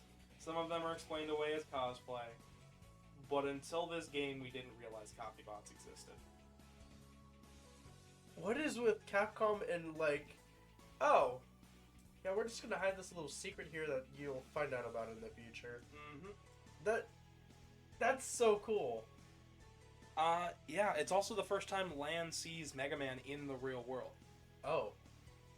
So there was a moment in 3 where they were together near the end of the game. However, it was Lan in the network system. This time, Megaman's in the real world. And it's kind of touching to see the two brothers meet for the first time. Like face to face in person. Yeah, Or in data, as we would put it. in person. Well, when you said LAN went to the network instead, but Yeah, but this time it's real world and it's in person. It's really interesting. And the way they play it up is quite nice. The first thing that really happens in the game, though, to kick things off, is that Circus Man ends up stealing the one of the beasts. Depending on which version you get, he'll either steal Gregar or Falzar, and the other one will infect Megaman, which allows for the beast-style system to happen. oh, I see. The next thing that happen is Blastman ends up attacking the school. And this Blastman is super interesting because this is the first instance of a net navi that was later turned into a robot master. What?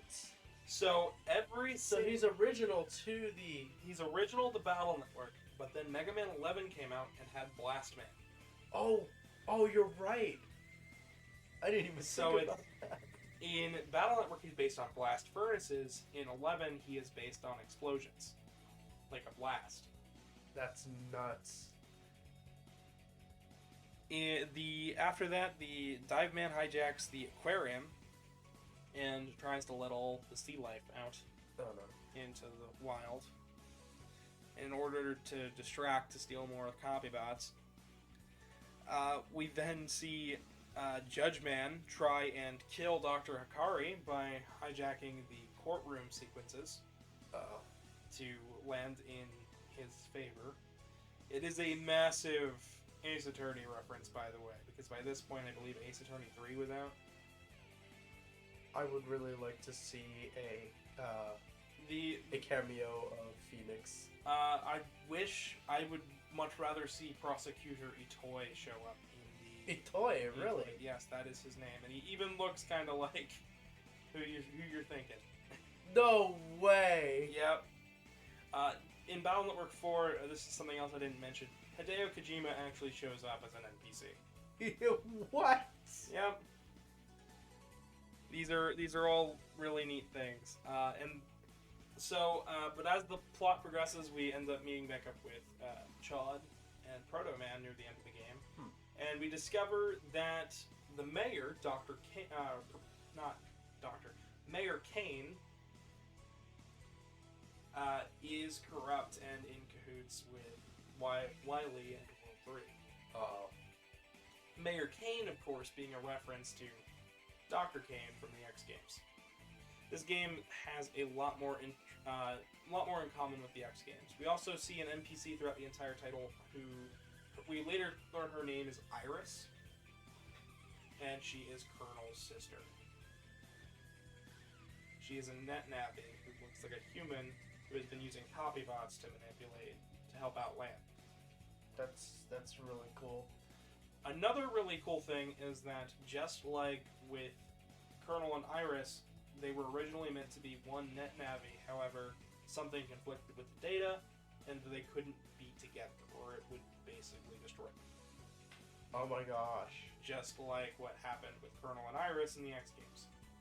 That's really sad. That reminds me of a book that I read one time. Of these two lovers that had a certain disease that would kill each other if they were ever to be in the same room. It's really interesting. It's an airborne disease. It kind of reminds me of the same concept in a way. The final thing we end up learning throughout this game, and I must preface this: if you don't want spoilers, skip ahead a little bit. I do not blame you. You should have clicked off the video while you could. Alright, click off the video. Go give it a shot. But for those still sticking around here, the final thing we learn is that because Beryl has basically been running around this entire game, but he's been a lot more standoffish than he was in Battle Network 5. Huh. Beryl has been helping World 3. Of course. Now we have a trainer. He feels obligated to. Oh, obligated. So, Dr. Regal may have turned over a new leaf with amnesia by the end, but Beryl is Dr. Wily's adopted child. Wait, what? You have officially broken my brain. So, Regal was never meant to be evil, but Wily feared it and put a chip in his head that would basically fry his memory and leave him with a whole blank slate with a new path in life. For good, if he ever so did. Beryl, on the other hand, didn't have that worry.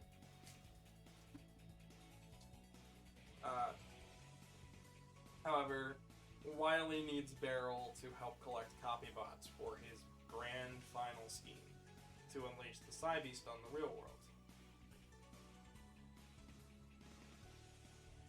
And that's when we learn about Iris and Colonel having to be separated by Wily. Huh. And that Colonel was made by Dr. Wily. Okay, this game is really good with its narrative, but it's starting to break me to the point to where I can't.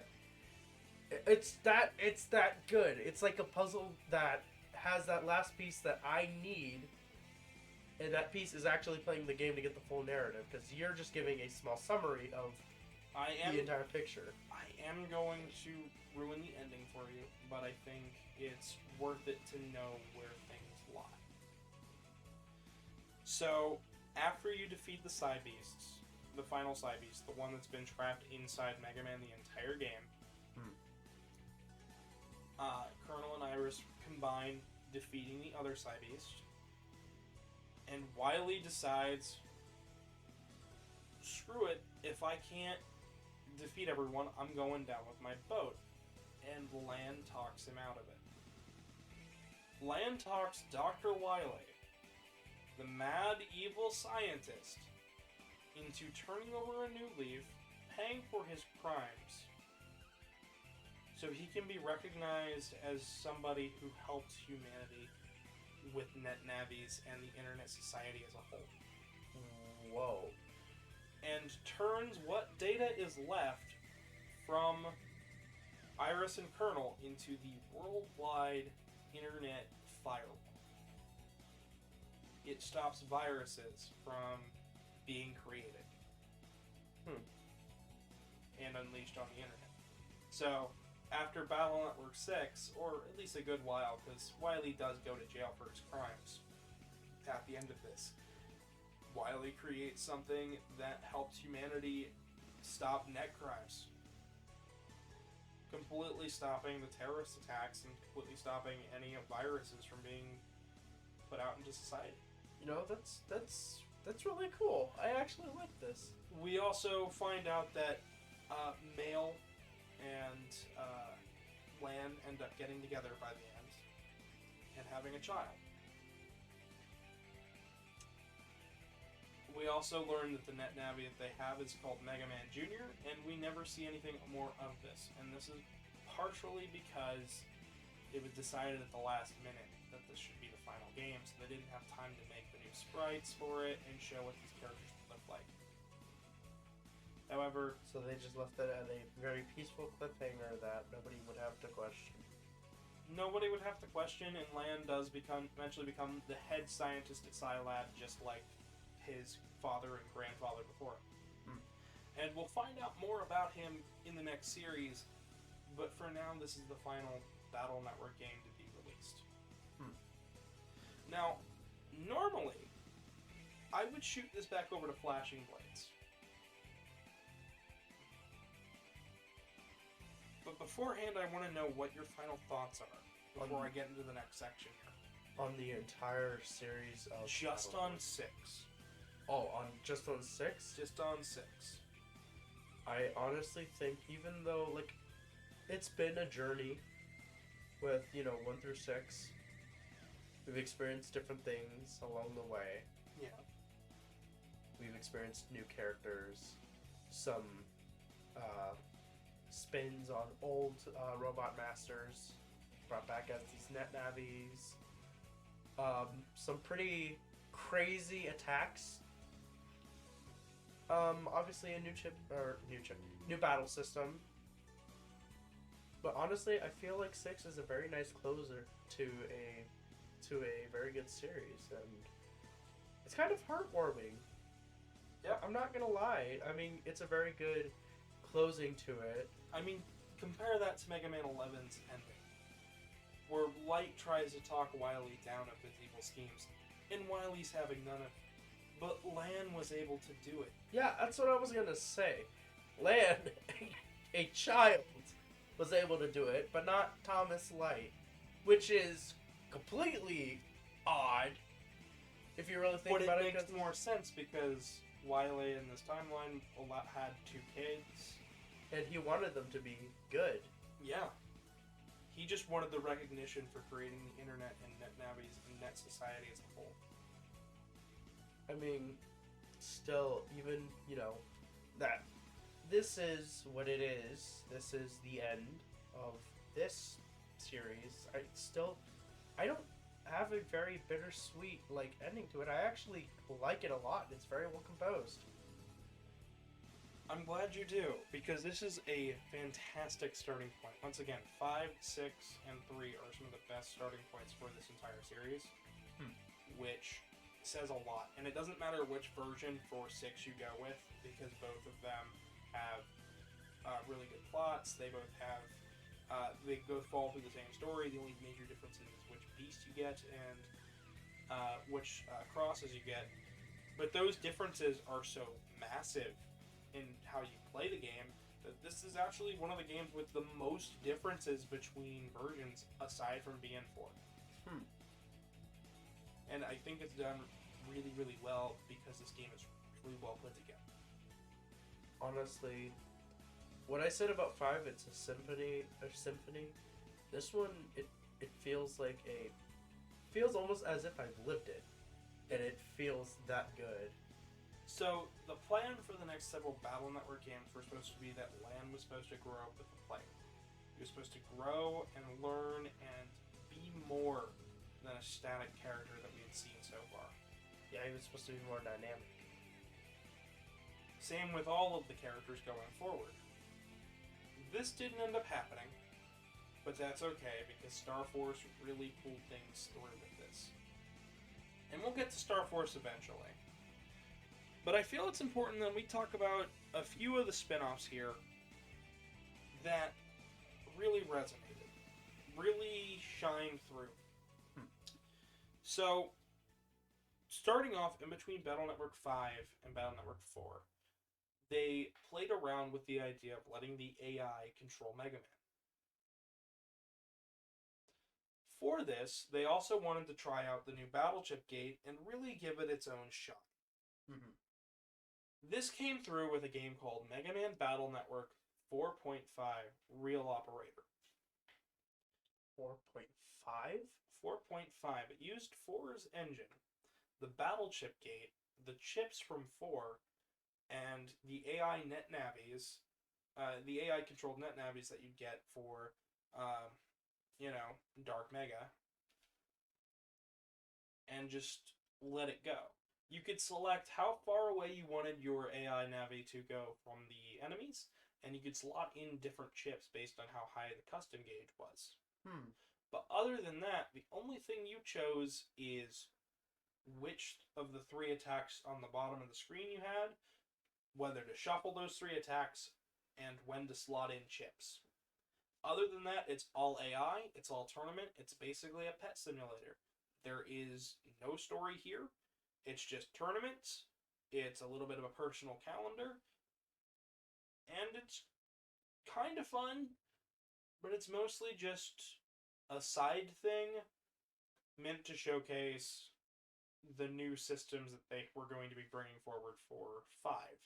It also never came out in the States, however, thanks to an effort between Professor 9 and many others in the Battle Network community, they've managed to translate the entirety of this game. This is the same team behind retranslating 6, fixing up all the problems in 4, and adding back in the Boktai side stuff in 5 and 6 and 4.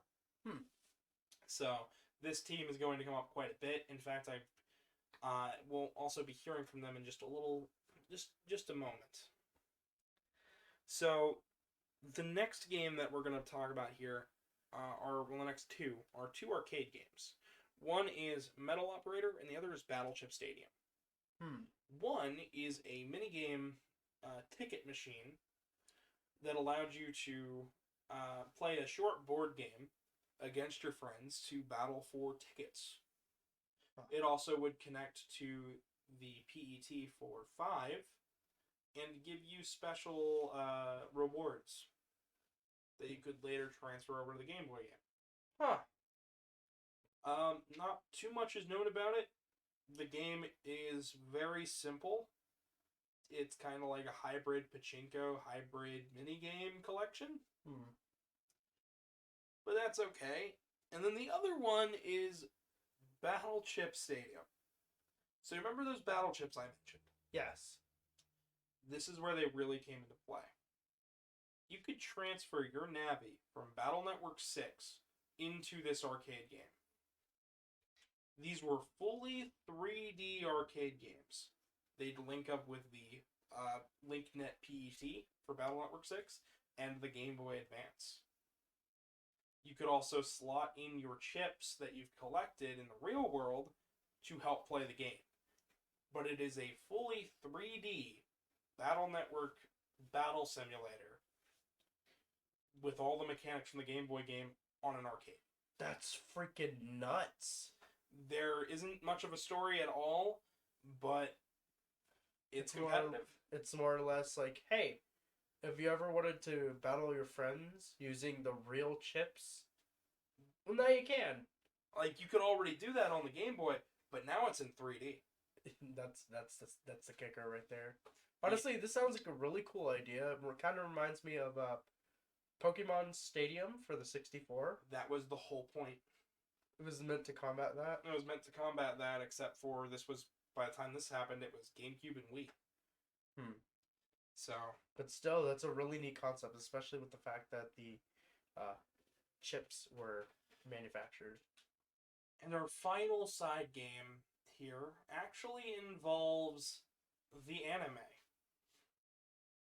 So I mentioned before that there were manga that came out, and there was also an anime called Megaman NT Warrior over here. Over here it had 3 seasons that were translated, but in Japan there was 6 seasons.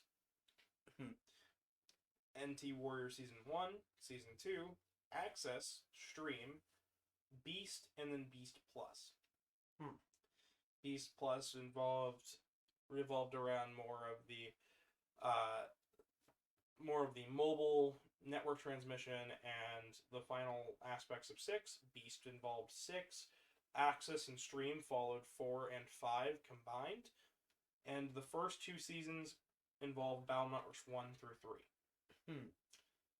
However, I'm not gonna get into the anime here, but in part 3 we will. But here is the real kicker. The anime hadn't fully aired all of its episodes. However, on the Wonder Swan, there was a game release called Rockman EXE WS. It was a 2D side-scroller Battle Network game that followed the first season of the anime from start to finish. It is a fully 2D side-scrolling Mega Man game with the added benefit of a chip system that would let you hot swap chips at any time and style change at any time. That's pretty neat. And like I said, it just followed the anime. You'd get to pick between 2 different stages at each in-between point. So after Fireman, you'd pick between top or bottom route, and after that, you'd pick between top and bottom route. And you do that 3 times, and by the time you're done, you'd fight the life virus. Then you'd restart, you'd have all your chips, and you could try the different paths. And once you're done with all the paths, as long as you were getting all the chips along the way, you could actually fight secret bosses like Bass and Proto Man. No battle system here. Not a deep plot, just follows the first season. That's pretty cool.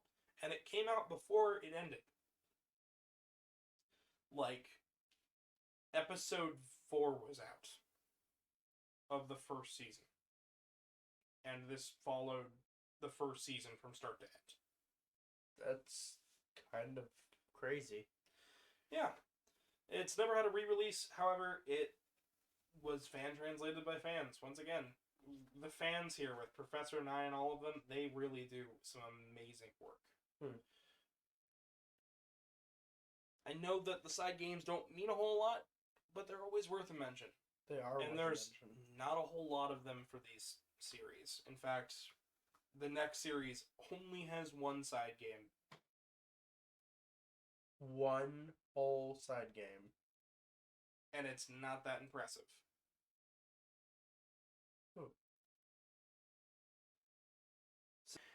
Would you like to care to explain to the audience what you do?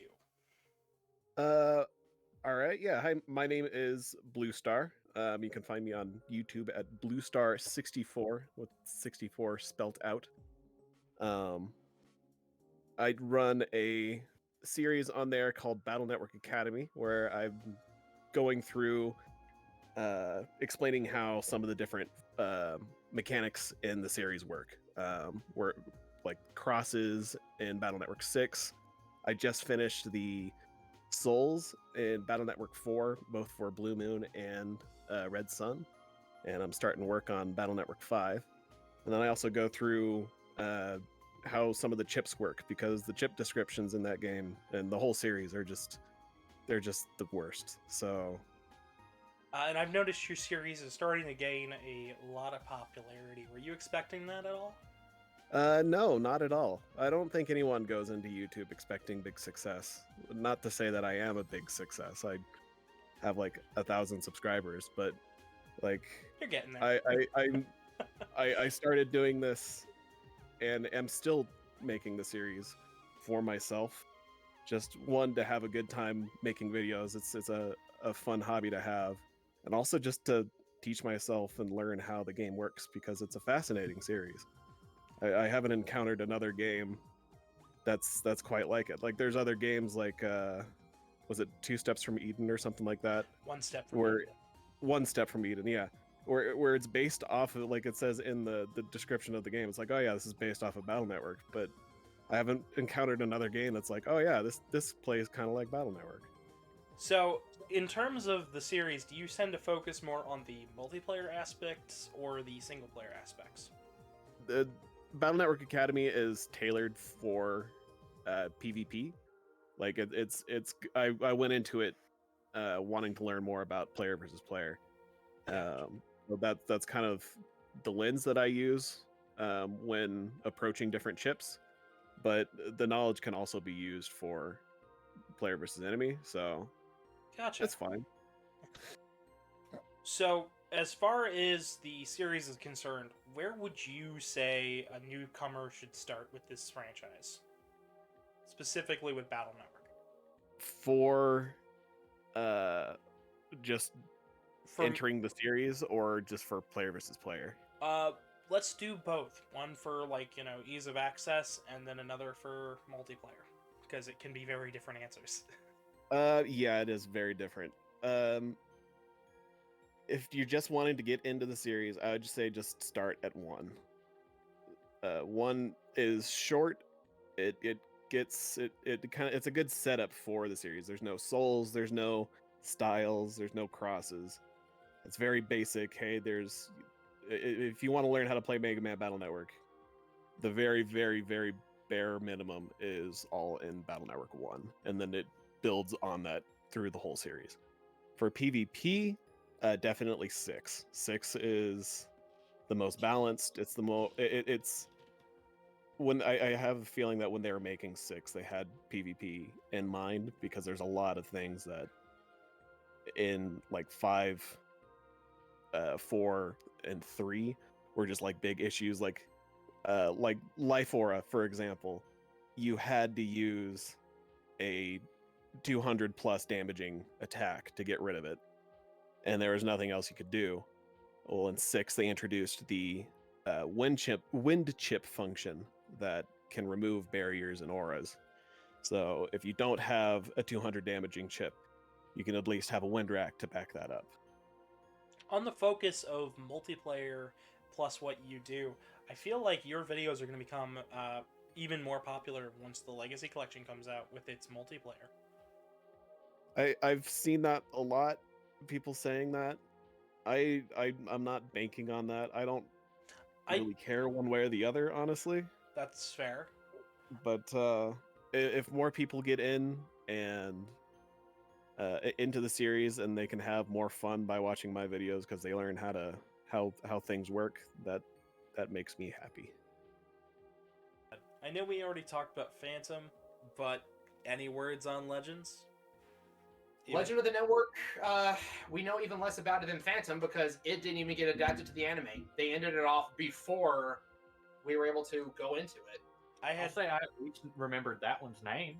Yeah. Legend of the Network, I'm not sure if you're getting them confused for one another just because the names are so similar, but I like the concept of the ancient hyper-advanced civilization because that kind of feels like a prelude to Mega Man Star Force 2. Mm-hmm. And it... the whole continent of Maya. Yeah, well, in this case, they're talking about Atlampia. It's like Atlantis plus Olympia, I guess. And some people actually have the headcanon that Cherise, I'm not sure how you pronounce her name, that she's actually the ancestor to Luna from Star Force, which, again, going back to that Regal conspiracy, I don't really have enough info to run off of. Yeah, no, this was the one game where I had to sit and translate all sorts of stuff to try and figure out what in the world was going on with this game. So, seeing as you guys are a bit more on top of things and you know just as much as me, it really says a lot. Well, to be fair, the last year and a half of my life has been dedicated to building a community-collaborated iceberg project, delving into all of the deep and obscure trivia around Battle Network. So I've done my homework a little bit, but there's still stuff that I don't know. And we come to the final bit of Battle Network with Battle Network 6. So, I think the first question I should have is, how about that move? My personal kind of stance on it, I am kind of split. My initial thought is they're changing up too much at the very end of the series just because we've already had 5+ games with this other supporting cast, and now we have new characters we're supposed to care about at the drop of a hat. However, on the other hand, What else is there to accomplish? What else is there to accomplish? And the dev team also didn't know this was going to be the final game until 0 hour, basically, which is why the ending was basically just a static image with text boxes over it. There were no sprites of future land, future Mega Man, future Meilu, all that. It was all just picture of the house with some text boxes. Yeah. So that's why the ending, it is conclusive, because it's 20 years later, however long it is. But on the other hand, it's there's no animation here. What's going on? It's the same thing I say about Bleach, like the manga. I don't like it, but I don't blame them. It's you had to end it some way. When the order comes to end it, you got to end it. But I'm okay with moving to a new town. It does create for a fresh new environment. It does allow for a lot more exploration. Because while the charm of AC/DC Town will always be there, it actually underwent a complete reformatting starting with 4. Everything's rearranged, so what's just another rearrangement, you know? Yeah. So, to go alongside with the new town and the changing of hands at the end of the series, what are your thoughts on the new battle sprites? Because I know some people are actually split on this, but... New battle sprites, I think, look really good. I wasn't a fan of Mega Man's pose. I do like the more detail on the sword slash animation, where the sword arm actually looks like the sword arm they use in the anime instead of just the tube that he's used throughout the rest of the series. But I don't like his pose, his posture. He looks hunched. The other one looked like battle ready, where he's looking you dead in the eyes and he's got his arms up. He's ready to throw down. He's ready to throw a punch. The other one, he looks like he's got back problems. Yeah. Which, carrying 5 games on your back, saving the world multiple times, that'll give you some scoliosis. But I love Battle Network 6? I know that's kind of a contentious point with some people. It's either, if you talk to the majority of the fan base, you ask them which one is their best or the favorite, about half will say 3, about the other half will say 6, and the rest of us just fall in the middle somewhere. Yeah. But I like every sprite in 6, honestly. I can kind of see the whole like hunched over argument, but again, I have some background in combat, and sometimes a lower like crouch position is a good thing, so he may have picked up something new. And I will say that actually does lend itself more, because I've actually taken a look at these sprites frame by frame, because I used to make some custom sprites back in the day for the game.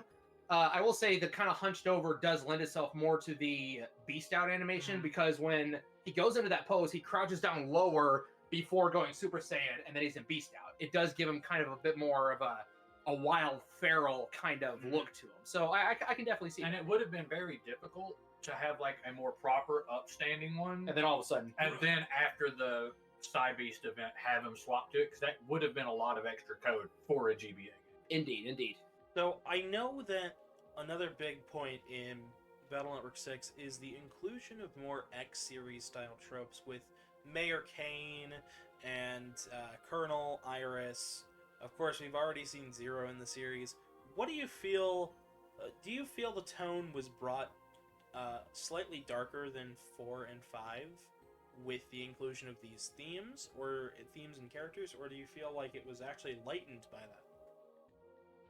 The entire atmosphere as a whole, I feel, was kind of lightened up a little bit, mostly because I think that the main theme of Central Town has a lot to do with it. Musically, it's way more upbeat and lighthearted than AC/DC Town's theme was. AC/DC Town was never like, the theme was never ominous, but it is just kind of upbeat, like you want to snap your fingers to it. This one is like very chill, relaxed. It's like, put this on a lo-fi playlist and study kind of deal, you know? But I do like the idea of the kind of corrupt benefactor politician behind the scenes manipulating things. And I do really like the nuance of it's a correlation between the Megaman X series and Battle Network, in that Dr. Kane created Sigma to be the protector of humanity. Mayor Kane's father, I think, father or grandfather, he created Cybeast Falzar to stop Gregar, but that just got out of hand. So it's kind of mirroring each other, you know? Mm-hmm. So that oh, go ahead. No, go ahead. Well, that's kind of my take on things. But at the same time, I always thought that the SoulNet concept from Battle Network 5, that's about as dark as you can get it, when you're literally controlling everyone mentally and implanting them with Nebula Gray, turning them evil and having them kill each other in just mindless rage. That is insanely twisted and evil. It's not quite as outwardly destructive as unleashing the Cybeasts upon the world, but I will say that we see Lan at his lowest in Battle Network 6. So from a few different standpoints. So pushing things over to the Cybeasts.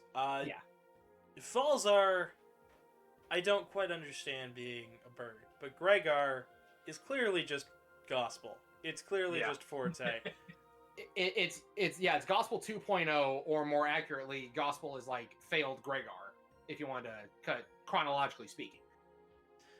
As for the bird Cybeast, Falzar, I guess they just thought the design looked cool, and I got no problem with that. My personal thought is they probably thought Falzar, or like made the bird to combat the wolf, because like it's flying, he can't reach.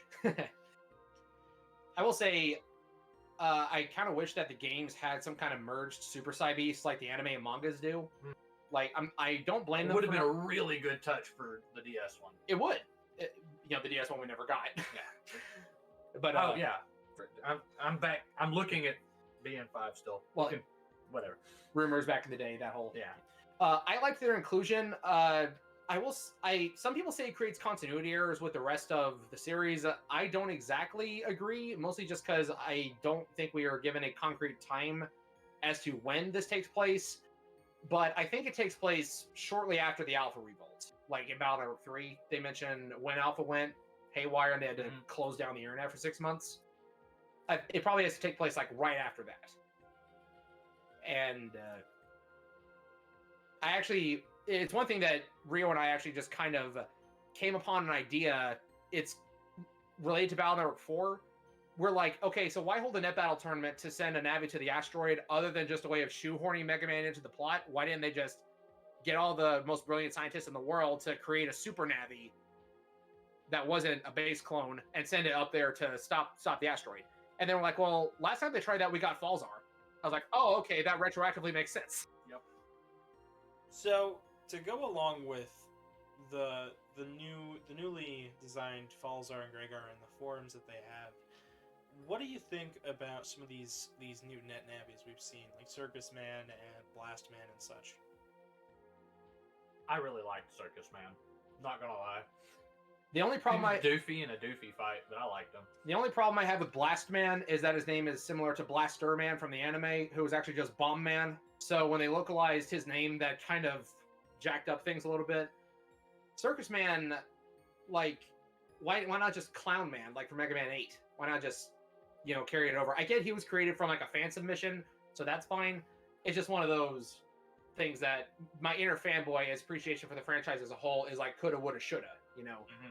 It's not a detriment in the slightest. It's just my grand scheme nitpicky kind of thing. I do really like Dive Man has a really nice design. I think Dive Man's cool. Yeah, Dive Man's cool. his dungeon on the other His hand, dungeon on the other hand is Judge Man has really nice design as well. But I don't like. Okay, the way you hate the aquarium, I hate the Judge Tree. I hate the Judge Tree. That's fair. I would contest that I hate the aquarium more.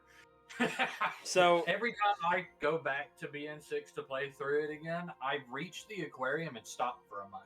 Yeah, and So- then you never pick it back up again. So in terms of dungeon design, do you guys feel that this game is the weakest of the series, or somewhere in the middle? No, the weakest of the series is Battle Network 4 because there was practically no dungeons in Battle Network 4. That's fair. As much as I love Battle Network 4 and will stick my neck out for it and gush over it, there was three. There's three. There's the Elect Tower computer, there's the Toy Robo series, and then there's the Meteor. That's it. Everything else is all on the internet. I can see that being an argument for like just not having many dungeons, but I have to say the dungeons are probably my second biggest gripe with BN6 because, full disclosure, I remember the aquarium because of the freaking sharks and just I can't. But again, 6 is probably the one I have played through again the most, and I don't really remember any of the other dungeons. They're not memorable to me because I don't know. Maybe that's because I just had already played it so much, but the thing that sticks out, and as far as exploration and stuff goes, are the mini games that you do to get the crosses later. Yes.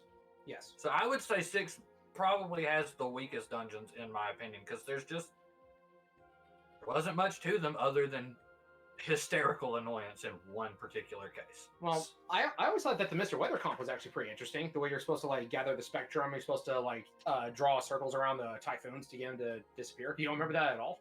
Yeah, it just seemed kind of like, go do this. There wasn't much of a challenge to it, or. Well, what I will say is, are we just going to ignore the fact that several elements were actually lifted from Battle Network 3 for this game? On the subject of the aquarium computer, it's basically a reskin of the zoo computer to where it's like, find this program that corresponds to this animal, bring it to this part to proceed. Is it bad? The Judge Tree. You're literally inside a tree that has a computer in it, and plants are your enemy. You don't burn them with fire this time, but you can't step on grass. So that's your obstacle. And then we got Element Man, who changes colors corresponding to his element he's using, like Dark Man from Battle Network 3. So, yeah, I'd have to agree. There's a lot of things in this game where I mix them up with 3 oftentimes. That might also lend into why they're not memorable, because I'd literally already done it. Right? So, pushing forward past the dungeons and past the character designs, if you were to tell somebody to sit down and play Battle Network 6 before they had even touched any other Battle Network game, do you think they'd walk away with a positive opinion on the series? I would say it's kind of a middle ground. They would be confused because they're like, who are these other people in the beginning of the game that were just up and leaving after we apparently knew them for a long time? What's our connection to them?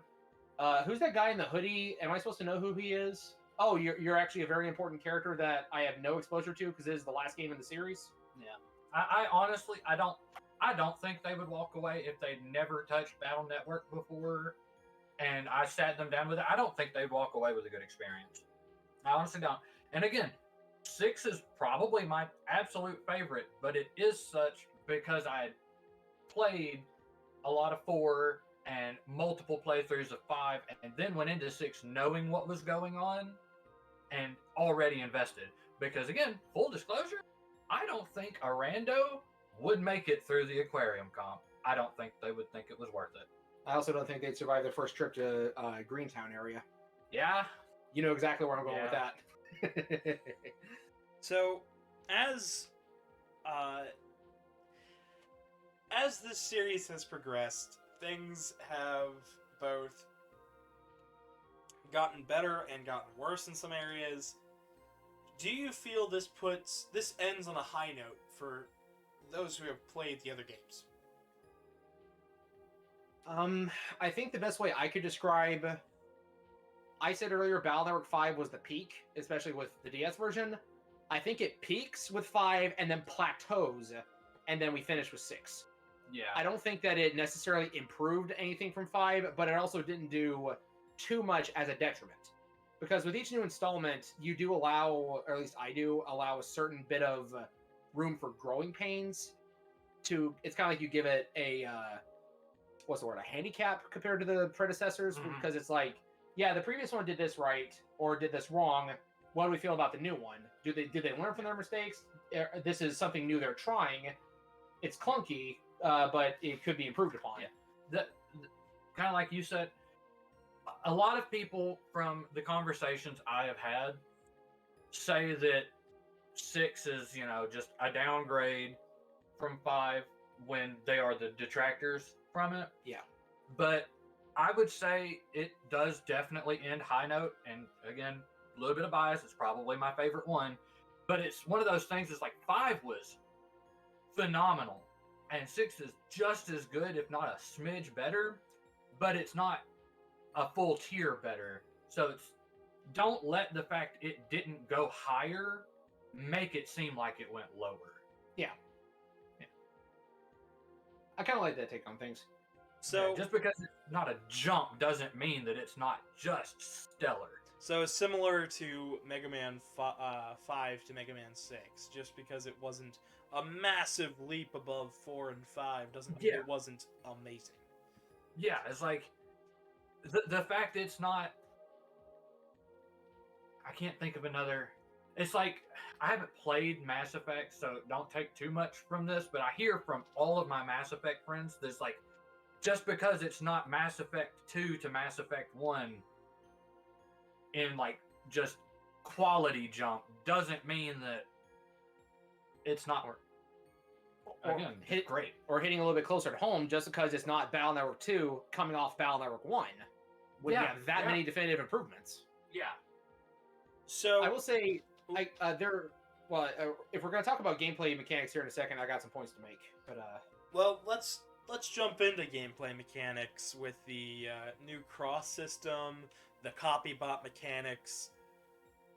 Where should we start with that? Okay, I would like to get. I'd mentioned it a little bit that I have the biggest gripe, and I think I half mentioned it when we were talking about the form changes and stuff in 5, and building around it. My biggest complaint in Battle Network 6 is the cross system and how it works.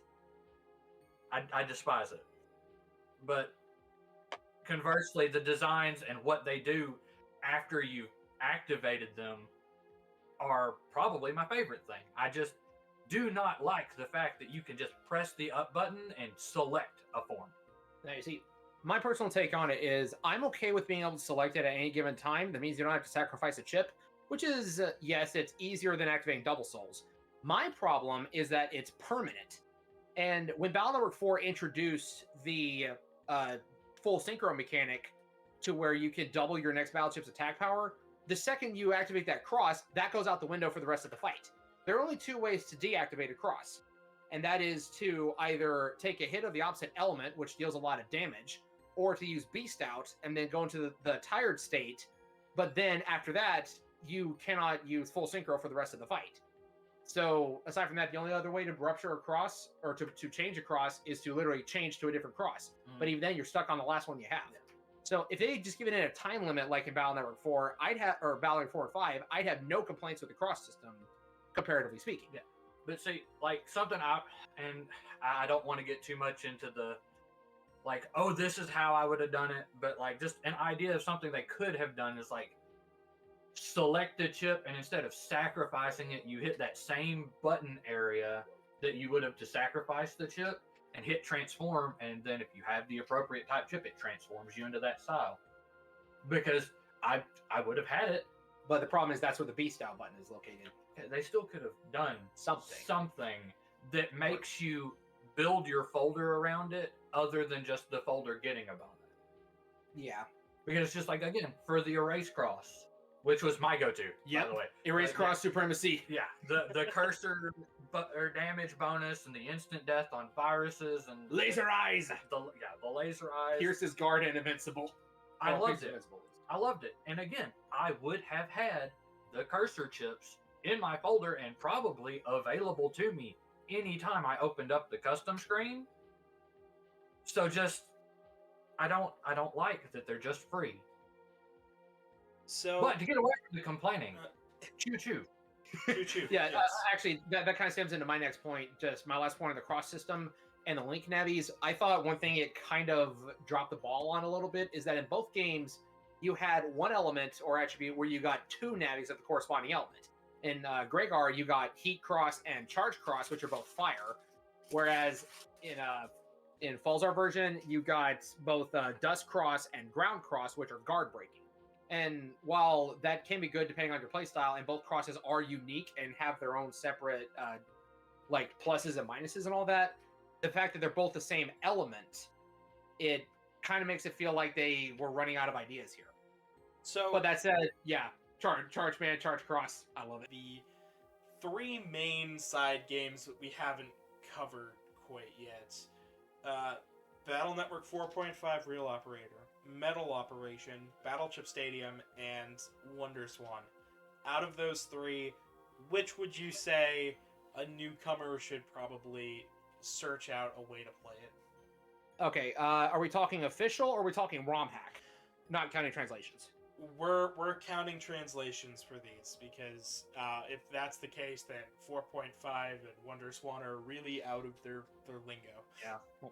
The arcade games are too, because Metal Operation is like some weird metal arcade game. Battleship Stadium would have been cool if it was released over here. I would say for a newcomer to the series, actually neither of them would be a very strong fit. I'm not saying either of them are objectively bad, but if you go into either of them, you're not going to get the experience you think you're going to get. I have collision issues with Wonder Swan, so it makes sense. Yeah. Where is Pharaoh Man's hitbox? Not just that, where is Megaman's hitbox when sliding? Now, I will say, That's a really good point. but aside from those, so far, like we've been playing through Wonder Swan on stream, we've been having a decent enough time with it, given what it is. It's fun enough. It's not bad, but it's not a Battle Network game. It's basically like a downscale network transmission. So if you like network transmission, you like classic Mega Man, you might like Wonder Swan a bit, if you can get past the jank. But the thing But about... if you're coming at it from a Battle Network standpoint, it's just not going to be what you expect. Yeah. EXE 4.5, on the other hand, I have strong feelings about it as a vanilla game because I do not like... Well, I mean, on the one hand, I'm not fond of Operation Battle, firstly. Secondly, if we're playing vanilla EXE 4.5, the way it was intended to be played, to where you can only do one tournament per day, and you have 20 plus characters to play as, the game demands you run on its schedule. The game doesn't play by your schedule, you play by its. And when you try to manipulate the clock, it makes you lose all your money.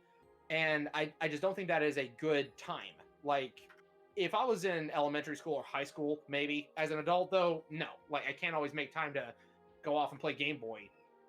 But So again, that's why we have ROM hacks. But still, I don't think it is a good, faithful, true Battle Network experience. That's why I was asking: are we talking ROM hacks? Or are we talking originals? Because there is a ROM hack for EXE 4.5 that puts it back into regular Battle Network style. That one I will absolutely recommend to any newcomer because it is actually one of my favorite Battle Network experiences we've had because of all the playable characters you get.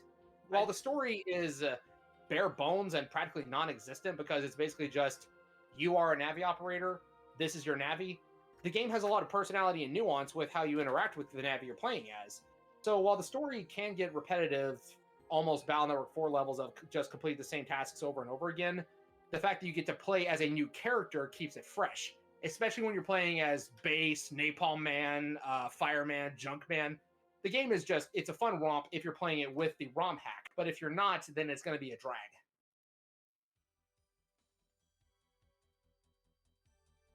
So, with Battle Network 6 finishing up the series, there was this expectation that there was going to be another series for the next generation of Nintendo handhelds. This came in the form of Megaman Star Force. They wanted to use the unused concepts from Battle Network 6. They had a lot of new ideas, specifically things like having 3D models instead of 2D sprites, making the characters grow with time, and over the time to have the characters grow up. With that, the game released in late 2007 in North America and late 2006 in Japan.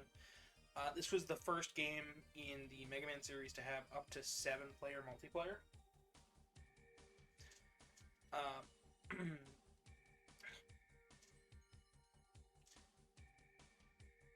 It had online features as well, unlike the entirety of the Battle Network games.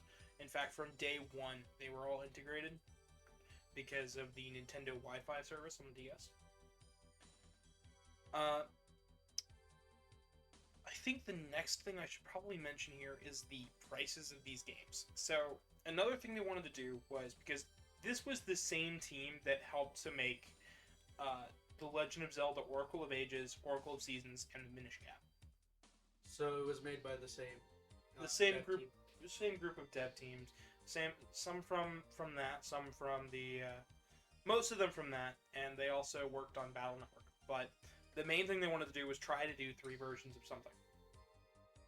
Sort of like what they were planning for Oracle of Ages Seasons, and what was the last one? was supposed to be Secrets. Secrets. And that came out with Mega Man Star Force Pegasus, Mega Man Star Force Leo, and Mega Man Star Force Dragon. Okay. Interesting name choices. There's not much to say in terms of differences in story, because there really is none. However, there is a bit of a difference in how they were released in the West, and this is the thing that's going to hurt most people in terms of trying to find copies of these games. So you could get Leo and Pegasus from any store in the US that sold games, right? Okay. Dragon was a signed exclusive by GameStop and EB Games. Okay. So you could only pick up Dragon in those 2 stores. Kind of like Super Princess Peach, except less people bought this game. And with the 3 versions, it also left most people confused as to which one to buy. I see. So think about it. Instead of choosing between just 2 Pokemon versions, imagine you had to pick from 3 right off the bat. That's right, because Red and Blue were the first. Yep. And then... And, you got Pokemon Violet and Scarlet out right now, and imagine if there was a 3rd version right there on the shelves, which one would you pick? That splits your player base even more. Even if they all have interconnectivity to each other, which one do they pick? That's a very good question. It's not like something where Platinum, where it came out a year later and had new features thrown in there, so it was the obvious go-to. It was, there are 3 versions out and nobody knows the differences because not many people are talking about this game. Because, like we mentioned before, most news channels and press releases were bashing Mega Man at the time. Yeah. So another big feature about this game is the tone. The tone and the themes. They really wanted to push forward with the story instead of just gameplay. So the story on this one is just much more serious than it was for Battle Network. It's more serious. It deals with heavier tones. It deals with heavier themes. It deals with stuff that you're not always going to immediately come out and fully understand or grasp as a young child, but you might as a teenager. So these games were all geared towards people going from elementary to middle school into high school. They're supposed to follow you through your formative years. I see. And to go alongside that, the soundtrack for the first game is more sorrowful. To go along with the heroes more indoors and, inclusive ways. It was meant to be like he's not the same sort of hero that we've seen in other Megamen. Like 2, he's obviously got the upbeat and you got Battle Network's more upbeat, cheery nature where it's really going for heroism. X has all sorts of heroic style music. Zero's got his own theme. But for Star Force, it was always meant to be more of a look inside yourself sort of feel for it. I see. Later games would move the soundtrack slightly to try and shift away from that tone to make him feel more like a hero. Okay. But it kind of followed the theme.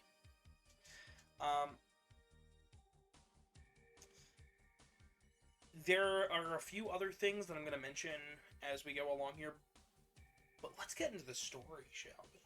I'm really interested in the story. Actually, before we start, do you have any questions about the game thus far?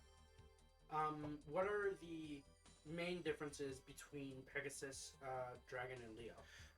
Thought you'd never ask. So, the main difference is the Mega and Giga cards were different between the versions. There were certain special exclusive cards that you could only get in each version. Would they be intertradable between versions? They're not tradable between versions, but via the Brother Band system, which we'll get into, they could show up in somebody's deck if they linked up with another player of a different version. I see. So you could have up to 6 Brother Bands in this game where you could then trade information, and when you picked their card, you'd have a chance to change forms into the other version's forms, or get different Mega or Giga cards from their decks. So essentially, if I'm playing Pegasus, and I'm connected with somebody who's playing Leo, and in their deck they have a really strong Leo card that you can't get in Pegasus, sometimes their icon will show up in your chip select screen, and when you click it, it'll roulette through a bunch of random stuff in their deck, usually the form, the Giga or Mega cards, or just a 2 times attack from a base card. I see. And then once you pick that, once the roulette gets done, you have a chance to basically turn into the other forms, which is pretty nice. But the other main difference is the forms you get in each. So for Pegasus, you get an Aqua Element form that has a freezing charge shot.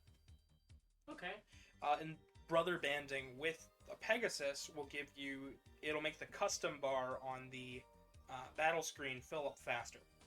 Okay. So it's like having fast gauge on constant. With Leo, you get a fire element, which charge shot that goes throughout the whole row. And we'll get into the battle system in a minute, but sort of like the Metals strike chip. Not really like that. It's more like the Fireman chip from 1. Okay. Or the Fireball? Or the fire forms from the Battle Network games, where their fire goes across 3 rows. Well, this one would hit all of the rows on, all of one row that you're standing on. Yeah, that's what I meant, like going through them all. No, it stays on each of them. Okay. And then it goes away after so much time.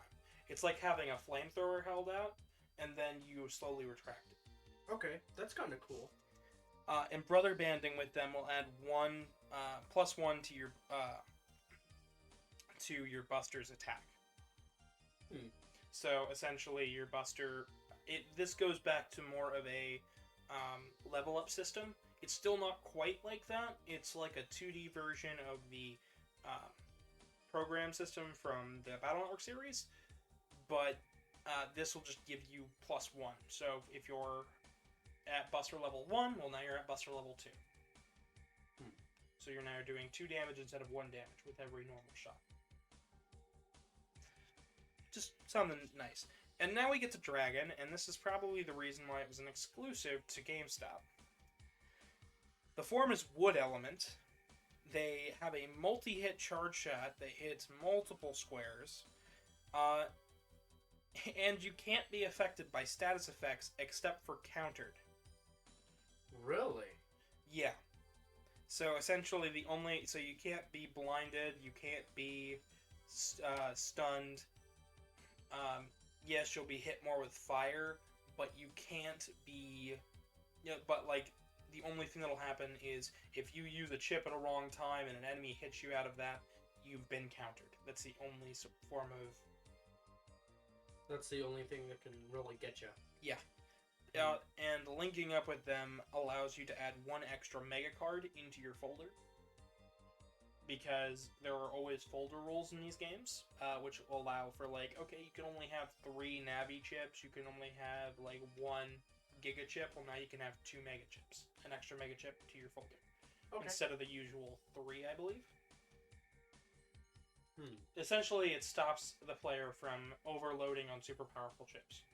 Okay, I see. So it tries to, It keeps the game balanced. Game We saw balanced. it all the way through the Battle Network games, but it wasn't really important up till now. Okay, I see. But with that, let's go ahead and get into the story, shall we? The story is set 200 years after Battle Network.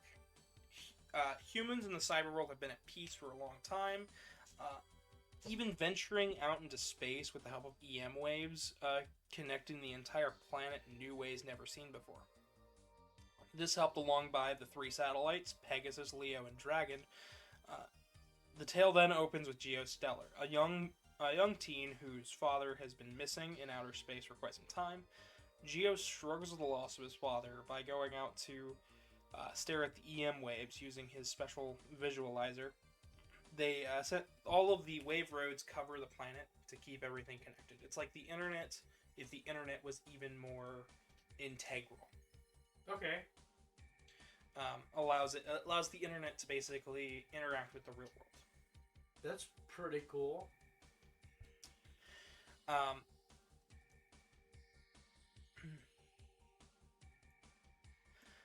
One night, while looking up the stars, an alien crashes into Geo.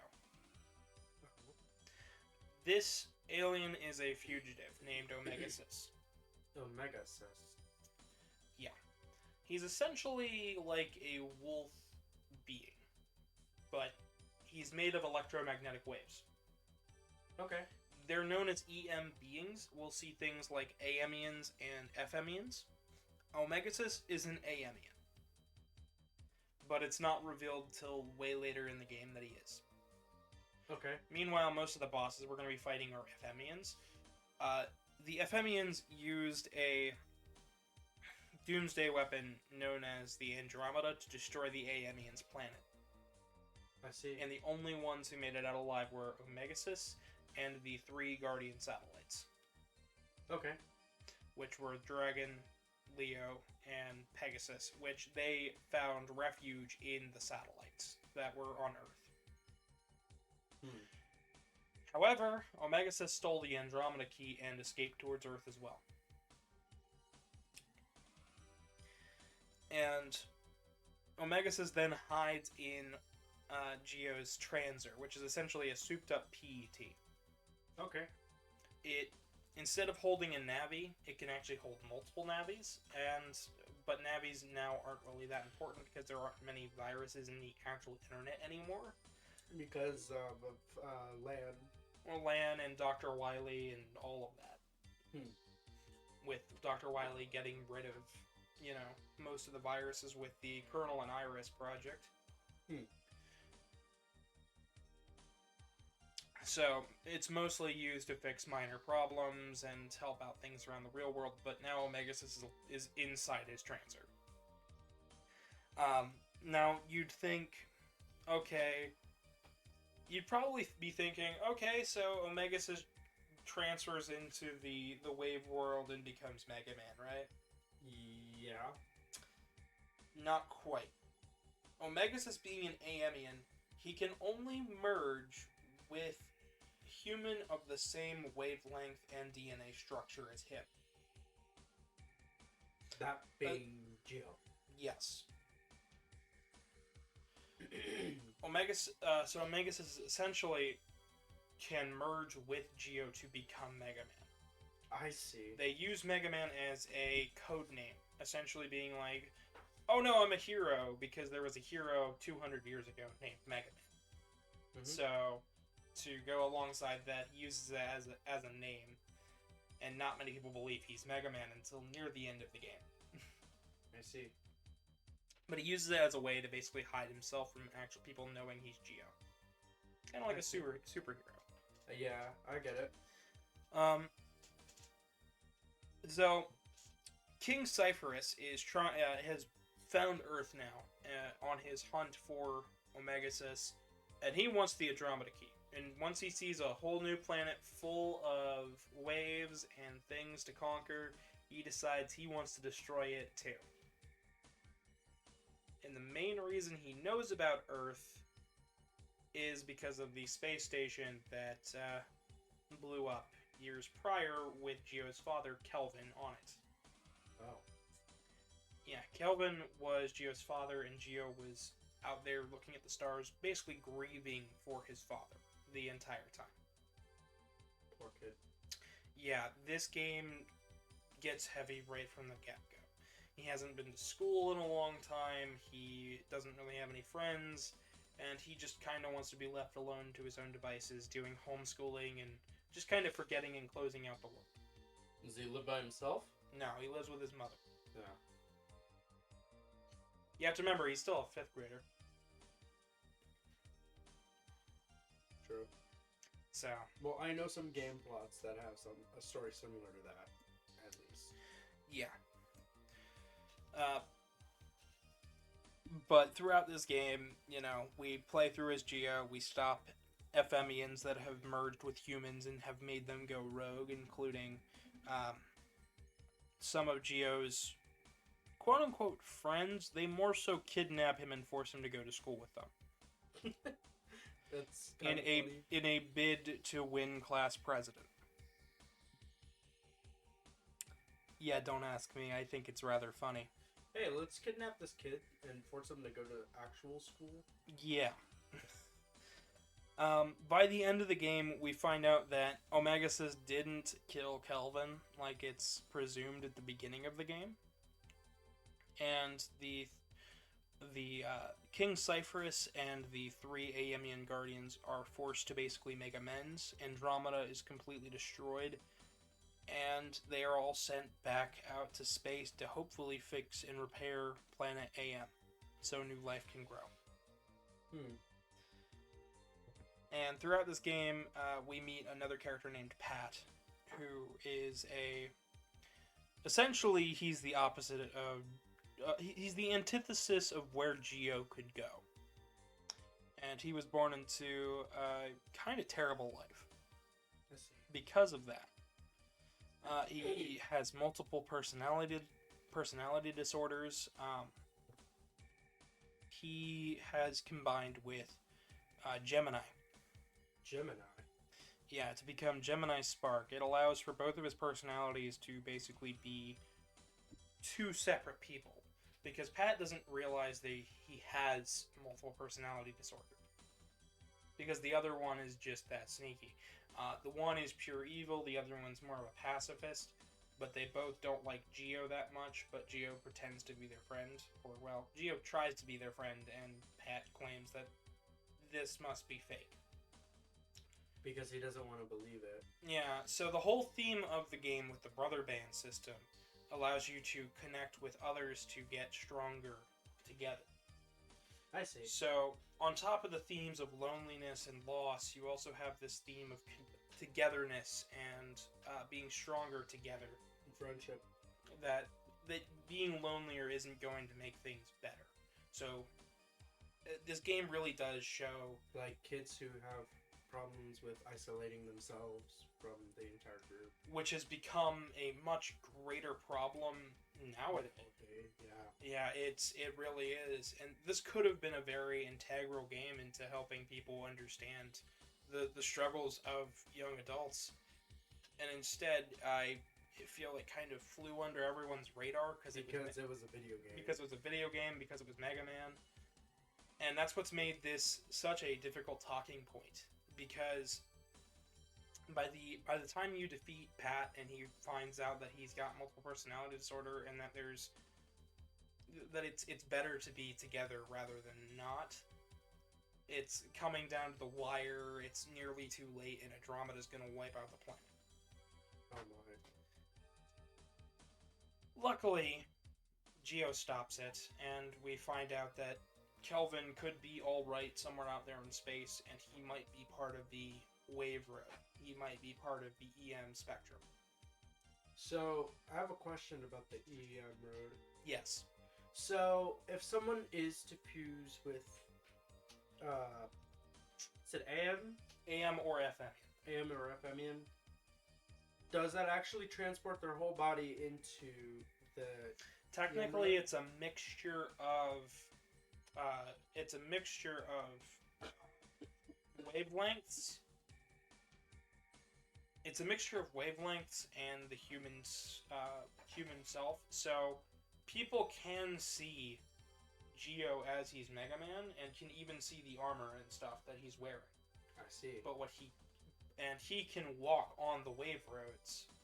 But this early on to being fused, he can't walk on the normal ground, and he has to find specific wave portals to go up to the wave road. I see. So it's sort of like how LAN had to jack in with Megaman in order to access certain areas. Except for these areas are right above the And actual... they're an entire map above the actual map that you're already in. Yeah. That's pretty interesting. I like this concept. Now, let's get into some of the gameplay changes, because these were huge. So, instead of having 9 squares to walk on, you've only got 3 spots. The center, the left, and the right. Your viewpoint is right behind Megaman. That is a very, very tight, And if you've played Battle Finding. Network, if you've never played Star Force, but you've only ever played Battle Network, you might be thinking, oh god, then I'll always be hit. Don't worry, there were some very, very, very good changes made here. to make sure that does not happen. Yes, but you have to be better and tighter with your skills. I see. So, for starters, you can hit, I believe it is Y or back, one of the two. You can pull up a shield. There's a shield in this game. Yes. So it doesn't have to be a specific chip anymore. You can do it whenever. Yes. Or later Battle Network games had the back B shield if you added it to your Navicust. Here, it's just part of Geo. That's pretty cool. Another key feature is the lock-on functionality. Lock on. When you hit back, I believe, you lock on to the nearest enemy. As long as they are in the same row as you, you will lock on to your enemy. And then when you use a chip, Megaman will warp to the front of the stage. This doesn't pause time or freeze anything, so if there's an attack coming for you, it's going to hit all 3 panels. Back and a sword, you'll zip forward, their attack will land on the 3 panels, and by the time you zip back, their attack's over, and you just didn't get damaged. Now, you could have also shielded that, but if it was a really heavy attack, you might have taken some damage. I see. So only certain attacks can get blocked. And you'll still block these attacks, but you'll take damage instead. So it's sort of like guarding in a fighting game. Yeah. And then the sword-based attacks, while they're not as useful without lock-on, with lock-on, they're even more powerful. So this makes Geo more of a close-range Mega Man rather than a further away one. Mm-hmm. While Classic's got a buster and Zero's got a sword, Geo can be considered kind of a sword buster type. A hybrid of the two. That's interesting. He's also got another key feature here with the battle system is that to even out that you've got all of these new defensive moves, you no longer have to... let me go into the final change for Geo as a Mega Man. He automatically charges his buster. He does. When you're not hitting anything, he charges his buster. When the buster has a fully green circle around it, that means you are fully charged, and your next shot, regular buster shot, will be a charged shot. That's pretty cool. If you hold down the B button, you get a rapid machine gun shot. That's pretty cool. Oh, it's really cool. So that means I don't have to mash the button anymore. No, and it is way faster than EXE's buster ever was. That's really, really interesting. To even out all of these new changes that lean in the player's advantage, though, we have new offensive abilities from the enemies. There can now be up to 4 enemies on a field at once instead of 3. Okay, so 3 is no longer the max, it's 4. It's 4. Sometimes there can be 5 depending on later games, but for this first ones, there's 4. Okay. This isn't going to be a common occurrence until late game, but 4 is your max. I got you. Also, another big change, instead of there being an add functionality for cards, there are now you only draw 6 cards at the start of a battle. Please don't tell me that's all you get. That is all you get. Oh my gosh. However, you can tag cards just like you could in later Battle Network games. So that way then when one card appears, you will always get another that you've selected, and you have reg cards that you can tag in that means at the start of the battle you will always have that card. So essentially... So it's sort of like the saving feature of Tetraminos, in a way. Kind of, except for in your deck, you essentially tagged your cards. So this one's always going to be at the top of your deck, and whenever you pull this one, you will always get that one right next. Okay. So, essentially, if I tagged my regular card as a sword, I will always start the battle with a sword. If I tagged 2 chips to be Ground Wave and Electro Ball, and I've chosen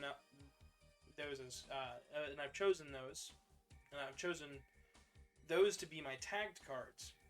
When I clear out my next folder, as long as one of those 2 show up, I will always get the other. Okay. Essentially, it's like grouping 2 together.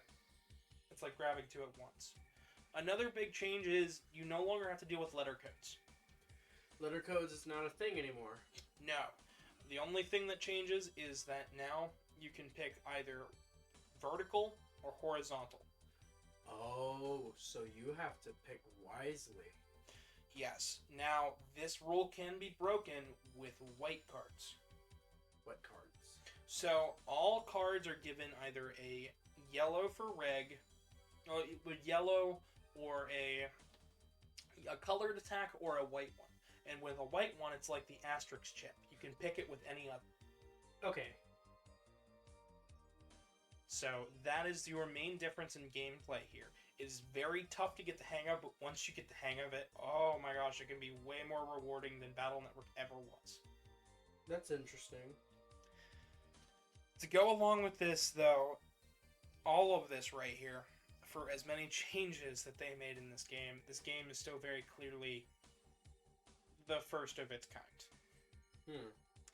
It's very rough around the edges, and you can really tell. It's got a lot of touchscreen stuff during the dungeons. You've got a lot of sprite work that isn't always the best. It's better than Battle Network 1's for sure, but sometimes it's it could have looked a little nicer. And even some gameplay can be a little buggy. In fact, one of the major glitches with this game is you can accidentally walk inside NPCs. Oh, you can walk inside NPCs. If you are moving, if you're running and they spawn in a bit too quickly and they spawn in right over top of you as the screen is scrolling, you can be stuck inside an NPC. They programmed in a way for you to, get out of them for all of these games if you spin the D-pad in a circle. But for this first game, they also allowed you to send your copy into Capcom and they'd fix it for you and send it back out. Huh. But you so could it was sort of like a fixed recall in a way? kind of, sort of, but this was something that was later acknowledged in guides as well as even in the manuals. It was just a weird bug that they couldn't fix for some reason. So... You just get stuck inside NPCs, and if you spun around the D-pad, it's very, very, very rare that it would happen. But when it does, it's a little weird, to say the least. You'd have to really so the be. collision would just trap you in there. There is no push-out collision or anything like No, so spinning around the D-pad pushes you out of the enemy or the obstacle. that. Okay. And in later games, it'll despawn the character, and then when you leave the screen and come back, they're back. It's To the just, Shadow Realm with you. I assume. There was a few other minor changes here that both make me question and make me really, really like this game. And these have to do with story elements. There is a side quest that you can start at the very beginning of this game, where you have to get Scilab nodes. And if you get them and bring them back to whoever asked, a time hole opens in the middle of one of the squares. What? Megaman.exe will come in, take back the Scilab notes, thank you for it, and leave you with the Battle Network Buster attachment. So you can change what style your Buster does, and the Battle Network Blaster will change your blaster to more of a Battle Network-esque attack pattern. But with the same things as Star Force, or is it a legit back to the basics? It is, I believe it is more attack and less, I believe it's higher damaging attacks, but slower shots. Okay, I see. These change the stats of the Buster. You'll get a ton of these as you play through the game, and this holds true for all of these games. Battle Network Blaster is a reoccurring item, but this is the only time you get it from The get-go. EXE himself. Oh, so wait, we literally see EXE. Yes, he walks through the time hole, takes the Scilab notes, and goes back. This is the first instance of time travel in the Battle Network series, aside from the mobile phone title mentioned previously. Okay. Another thing we get is there are secret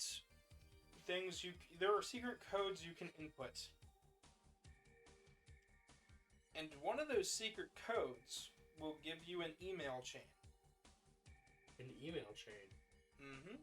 You talk directly to Rock from another dimension. You talk to Megaman from Megaman 8, if I remember correctly. What? Yeah, it crosses dimension, and he gives you the classic Megaman Buster. This is the first instance of dimension hopping, later seen in Megaman and Base Challenger from the future. Timelines in the Megaman series are very crisscrossy, and this is the first instance of me building together that theory where the internet from Battle Network clearly crosses over in some way with classic, lay it be in timelines as well as dimensions, because you clearly get, there's clearly some sort of dimension hopping between it when you can talk to classic Mega Man. It even uses the classic Mega Man sprite. Instead of a updated version of Mega Man. Nope, you get the classic sprite. So we're getting the 8-bit NES sprite instead of anything like they did for 7. Or Yeah, it's just the 8-bit sprites there. So this could be Mega Man from 9, I don't know, but... That's really interesting. All it's specified as is that he is fighting for the safety of the world, and here's a buster. And we never hear from him again, and it's the only time we get the classic Mega Man buster. It doesn't appear again in any other game. Doesn't appear again in any other Star Force games, so... You know, this once There's again... no way to transfer, like, chips to your future titles, or... Nope. Wow.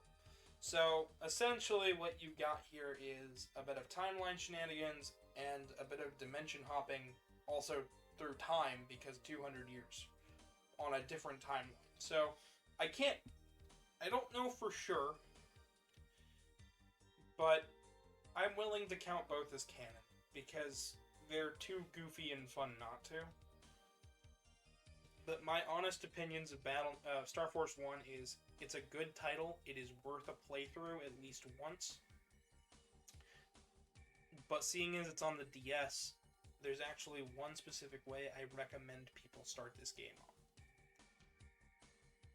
Our last guest speaker, Professor 9, did a brilliant ROM hack of this game with his team, called Mega Man Star Force DX. This allowed you to get all three forms in one version, as well as combine the Mega and Giga chips from the other versions as well, all into one version of Pegasus.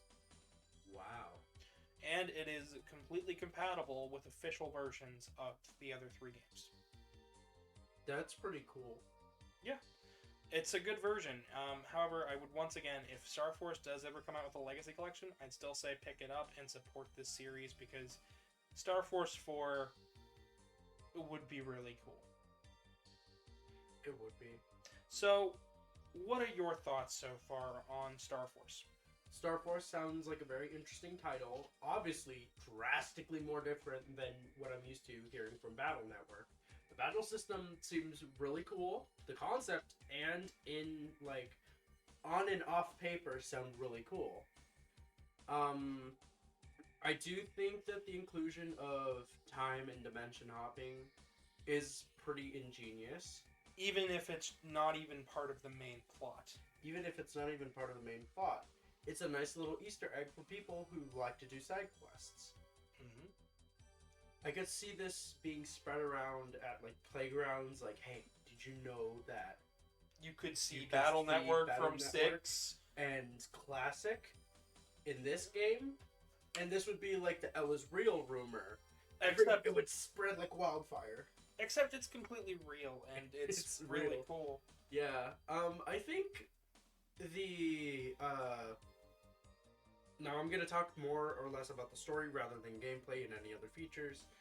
I think that it's a really, really deep emotional, like, type of thing.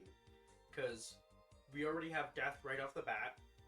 Well, possible death. Mm-hmm. At least missing, at the very Missing. least. You have a child who is yearning for their father and just purely just depressed at this. It's Yeah. not even just, I'm sad. No, this child is going through something.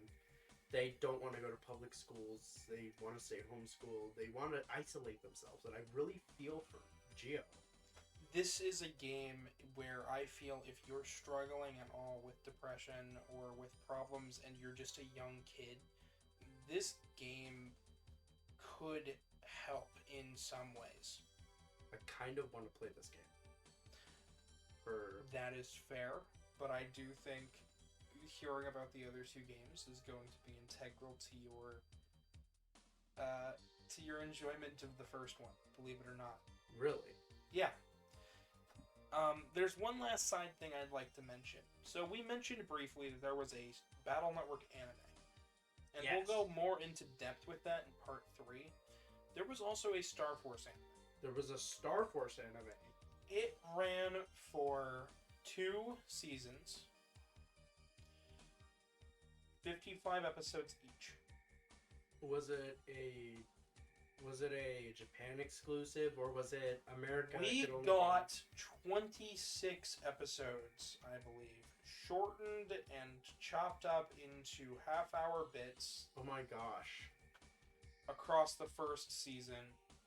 Toonami went under after that last episode was recorded.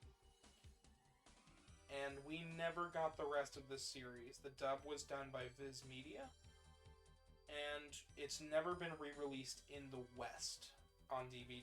Oh my gosh. There is no official subtitles for this. It's hard enough as is to find the dub. And the anime came out very shortly after the first game and sticks very, very, very close to the first game story. So it's not like original Battle Network where it was just like, it's a slight parody of the game, but here you go. It's basically the same story if you wince at it. If you wince at it. This is more of a, okay, they took the car quest from the beginning of the game and Bud turning into Taurus Flame, turning into the Taurus as the car quest in the anime. So instead of Bud taking control of a truck, he literally hurls a car at something. Oh my god. We don't see any death. It's all played up. It's still like a children's show, but at the same time, there's a bit of destruction. It's a bit silly. But once again, they've taken Sort of like one or two scenarios from the game and gone, we can combine these, make one story. That's pretty interesting. It's one-to-one in the sense that it follows the games fairly closely. But there's like some changes. There's some slight changes to make it better. It's one of those adaptations where it's a very slow burn. Ooh. But by the time it starts picking up, you feel it. And you're like, all right, yeah. Sort of like what they do when they make a movie adaptation of a book. It's gonna follow some points and some things will be left out. Yeah. But the main plot is still gonna be there. Yes. It's very episodic as well. You really don't have to watch a whole lot of it to understand what's going on. It's episodic, okay. It's very episodic. It always picks up from the last episode, but it's also very... I could watch this from anywhere and understand it. I skipped around to episode 12 after watching episode, 4. And, I understood it. Okay, so it's semi-serialized, but also... you don't have to keep a full attention to it. Okay. Unlike their second season, where it was very episodic. Okay, I guess that makes very sense. serialized. But that's about all I have to say for Star Force 1. Is there any questions you have? I don't know. I kind of want to learn more about the series. I don't have anything to say. Hi everyone, I'm Prof 9 from the Rockman EXE Zone fan community. I'm a Battle Network and Star Force modder and data miner, best known for a certain mod for BN2 that removes the G-code from the game. I first played Battle Network when a friend in elementary school had a copy of the first game. I wasn't very good at it, so I could never get past the 70 chips library check in the late game, but I still had a lot of fun with it. It wasn't really until later, around the 5th or 6th installment, that I got into the series again. As a modder, my appreciation for the series is mainly rooted in figuring out the inner workings of each game, and I've made a lot of longtime friends figuring out how to make changes or find new tidbits in the code. I like many of the Battle Network games for different reasons, but the one that stands above the others in my opinion is Battle Network 6, which is one of the most mechanics-rich games that also feels like it had the highest amount of polish. The new setting of Central Town also helps set it apart from the rest of the series, and this is where the game's engine was at its most malleable, so it also has the highest modding potential. I will say that I also really enjoy replaying the first game, Battle Network 1. Outside of nostalgia, it's just a very streamlined game with almost no filler at all. It's got a high replayability factor, and it feels like it's often overlooked by fans of the series. But, just between you and me, forget all that Battle Network stuff. The real top-tier gameplay experience? That's Star Force, baby. I played each of the Star Force games as they came out, even though I had to resort to, creative methods to play Star Force 3, which never released in Europe. The story, the characters, the gameplay, everything felt like it was taken to the next level in the first Star Force game, and the series only got better as it progressed. Star Force 3 in particular is one of the high points of the Megaman series in general, and an excellent game in its own right. Anyway, going forward, the Battle Network Legacy Collection is shaping up to be an excellent way to play the series, with many of the original elements being preserved in the collection. Just about every multiplayer mode is present in the Legacy Collection, including some of the niche stuff like BN4's Waiting Room. Due to how these games were coded, I was totally not expecting online gameplay features, so that was an awesome surprise. And of course, with the collection also getting a PC release, I can't wait to dig into the game's files to see how they did it. So with Star Force 1 being complete, and I know that not everybody's played a Star Force game, I guess my main talking point here should be really that tone shift. From something more lighthearted from Battle Network to something more mellowed out and a bit, I don't know, like an empty room at a dark night feel for Star Force. What are your take on the shift in tone of Star Force? Well, like it or hate it, it's different. It's not the same happy-go-lucky shonen protag, and he's not, like, overly angry. He's very reserved. It's clear he's depressed because, his dad's lost in space. He's kind of isolated himself from everybody. And that could be relatable after you've lost someone very close to you. And he isn't the protagonist we're expecting starting off. And then as time goes on, we see him coming out of his shell more and more, because one of the big central themes behind the entire Star Force series is the concept of link power. The idea that we're all connected, even when we can't see it, even when we can't see each other, our bonds transcend time and space. That whole concept really does come to fruition at the end of the game, when they actually do manage to reach out with their brother bands and pull the space station back to where he can return to Earth. And that actually, to me, while it is kind of a magic MacGuffin, sci-fi BS, it's cheesy, but it works with the themes that have been built up to this point, with how we started with nothing. Circumstances dictated we become the hero, and Geo just opened up, and eventually, these bonds became his power, which is a great jumping off point for when we start talking about Star Force 2 and its characters. So I'll say that for a little bit later, but I'm actually okay with starting with a character at his lowest, instead of starting with him just being, all happy-go-lucky and cheerful and all that, because we've seen that with just about everything. But yes, the whole optimistic adventurism is fun, but you get that in just about every game that is like this. You get that in Pokemon, you get that in you got that in Battle Network, you get that in the Digimon RPG games to a certain extent, and to some degree you might even get that in some of the Legend of Zeldas you played. It's a well-worn path, so seeing something a little bit different, like it or hate it, it at least stands out, if nothing else. So, as somebody who started the Star Force series with Star Force 3, would you agree that just jumping into Star Force without ever playing a Battle Network game is one of the most, for me personally, I found it to be one of the most challenging things to grasp my young mind around playing it. So up to that point, I had seen Battle Network, I had played Megaman 6, and I had just bought Star Force 3. And jumping into Star Force, I found it very difficult to understand what was going on, and it took me a number of years to understand and grasp. Would you say that's the same for you? All right, Rio, you want to take this one, or you want me to? Yeah, because I was sitting here, I was thinking on it, and it's like, yeah, I can say that it really is just different, because I'm probably the one of us who's played it most recently, because I have started up Star Force Dragon, and it's weird. It's just familiar enough, but it is definitely its own thing. Yeah. I can say this much: it turned me off of this specific series for a number of years. Yeah, I can definitely see that, because it's especially the lack of motion options for the most part, because it's just, you base it at left and right. Some of the stuff that I've seen messing back around with it, it feels almost more like Guitar Hero sometimes when you're dodging stuff. You're not wrong in that. It's just instead of hit the buttons, it's opposite. It's like it's a reverse rhythm game. What it is.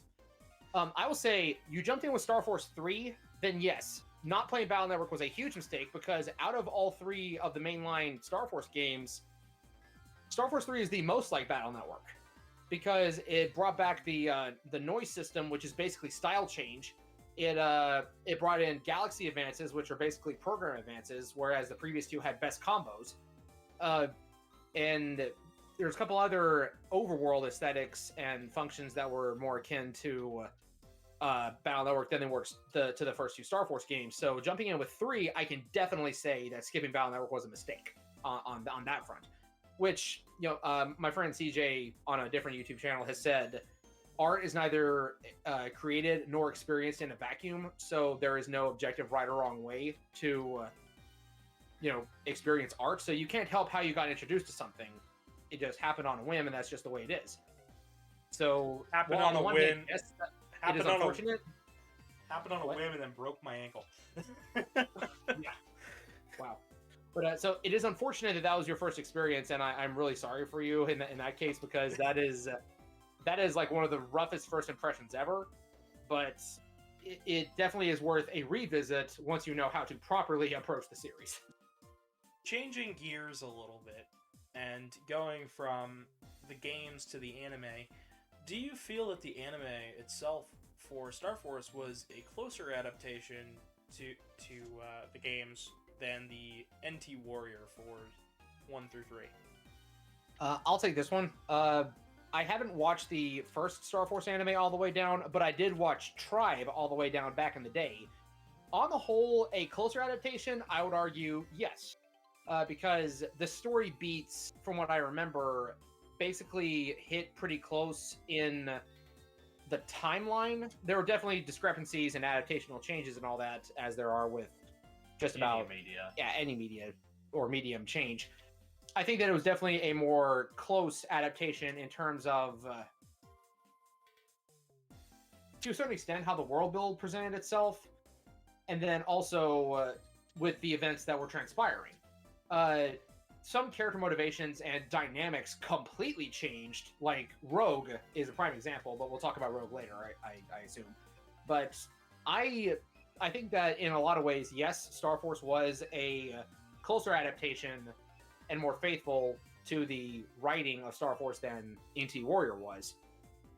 At least Star Force didn't have that one idle episode. Don't remind me of that. Well, with that, I think we're going to shift focus to Star Force 2. So, now we get to Star Force 2. And I could, and I mean, I really could just skip over this one. I could rush this, I could skip it, and I could describe this game in one word. Padding.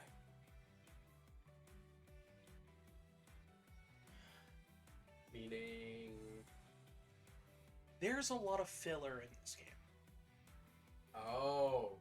I had almost an entire page and a half written for Star Force 1. But for Star Force 2, I had 2 paragraphs.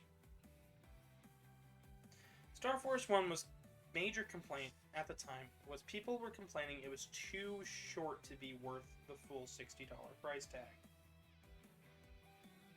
The second or the first one? Okay. So to solve that in the second one, they added a lot of fetch quests and side things that they really didn't have to. And I think that's part of the reason that this game sold so low. The reviews for this game said it was too similar to the first. Other reviews said the padding was egregious. And some of those same reviews that said the padding was egregious were some of the same people complaining Star Force 1 was too short. What would satisfy them? Absolutely nothing. Probably. But to go into more detail here, I should probably also start by saying this was the final Star Force game to be released in Europe. Really? PAL Territories did not get Star Force 3. That's kind of sad. It's a bit rough, especially because this is probably the roughest out of the 3 Star Force games.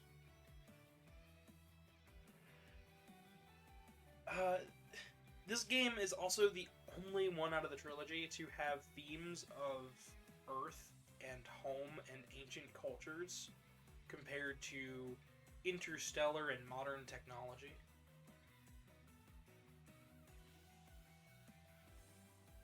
When the anime came out for this series, it was called Megaman Star Force Tribe. Really? That's a bit odd. A little bit until I explain the story. And also, this was one of the first games to start a trend with the following game of cultural references. Oh boy, here we go. Specifically, American cultural references rather than Japanese. Sort of like what they did with AC/DC Town. Kind of like AC/DC, but this one might make you want to stop drinking your water for a second. So for starters, the cast goes to see a movie where they go... one of the early missions in the game, the whole entire cast goes to see a movie. And afterwards, they decide to cosplay and pretend to be like they're in the movie. That movie is called Ghost Dusters. And they are very clearly wearing jumpsuits that are references to Ghostbusters. I really like this. Now, with the way that the EM beings are, they're very clearly like ghosts. So the whole cast being attacked and them being like ghosts, it was kind of like both a jab at themselves for being similar to ghosts, kind of like Stans are in JoJo, but also at Ghostbusters for being very similar. So they're killing 2 birds with 1 stone. Very much so. And the other big reference that they did here is actually one that gets a bit sadder with time. There's a character in this game called Quiz Knight Tribeca. He runs a quiz minigame that you can play. So, Quiz Knight Tribeca. Quiz Knight Tribeca. Is there something I'm supposed to be hearing? Think about that last word there. Doesn't it sound like a name to you? Tribeca? Yeah. Think American TV. We're not thinking... Alex Trebek. Yeah, it's a reference to Jeopardy. In fact, the game show that he runs is very similar to Jeopardy. Almost word for word. Rest in peace, Alex. And rest in peace, Alex. But it is really cool that Alex Trebek showed up in the Star Force universe. Especially because their names are literally 1 letter away. It's spelled with a C, while Alex's name is spelled with a K. So, the other big thing to say about this game is the price tag. This used to be one of the more expensive Star Force games, and it still is, but not as much as Star Force 3 as we'll be seeing. So there are 2 versions for this game. Zerker Cross Surian and Zerker Cross Ninja. Surian costs between $60 to $130. And Ninja costs about $100 to $150. There was no exclusives this time. And I'm sure you were asking, why is Zerker part of the name in both versions? I was gonna ask, why is one more expensive than the other if they're practically the same game? Not sure. I'm guessing one sold more than the other. Because...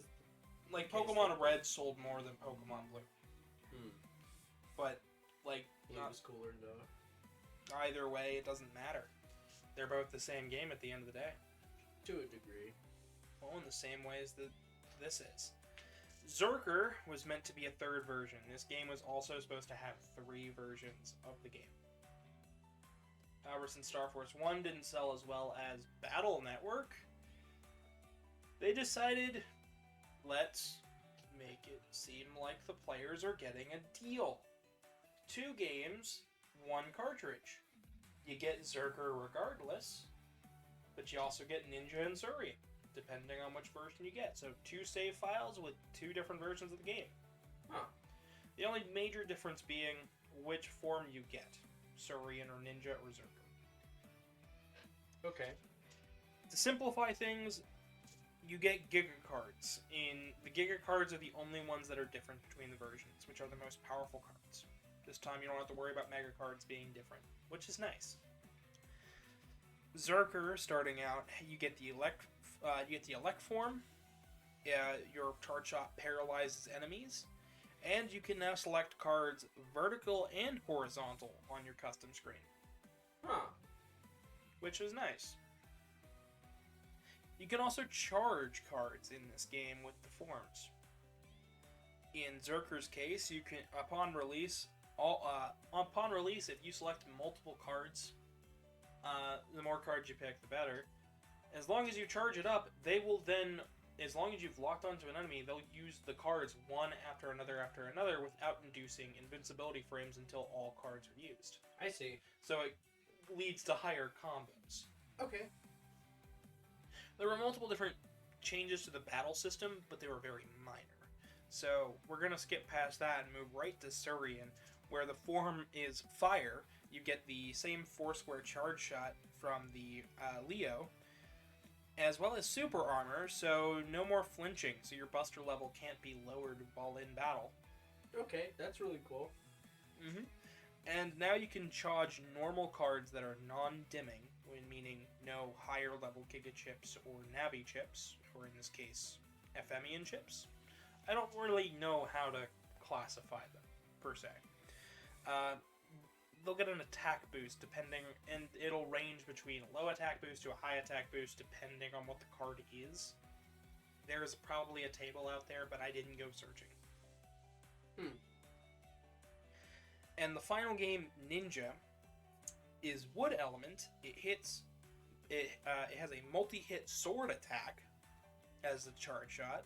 Pressing up and Y will let you counter an enemy if you get hit, so you won't get damaged and the enemy will take the slash for it. Ooh. Kind of like the anti-damage chip that you get in Battle Network. That's pretty cool. But now it's a feature. Yeah, but you gotta charge every shot. That's pretty cool. I like that. And you can charge normal cards with this form, which then auto locks onto enemies and pierces invis. Essentially, you waste a card for piercing invis and shields. I mean, that's not really a waste if you really think about it. No, it's not. It's really, really good. And what's really cool about all 3 versions, so we mentioned before about Leo, Pegasus, and Dragon having forms.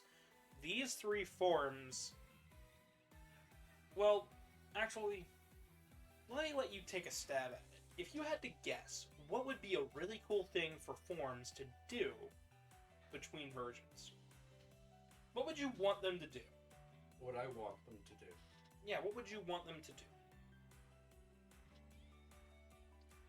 Well, judging from what we've already had from 1, in terms of different attacks for each one of them, and they have a much bigger... And I'm talking between version on this one. So, we've seen... Are you saying so? One would have one type of attack, but on another version it would be something completely different. With these games, if you link them up, you can now combine Tribons. Tribon. So now you can combine Zerker and Surian, or Ninja and Surian. Is that why the cross is there in the title? Yep, because you can cross over Zerker naturally with both versions, but if you combine with the other version, you can have a Tribe King, which is all of those bonuses at once. Ooh. It is incredibly overpowered, and in fact, there's actually a cheat code that allows you to use it from the start of the game. Wow. So, I've gone into detail, I've beaten around the bush. You're probably wondering, what's the story? So, this story opens up 2 months after Star Force 1. Jiro's beginning to get used to his life with having friends and going to school and being a normal kid for once, and he seems to be getting a bit happier. He still misses his father, but it seems like more of a background element than anything. It's not something that he's not letting his depression and his loneliness define him. So they just put it on the back burner for this one. It's not a back burner. It's meant to show that having friends and just being active and going out and doing things can help depression. I see. It can help a kid or an adult or anybody really deal with these problems. Make you feel not quite as alone. It's a form of escapism, but it's an escapism that helps. That's positive. Yeah. Which is something that I don't think is quite taught quite as much to young kids as it should. Honestly, I don't feel like it's even taught in therapy sessions. Not at least the ones I've been to, they've never talked about anything like this. But think about it though. How often do you feel better when you've been out with some friends? I honestly, I feel really happy and always, you know, very upbeat and cheerful. And honestly, I kind of my friends back home. Not gonna lie. I feel it. But at the same time, though, just being around friends can help depression and loneliness, can it not? It can. It's And it's meant to Extremely. it's meant to show that it's a form of escapism, yes, but it's still it's a positive form of escapism. that isn't quite talked about because it's always assumed that you'll have friends, right? Wrong. Because most kids nowadays are so connected to the internet, they oftentimes don't. And that's why these games are so important when there are lessons in the themes that they teach. Because these are some things that most people don't even think about because they're so ingrained in human society. I find it really interesting that, you know, there are parents out there who try to combat video games as a whole with, you know, newscasts and be like, video games just rot our children's brains. They don't teach them anything. But then you have Star Force, which changes and blows that all out of the water. This is a game that tackles real problems that we all have, Yeah. including something that's not really talked about. And I mean, it's multiple personality disorder, which I bet you could talk to anyone. They won't know what it is, but they'll try to guess. Yeah. It's something that I feel like this game should be talked about much more than it already is. Because I really wish it was.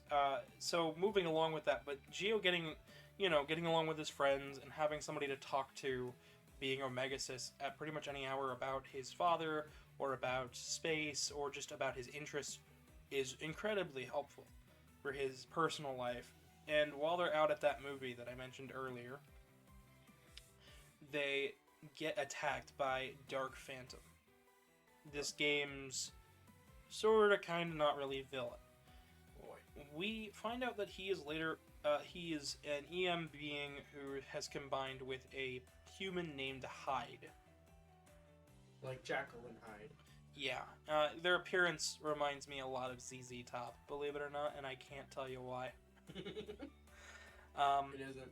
It's not like a rough and gruff dude. I think it's just because he's got braided blonde hair. That's what I was gonna say. Braids. I think it's just the braids. But he works for a person named Dr. Vega. I've mentioned before how Capcom likes to reference different series. But Dr. Vega being M. Bison's name in Japanese. Really, guys? Dr. Vega. Great job. Dr. Vega's a scientist who's working on trying to bring back a ancient continent known as Mu. Moo. It's spelled M-U.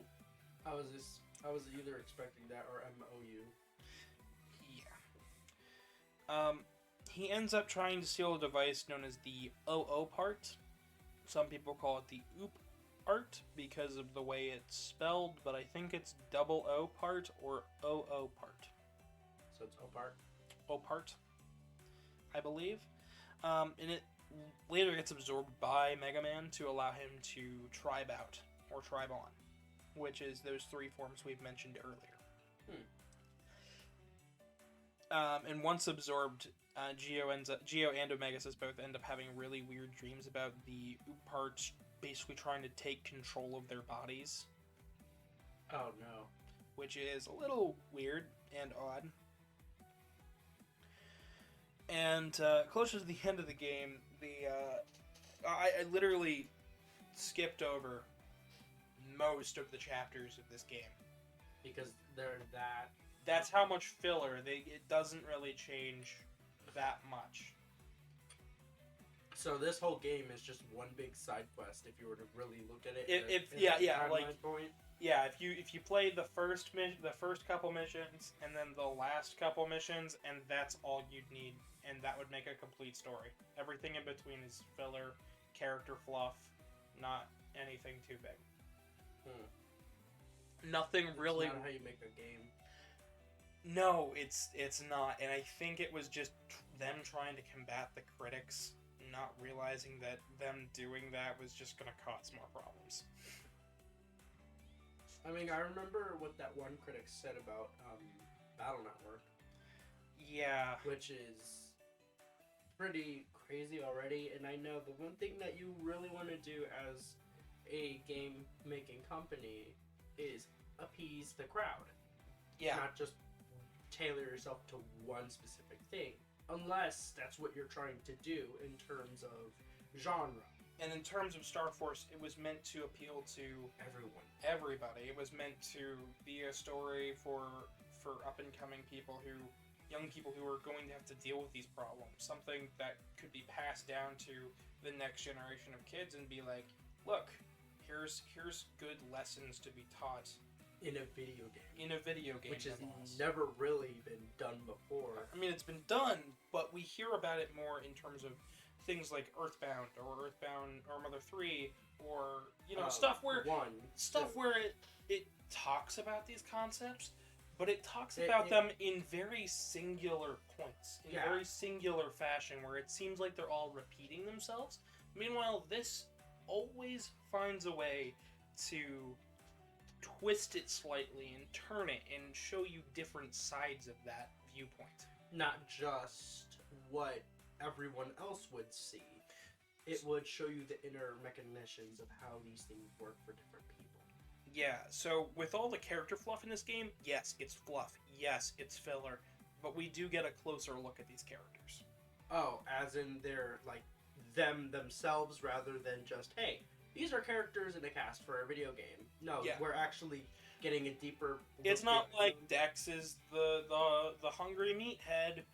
We get to see, because of Taurus Flame, we get to see that Bud is more than a meathead. He's full of a rage. He's got anger issues. He's got problems that we see beyond just big meathead. So he's like all trying to hide it from everyone else. So by being a dipshit, for lack of a better term. Honestly, that really hurts. I really feel for this character. You're going to see that oftentimes when you read into these characters and into these scenes.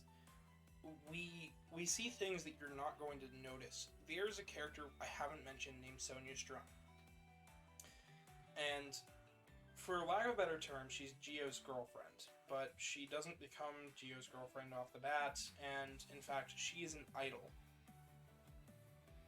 Imagine something like, in Japan there's this idol culture, where they get young girls to sing songs and be pop stars and get real popular. It's even here in the States, but it's worse in Japan. And oftentimes they are stripped of their creativity, oftentimes stripped of their personality, oftentimes they don't have much. So they're just puppets of somebody else to make money. Oh my god, that's and horrible. These young girls often end up, after they're done, after they've grown up, they often have so many issues personally. And Sonya ends up becoming one of those characters where she has her EM form allows her to be a superhero and just get away from the crowds, get away from the people of a hauling fans and Yeah. sing her own music that she wrote instead of a corporation.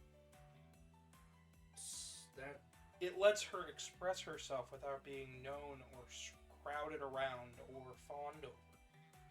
So as of the moment, she just feels trapped. She feels binded down with chains. She's I just showed you a clip earlier of her yelling and screaming and fighting.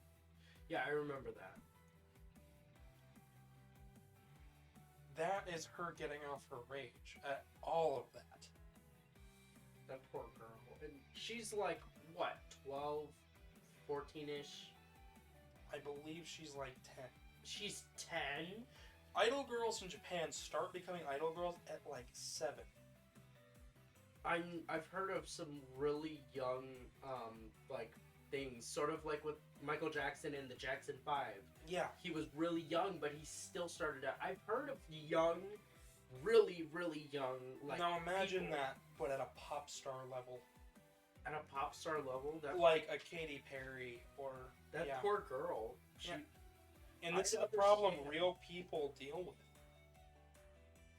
This game was really meant for everybody, and these characters were supposed to be characters that were supposed to grow up with the audience and show more than... I'm just a couple strips of code and pixels on a screen. It was meant to make you feel, understand, and connect with these characters, because the theme of Battle Network is being connected. It was meant to take that theme from Battle Network, the line that said, "We are all connected," quite literally. So let's get back to the plot here. So closer to the end of the game, we end up, the Ook part ends up getting taken away from Megaman and used to revive the continent of Mu. Wherein Megaman heads to the Bermuda Triangle, or Bermuda Circle, or something. It's called something Bermuda. The Bermuda dodecahedron. Dodecahedron, I don't know, square. Let's move on. It's the Bermuda Triangle, for lack of a better term, because I don't remember off the top of my head. It's not that important. They end up heading off to the continent. They destroy the big head of it that came from the 00 parts, called Lemu. It was basically an ancient EM being, who fed off of the brother bands. The brother bands being broken. The bond between humans being broken. So he fed off of negative energy. Yeah, and since the humans of that time, because this is an ancient civilization, True, true. since they couldn't see anything, they were essentially dooming themselves all along. Oh my gosh. So once Megaman stops Lemu and the continent is destroyed, the 00 parts are lost to the sea, the game ends. That's a lot of filler, you'd say, right? Is there a post game? There is absolutely a post-game. Thank goodness, because I was like, I hope that's not just it, and then we're just like, oh, Star Force 3. So- Yeah, they already finished that. You didn't get to play that section. So, the post-game for this game opens up a while later, where Geo ends up finding a wormhole to an alternate dimension, one where he failed in the first game. He didn't exist. And the Ephemians won. Oh my gosh. So now they have the 00 parts. The human race on that planet is basically destroyed. It's just Ephemians. And you basically have to travel around and stop different bosses. But after you defeat Apollo, you end up getting a message from the 00 parts that congratulates you on stopping the cataclysm in the alternate dimension, as well as telling the player that, hey, be careful about your brother bands because they can be broken, and when they are broken is when humans are at their weakest. That is a really deep message.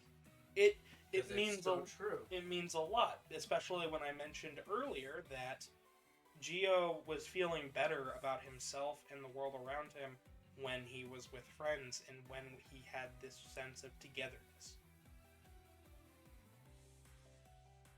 It comes back around to echo the theme that, hey, Being with friends.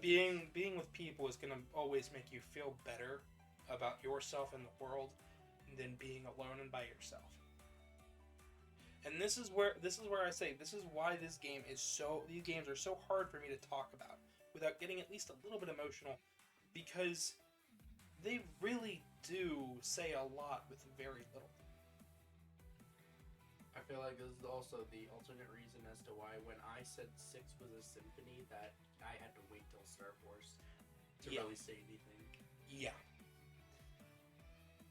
So, but the entire post game is essentially fighting alternate versions of the first game's bosses. And the post game, while it's good, and the whole entirety of 2 being good is okay, I also think it falls apart in a few areas. There's a mechanic that I mentioned that I haven't mentioned yet called link power. Essentially, the more brother bands you've made, the higher that score is. It's integral to the plot, but it's not as integral as you think. It's more of a gameplay element that gets mentioned, I think, a few times. But it's essentially a social score, which is a little scummy and creepy. Yeah. For the sake of gameplay, all it does is power up Geo, which is nice. But, I don't know, it just lays some weird undertones. I'm sure they were going to play with it later on. In fact, I feel like the post-game ending for Star Force 2 feels like they were laying a groundwork for later entries. Especially when I mention a few things coming up. But other than that, I think I've said all I can say for Star Force 2.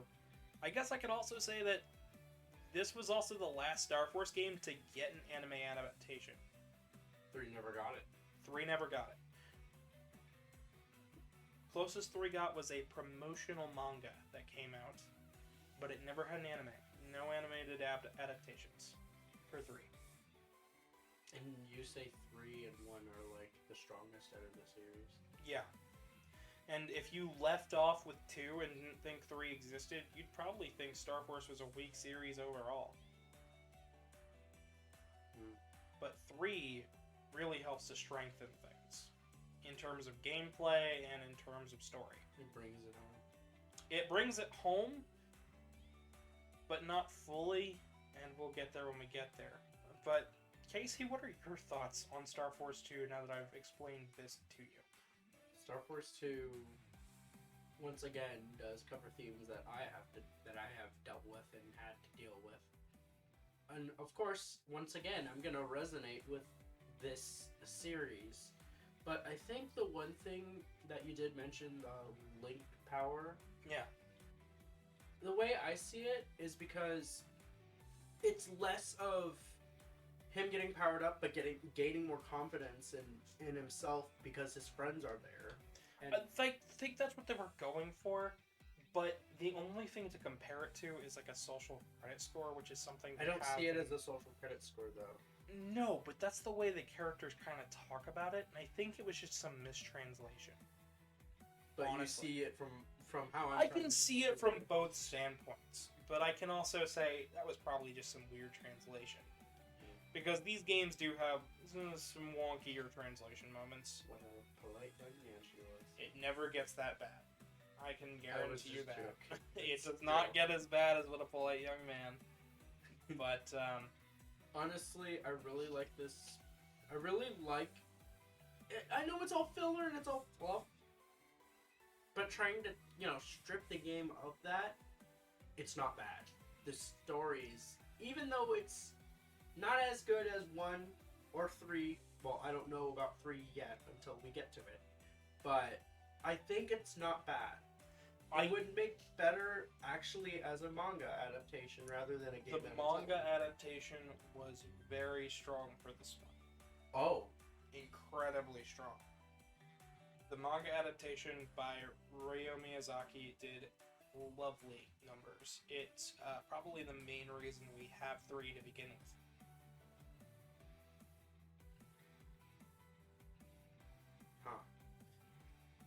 Another thing I should probably mention is there was one final form in this game that you could get for 100%ing the game. You can get Rogue form.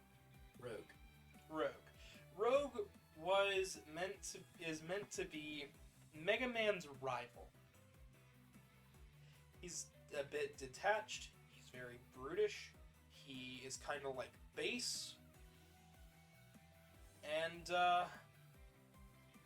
yeah, but he's very standoffish, and he's not a fan of humans. Okay. He's also, I think, if I remember correctly, he's an alien, but I'm not going to say for sure. I didn't really need to bring him up here because, once again, Star Force 2 is very fluff, and while he matters to Star Force 3, not as much as just playing the game. And I'm going to reiterate this. If you are interested at all in these games, from this moment forward, stop the video, leave a like, come back to it later, go play Star Force 1, and then come back here. Because these characters have deeper meanings to them beyond what I have said. Beyond my short explanation here.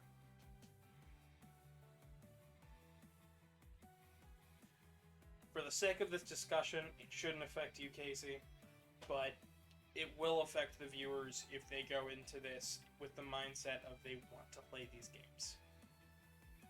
So, if all you were wondering was a recommendation, go play these games. Without a doubt. Share them with actually the story, share it with other people. Share these characters around and show Capcom that we want Star Force. We want Battle Network. And I think with that said, we're going to drop it back over to our special guests and come back with Star Force 3. So Star Force 2. Where do I begin with this game? It feels very separated from the other two in the trilogy, but I don't feel like it makes it that much weaker, but most fans seem to have a general distaste for this game, and I'm never really sure why. Think you could pinpoint it for me? I will say I can't speak for the rest of the community because the majority of interaction I've had with the Mega Man community as a whole has been centered around primarily Battle Network and maybe the X series. But for my personal take, Star Force 2 was my favorite. I think it's kind of like Battle Network 5 to Battle Network 4 in that it improved what was good about the previous game. Not quite as big a jump as Battle Network 2 from 1, but it improved what was good about the previous game and made it better in some regards. Like, the Tribe-On system is my personal favorite of the way it was implemented in all three games, while I think Black Ace is my favorite form, just because it is so amazing and beautiful. I think the Tribe Fusions are like... Tribe Fusions is where the game really shines. Insane. Tribe King is phenomenal, but me personally, I love the storyline behind it, and I love how Rogue is the antithesis to Geo. It's like his whole shtick is bonds only make you weak, which yes, that is kind of a regurgitation of what base.exe was. At the same time, given the development that Geo has had as a character, going from the first game of everyone leave me alone, I just want to shut everyone out, and now he's learned that bonds are power. Rogue shows up and is like, bonds are weakness, I will not accept bonds from anybody. And then how he comes back and absolutely decimates you in the second fight in the game when he's completely invincible. It is like that base fight from Battle Network 3, but this time you feel it more than just, oh hey, some guy out of nowhere. You feel it because you've had a scrap with him previously. And it honestly invokes the writing of the NT Warrior manga in Proto Mega Man versus Base in Volume 7. For those of you who've read it, you know what I'm talking about. I'm not going to divulge too much of that, but it tonally is a great step forward in Geo's character arc, because in another timeline, Geo could have become another Rogue. If he could have become another Solo, if he did not learn to open his heart to people. If he gained power and only sat around sulking all day and just wanted to become stronger, that's what he could have ended up. So Rogue is like a dark mirror to Geo Stellar. So speaking, So that again? speaking of alternate dimensions, how about that post game? Now, it's been a while since I played that, but I've heard a lot of people talk about it recently. It's really depressing. Rio, I don't know if you remember this, but one of the post games is you get transported to, I think it's an alternate timeline of Echo Ridge, where everything is grayscale and there's nobody around. Like, everyone's gone.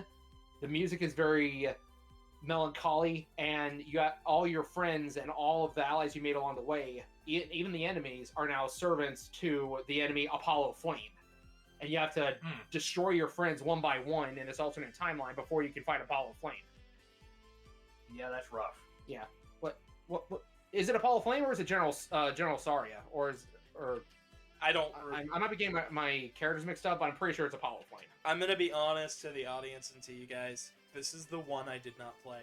I still have not played. I have it. It's on my desk. I have Zerker Cross Surian. I have never actually sat down to seriously play this game. Something about it just turns me away when I start, and I'm still not quite sure what it is, because I get sucked into Star Force 1 and Star Force 3 nowadays. It just leads me down a rabbit hole, but with 2, I just pick it up, play the first area, put it down. I will say, I think it's probably due to the fact that the encounter rate is insanely high compared to the other 2. There's actually a ROM hack patch to fix the encounter rate in the second game to where you're not just constantly getting thrown into battles every 3 steps. That's one big complaint I hear, and that's one that I actually can objectively say is a bummer, just because you really hate when you're trying to progress the story and it's just 2 steps, battle, 2 steps, battle. With all that being said, I know you said this is more of a positive game for you, and for me it's one that I am very weak on in terms of knowledge. If there were to be a Star Force Legacy Collection, would you say this is the title that needs the most work put in to actually make it more of an enjoyable experience, or would you say leave it be just the way it is? From what I recall about the game that needs definitively changing, again, nerf the encounter rate just a little bit, but the other biggest thing that needs to change, and it's probably true across all the Star Force games, but especially too, the touchscreen, just because unless you're going to make that a Switch exclusive or make it mouse keyboard compatible for Steam, how are you going to implement the touchscreen? Which I get that the Zero ZX collection had a workaround for that, but Star Force is completely different, especially when we get to the Murian Warriors at the end of the game where you have to draw the runes to stop them. That is not something you can do on modern consoles, except with the Switch. But again, the touchscreen is hardly implemented on most Switch games that I've played. So that's more so a technical console jump thing and less having to do with the original game. But I would say that's where it needs to go. And maybe give it the Battle Network Collection treatment where they said they're working on more accurate translations, because I will admit a lot of times the translations and localizations of some of the strange town names was very silly in Star Force 2. Like you had Loch Ness, which is clearly a reference to Loch Ness, but it had a different name in the Japanese version. And just the tribal city of Wazap. That's just silly. That's just incredibly silly. Like I could barely say that with a straight face. But change that and localize it, or not localize, but retranslate it as its original version, like they did with X5, even though I really prefer the Guns N' Roses characters' names in Mega Man X5. But keep it more faithful to the Japanese version so that it's less awkward is just the best way that I can describe that. And so we are brought to the final of the trilogy, Mega Man Star Force 3. This released in 2 versions rather than 3. You got Red Joker and Black Ace. The key themes for this one was closer to the key theme for this was closer to Battle Network 5. So, Casey, do you remember the key themes from Battle Network 5? I might need a slight refresher. So in Battle Network 5, it revolved around the dark chips, getting corrupted, liberations of the cyber world, and the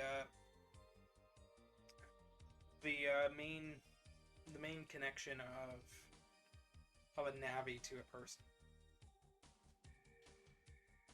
The key themes for this, though, are about finding purpose. And having the ability to change that purpose based on the friends, people around you, and the needs of yourself and others. Oh, that type of thing. I see now. And it really, this game's entire feel feels more like Battle Network 5. And Battle Network 5's feel was just fantastic. So the fact that we've got a feel for the gameplay and the tone already set from something else prior, it makes this game really shine through as its own. Because it takes that key element of corruption and to its highest level. Like, yes, Battle Network 5 had themes of corruption, but Star Force 3 runs with it. Oh my gosh. Link power returns from the last game. However, it's no longer plot important in the slightest. It's all just gameplay this time around. Okay. Program Advances returns. Yes. As Galaxy advances this time, but they're still the same concept. Essentially, you get mini bomb, you get 3 mini bombs, you get a big bomb. And that's how it works. The card system on the bottom screen is no longer linked to just 6 cards, but now there's a layered mechanic instead of just the rows and row system. So now you can have tons of cards on your bottom screen, starting with 6, but it can be built up over the battle. Which can be nice, but you can't select certain cards if they're on top of others. So that'll be a thing later. Also, this was the first one, this Star Force game, on top of having program advances, it also had Liberation style missions. They weren't the same as Battle Network 5, but they were very similar. Okay. And to go alongside with this game's budget being slightly bigger than 2, we have something that no other Mega Man game has done before, and not many video games have done, period. Have you ever heard of getting a demo for a DS game? For a DS game? Yeah. The Not only like it. time I've heard a demo of anything was for 3DS in the eShop. Mm-hmm. But we're talking DS and DS Lite type titles, right? Yes, this came out on the Nintendo DS. You could play it on your DS, your DS Lite, the DSi, 3DS, but... Because I remember another thing was that they also had, but it was DSi, where titles had demos. Yes, this was 2009. With a demo for a game. So the way this worked was, there was an app on the Wii, for a Wii channel that would let you download and showcase things on your TV. So you could see the latest trailers and things straight from Nintendo. This was actually a precursor to Nintendo Directs. Oh, To go alongside with those, it's the Nintendo channel on Wii. that is what it is. Oh, I'm sorry. That's exactly what it is. Let's laugh at Casey. No, you're fine. But this let you download a short demo for Star Force 3. This was the only Star Force game to do it, and I believe the only Mega Man game, period, to do it. Honestly, I don't remember. Well, in terms of demos, didn't 11 have a demo? But in terms of... Yes, 11, 9, and 10 all had demos, but I mean that you could download to your DS, download to the handheld. That's pretty cool. Especially in 2009, because ZX and ZX Advent would both have a chance to do that. That's pretty bizarre, not gonna lie. Yep. And the last major trivia bit about this game, it never released in Europe, so they just thought it ended at 2 for most people. Making this game incredibly more valuable in English territories, so the US copies for this game jumped up in price quite a bit. I'd wager probably about 30,000 pounds. Honestly, I don't know how many pounds, but I can tell you the US dollar amounts. For Black Ace, when this game came out, it was about $60 in the US. Same as Star Force 1 and 2. and 2. For Black Ace, it now goes from anywhere between $30 and $100. That doesn't seem too awful. It's a good game, good fair price for one of these games. It's about in line for what you think. Very well. And then we get to Mega Man Star Force 3 Red Joker. And with Red Joker, it goes from anywhere between $60 and $400. What? A complete in-box copy will run you anywhere between $300 to $450. That is insane. That is quite a jump. I bought my copy and still own it, and I paid, I believe, $45 at a Walmart. Or, well, Myers, but Was it in like the bargain bin, or this was on the shelf. that was an on-shelf copy? On-shelf copy. I had to get one of the representatives to unlock the case and give it to me. That is incredible. That is very lucky. And what really drew me to this game, on top of it being Mega Man, was just the fact that it was the first Mega Man game I had ever purchased and owned in my hands. Ever. Mega Man 6 might have been my start for gameplay and trying the series and learning what it is. But Mega Man Star Force 3 Red Joker was my first Mega Man title that I owned. I owned this before Battle Network. And that's pretty late into the series. This was 2009.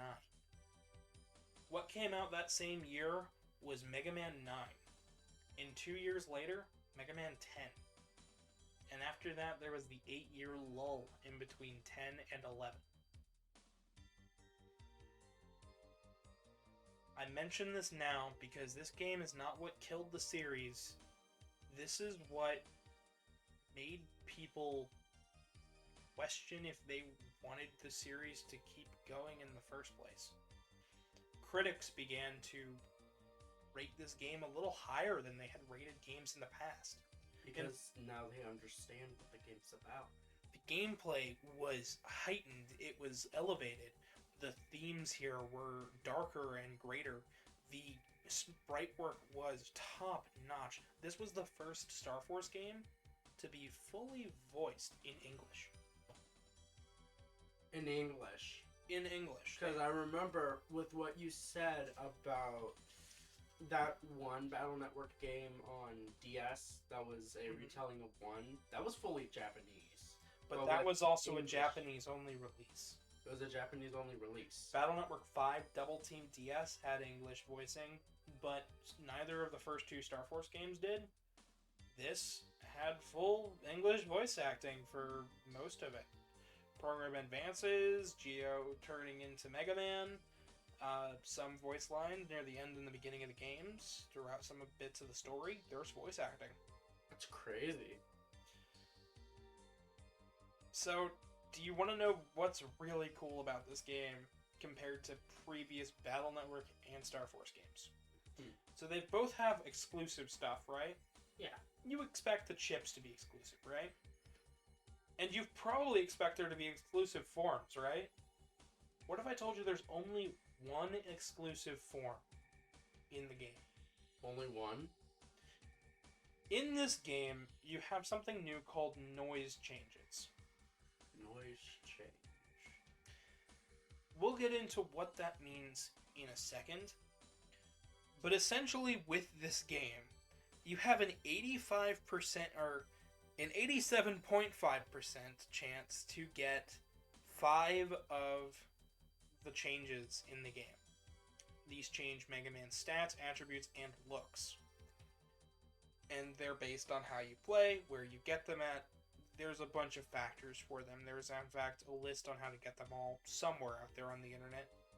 You can find it yourself. Google is your friend. But on the other version, the other 5 versions, because there's 10 forms total, have that same 87.5%. And you're thinking, oh, that means there's 5 versions exclusive, 5 forms exclusive to each version, Gavin. What are you talking about? All 10 noise forms are in both games. The other 5 have a 12.5% chance of showing up. Wow.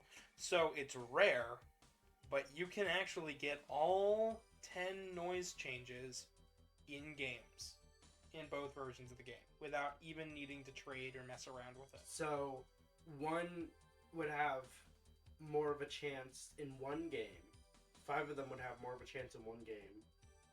And Then- 5 in the other.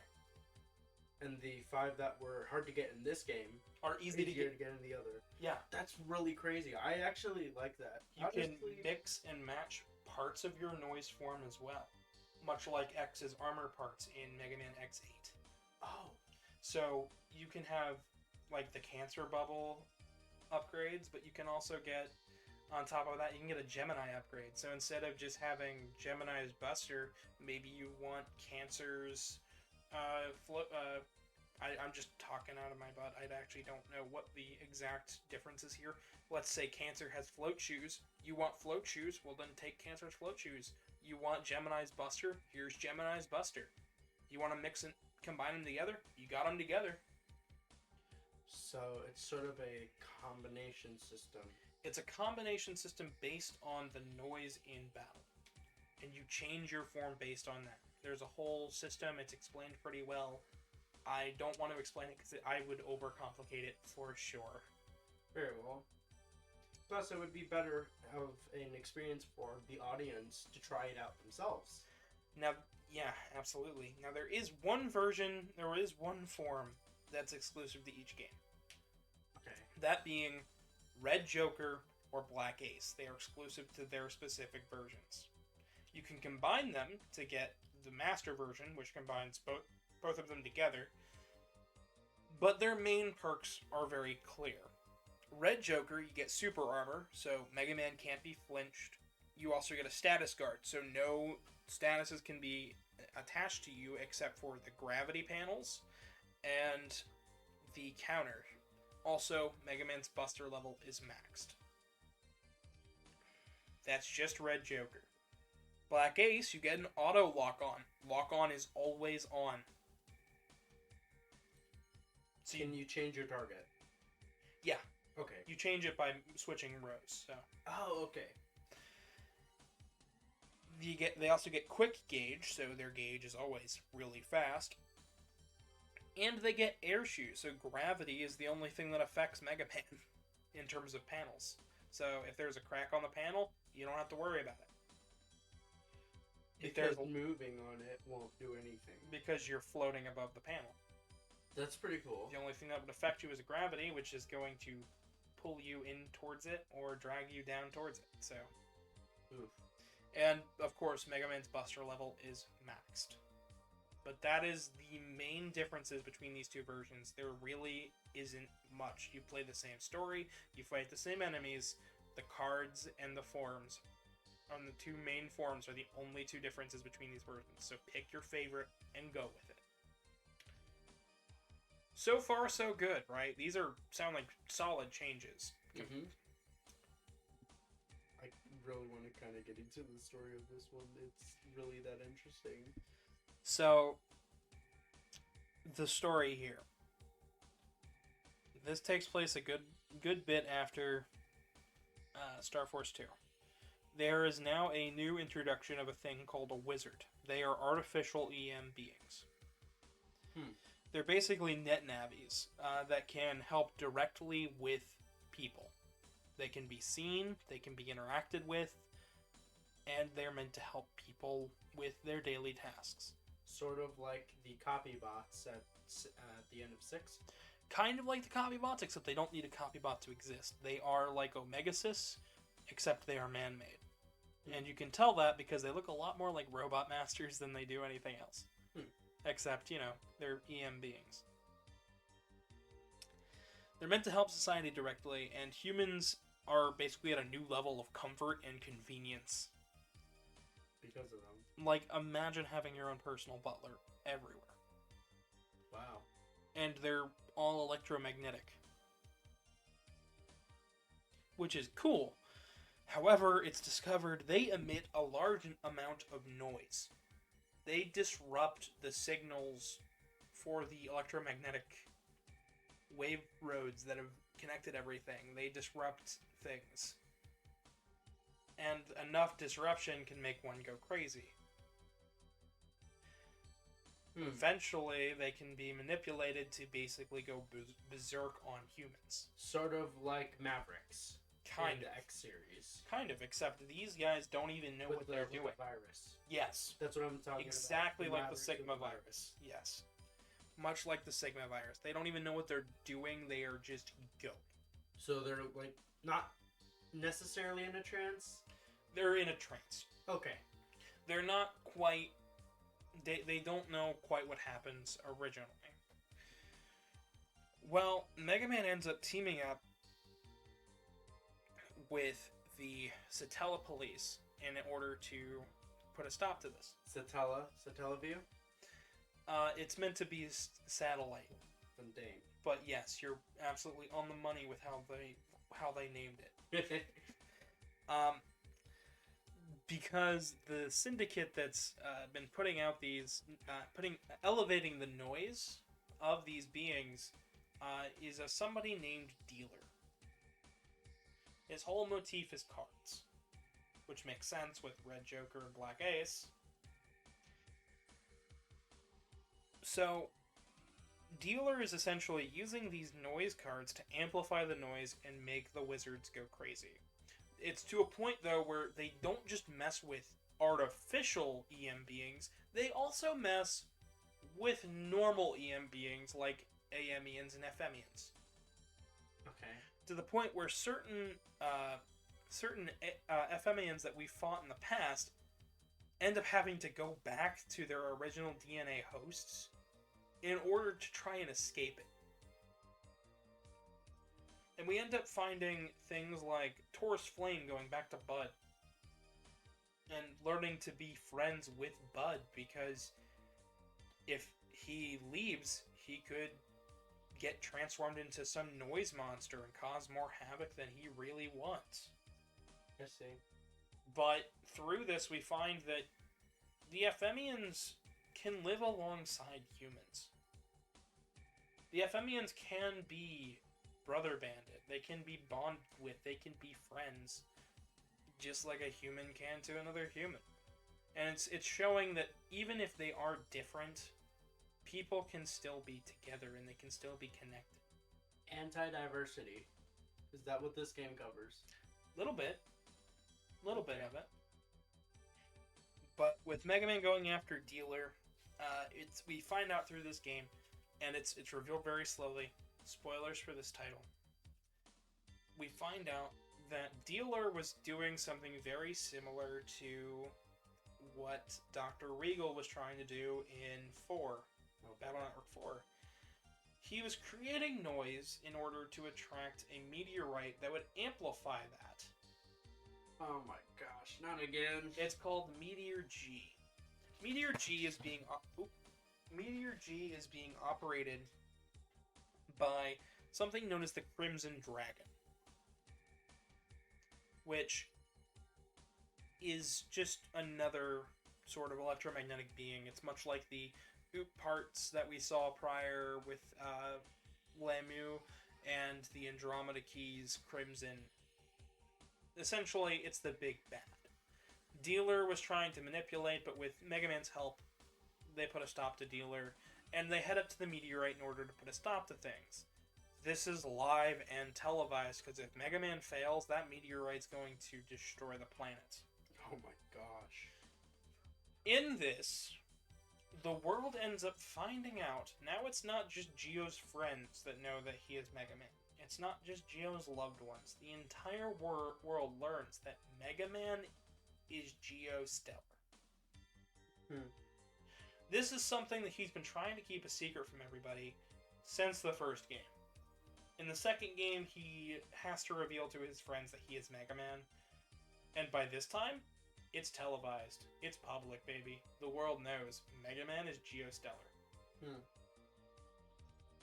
But it's at the end of the game, and it can't be built upon in this one.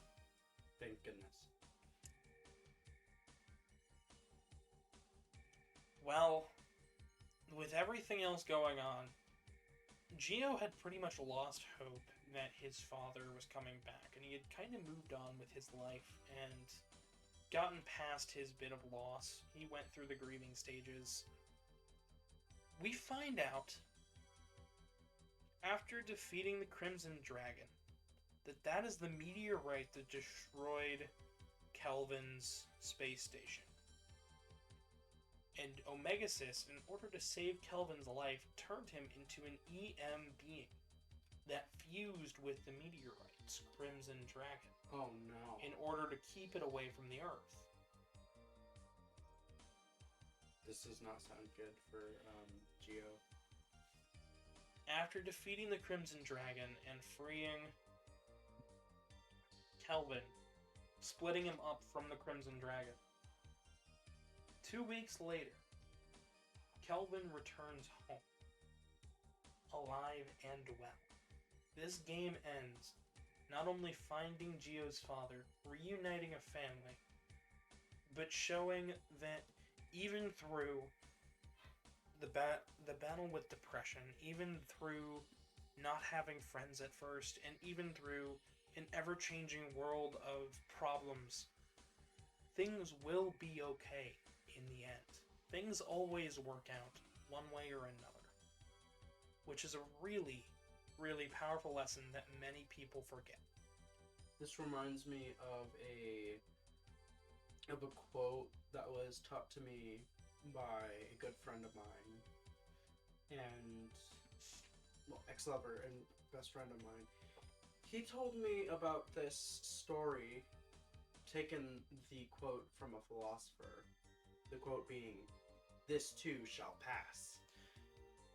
Essentially, yes, this too shall pass. And this, absolutely, with its numerous gameplay changes, with the versions differences being so minimal, and with the themes being so heavily layered on top of each other, to the point where these characters feel like people, and these stories feel like they could be more than themselves, it really does show that in the end things will be okay.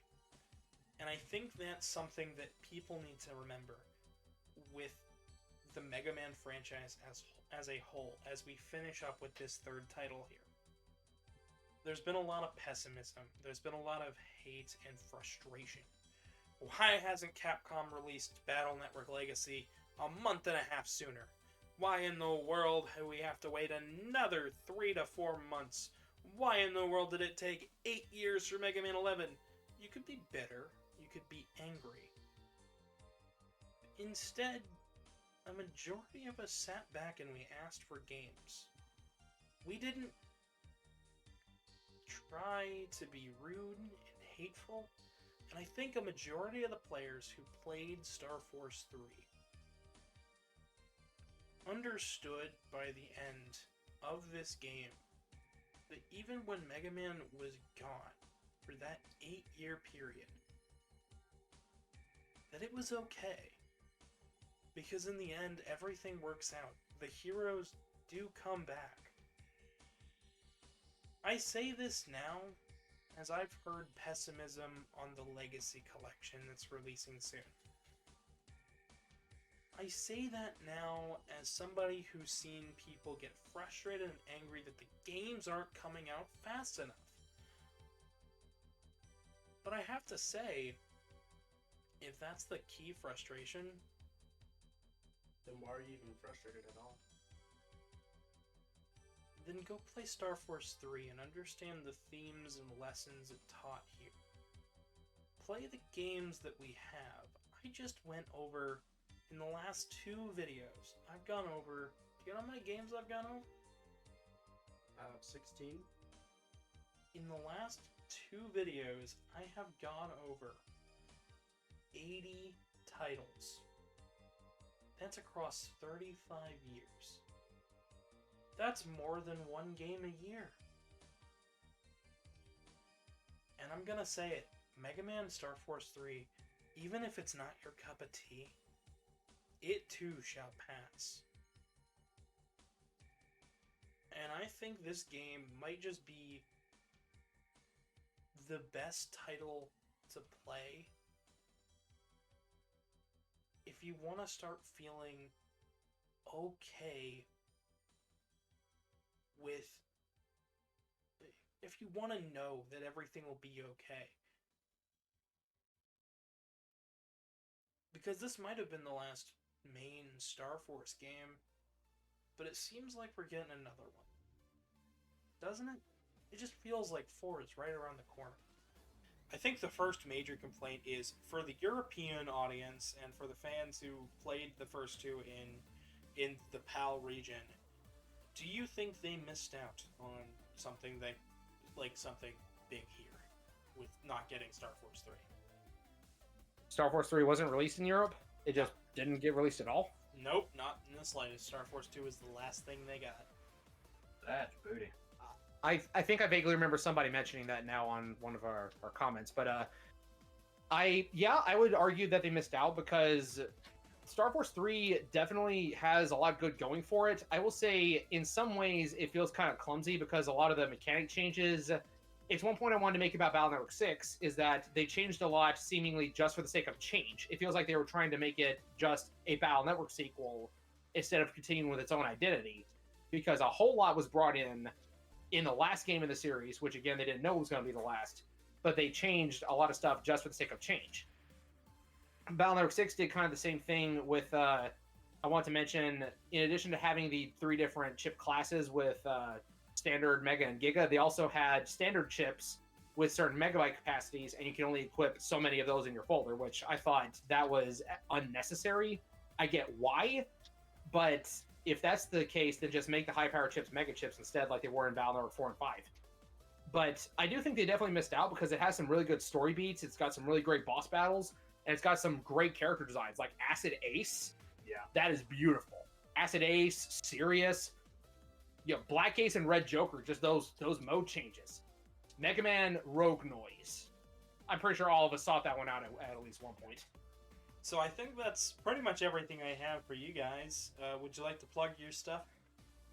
Well, thanks a lot for having us, Gavin. This has been Blade Cross EXE And Ryoji42. with Flash of Blades Productions. If you want to check out some more awesome Mega Man content, then keep watching Gavin and pop over check us out if you get the chance to. youtube.com/FlashingBladesProductions. And if you don't want to type all that in, links will be in the description below.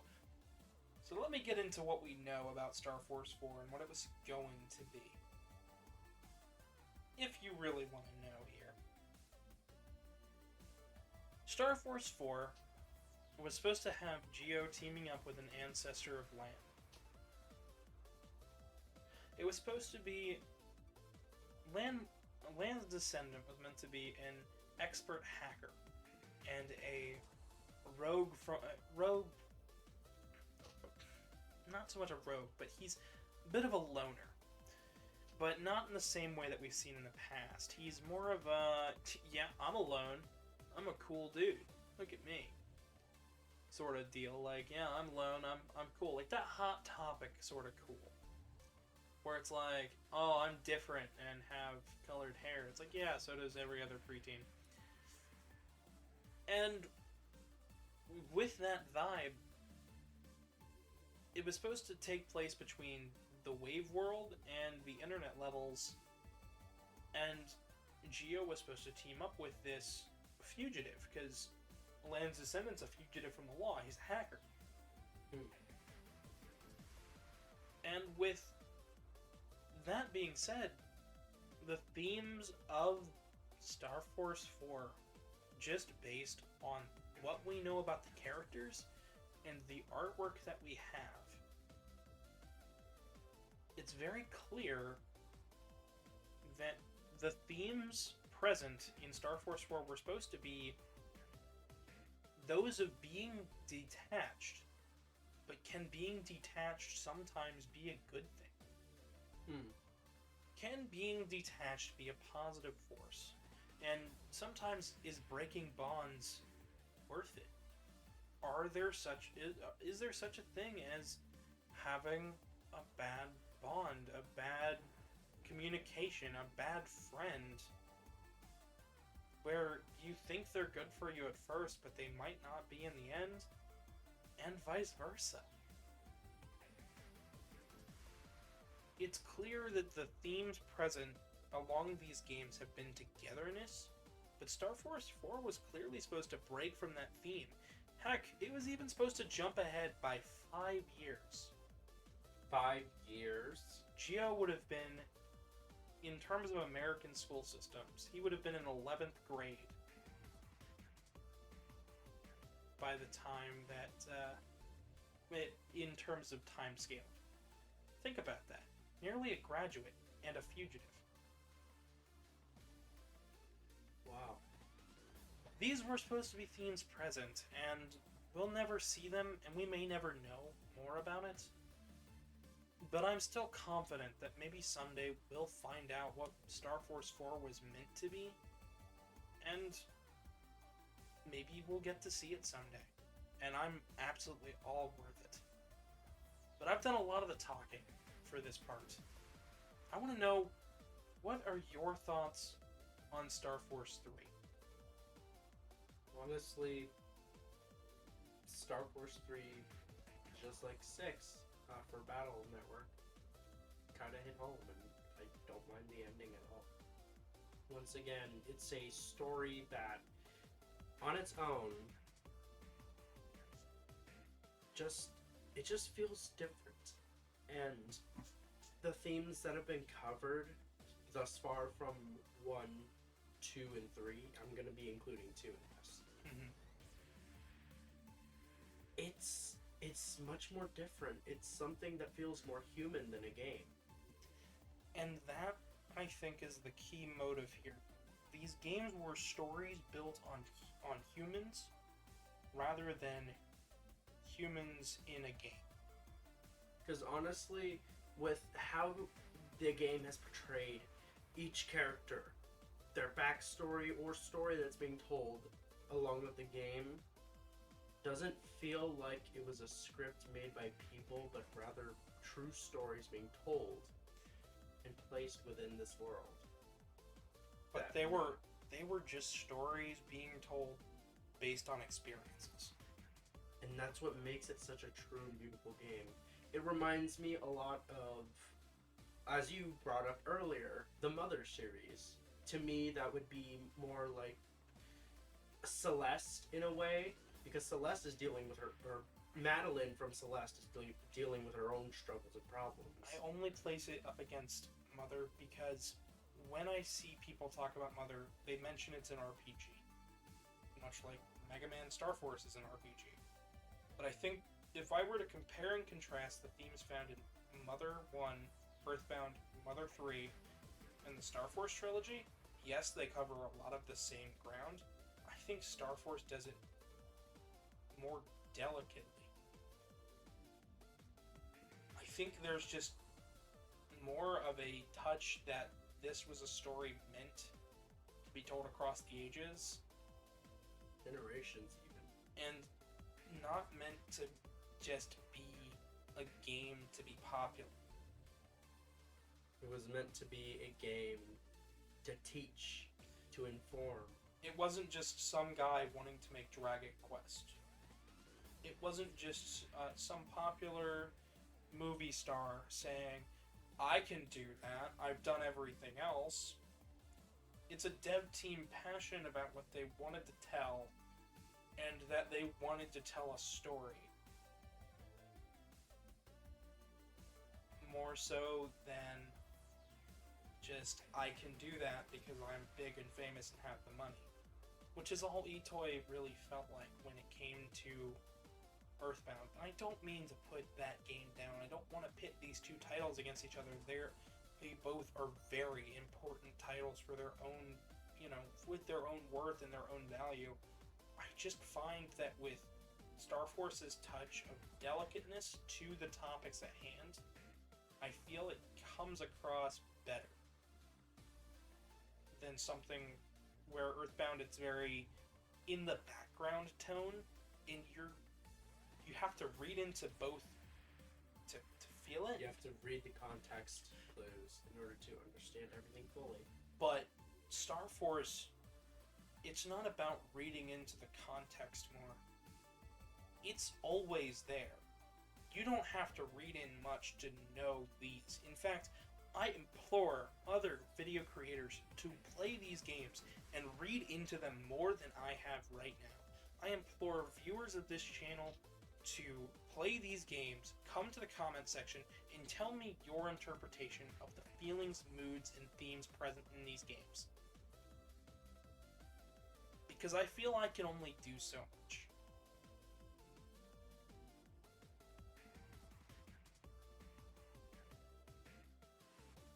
And you think we'd be done.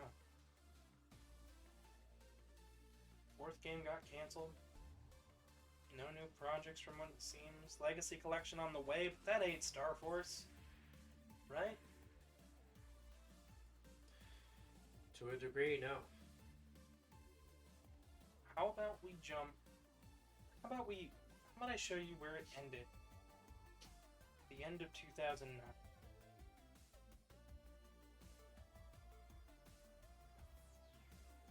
Let's take it back to basics, shall we?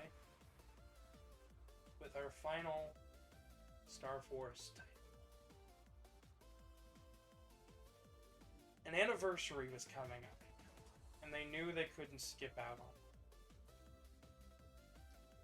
But it wasn't Star Force's anniversary. It was Battle Network's anniversary.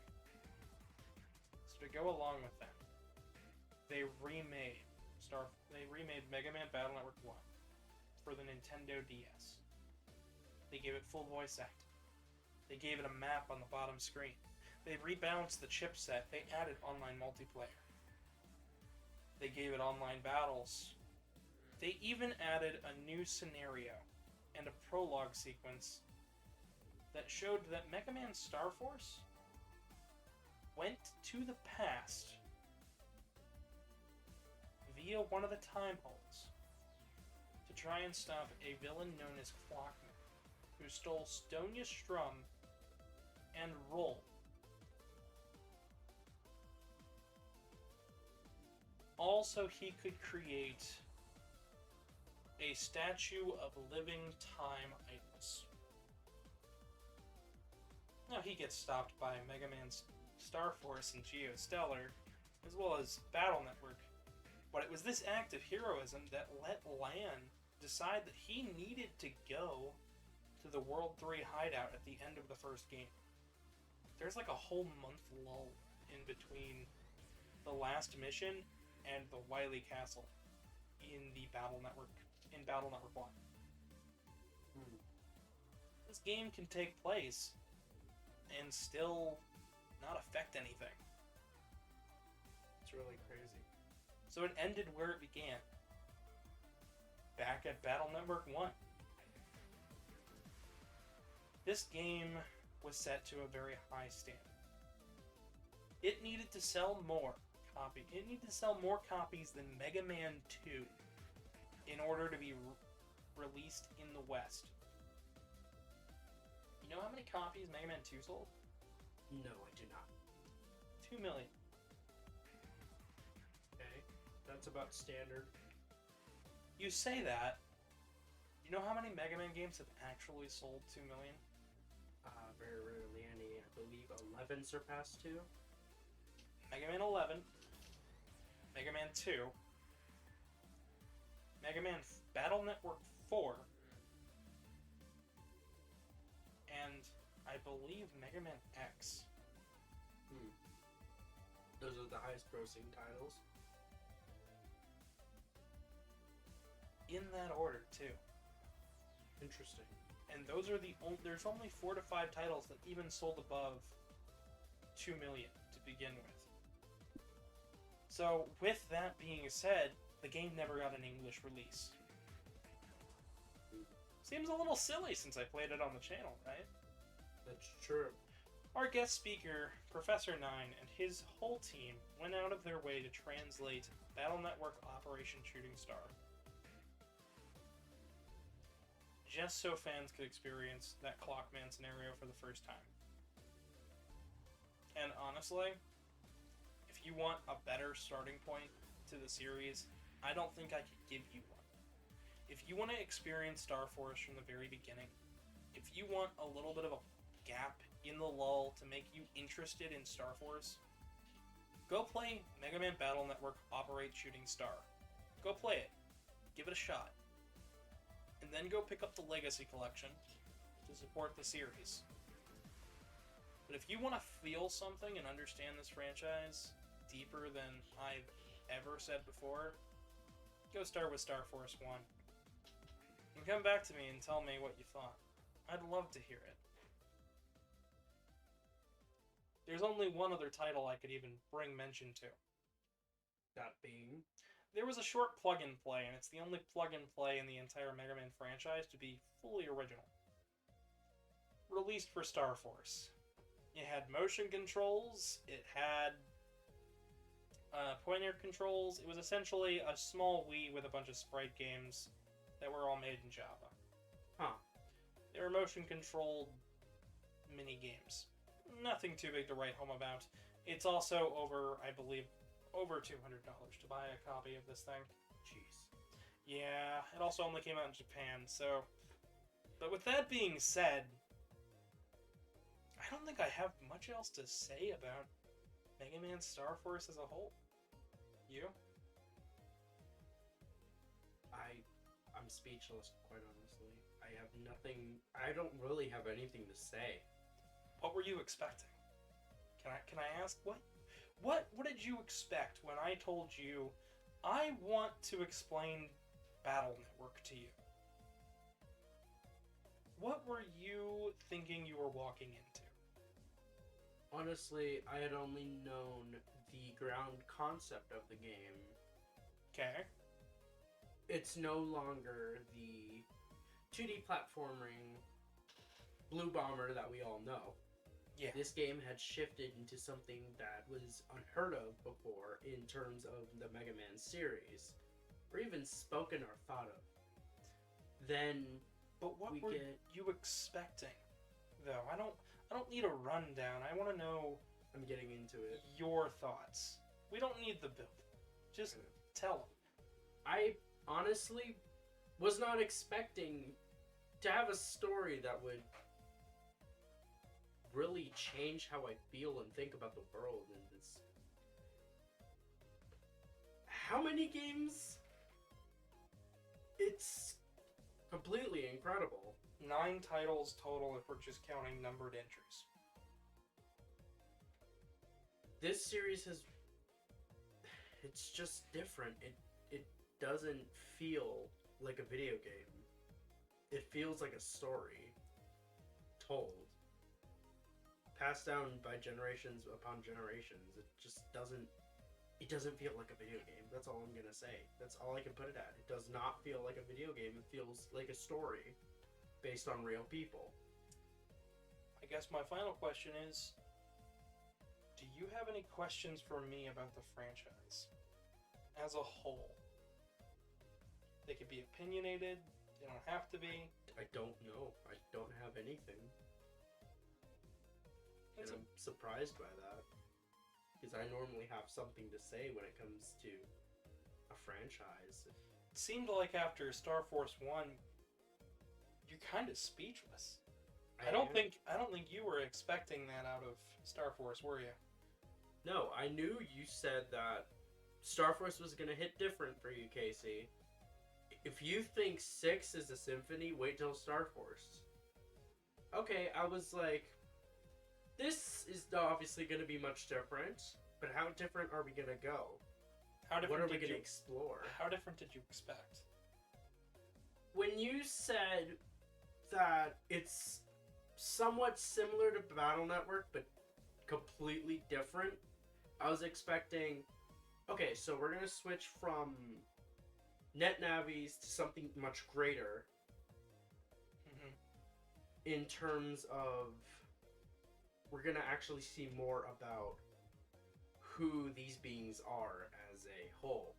That is what I thought. You didn't. But then the game hit a 180 on me.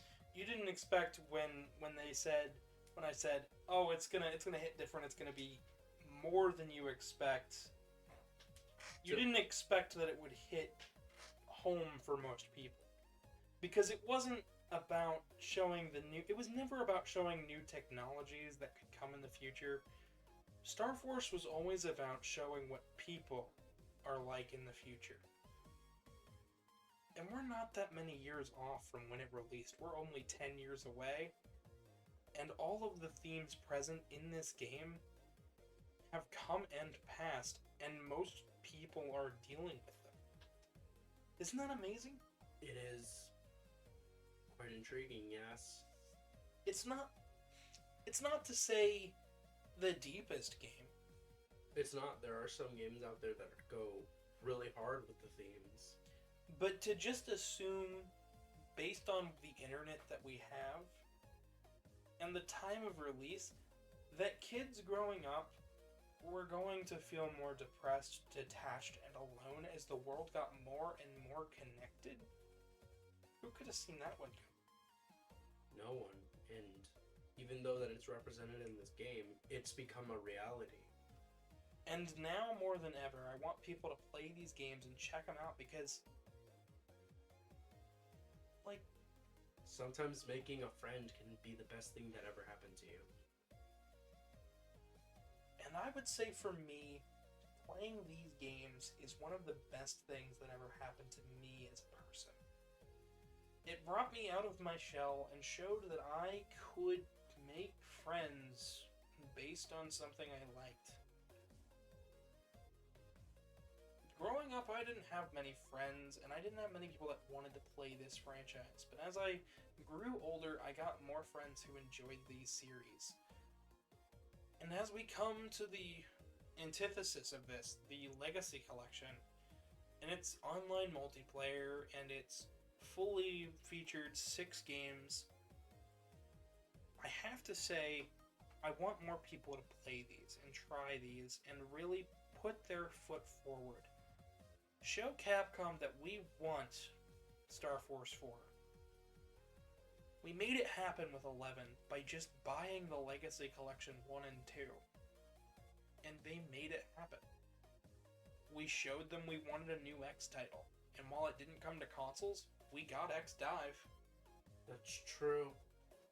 We showed them we wanted Zero and ZX. We want a ZX3 with ZX. With the Zero ZX Legacy Collection. In fact, it sold just as well. Just because we didn't see anything, you gotta remember, the pandemic just happened. It was restructured. It was the last Megaman game to release without the pandemic in its way. So when the Legacy Collection for Battle Network is coming out, of course it's gonna get delayed. And of course any major projects that come out are gonna get delayed. So all I ask is that at the end of Star Force 3, I ask the audience to take a lesson from these series and understand that the world will be okay and these games will be just fine going on to the next decade and into the next 15 years. Thank you guys so much for watching. If you enjoyed this video, please share it with a friend and be sure to subscribe. You can also follow me on Twitter at GavinDragonYT, as well as donate to the PayPal, links on your screen and in the description below. There will also be videos up on your screen that you can click on. Go for either of those. But with all that being said, I have been your humble host. Good night, everybody.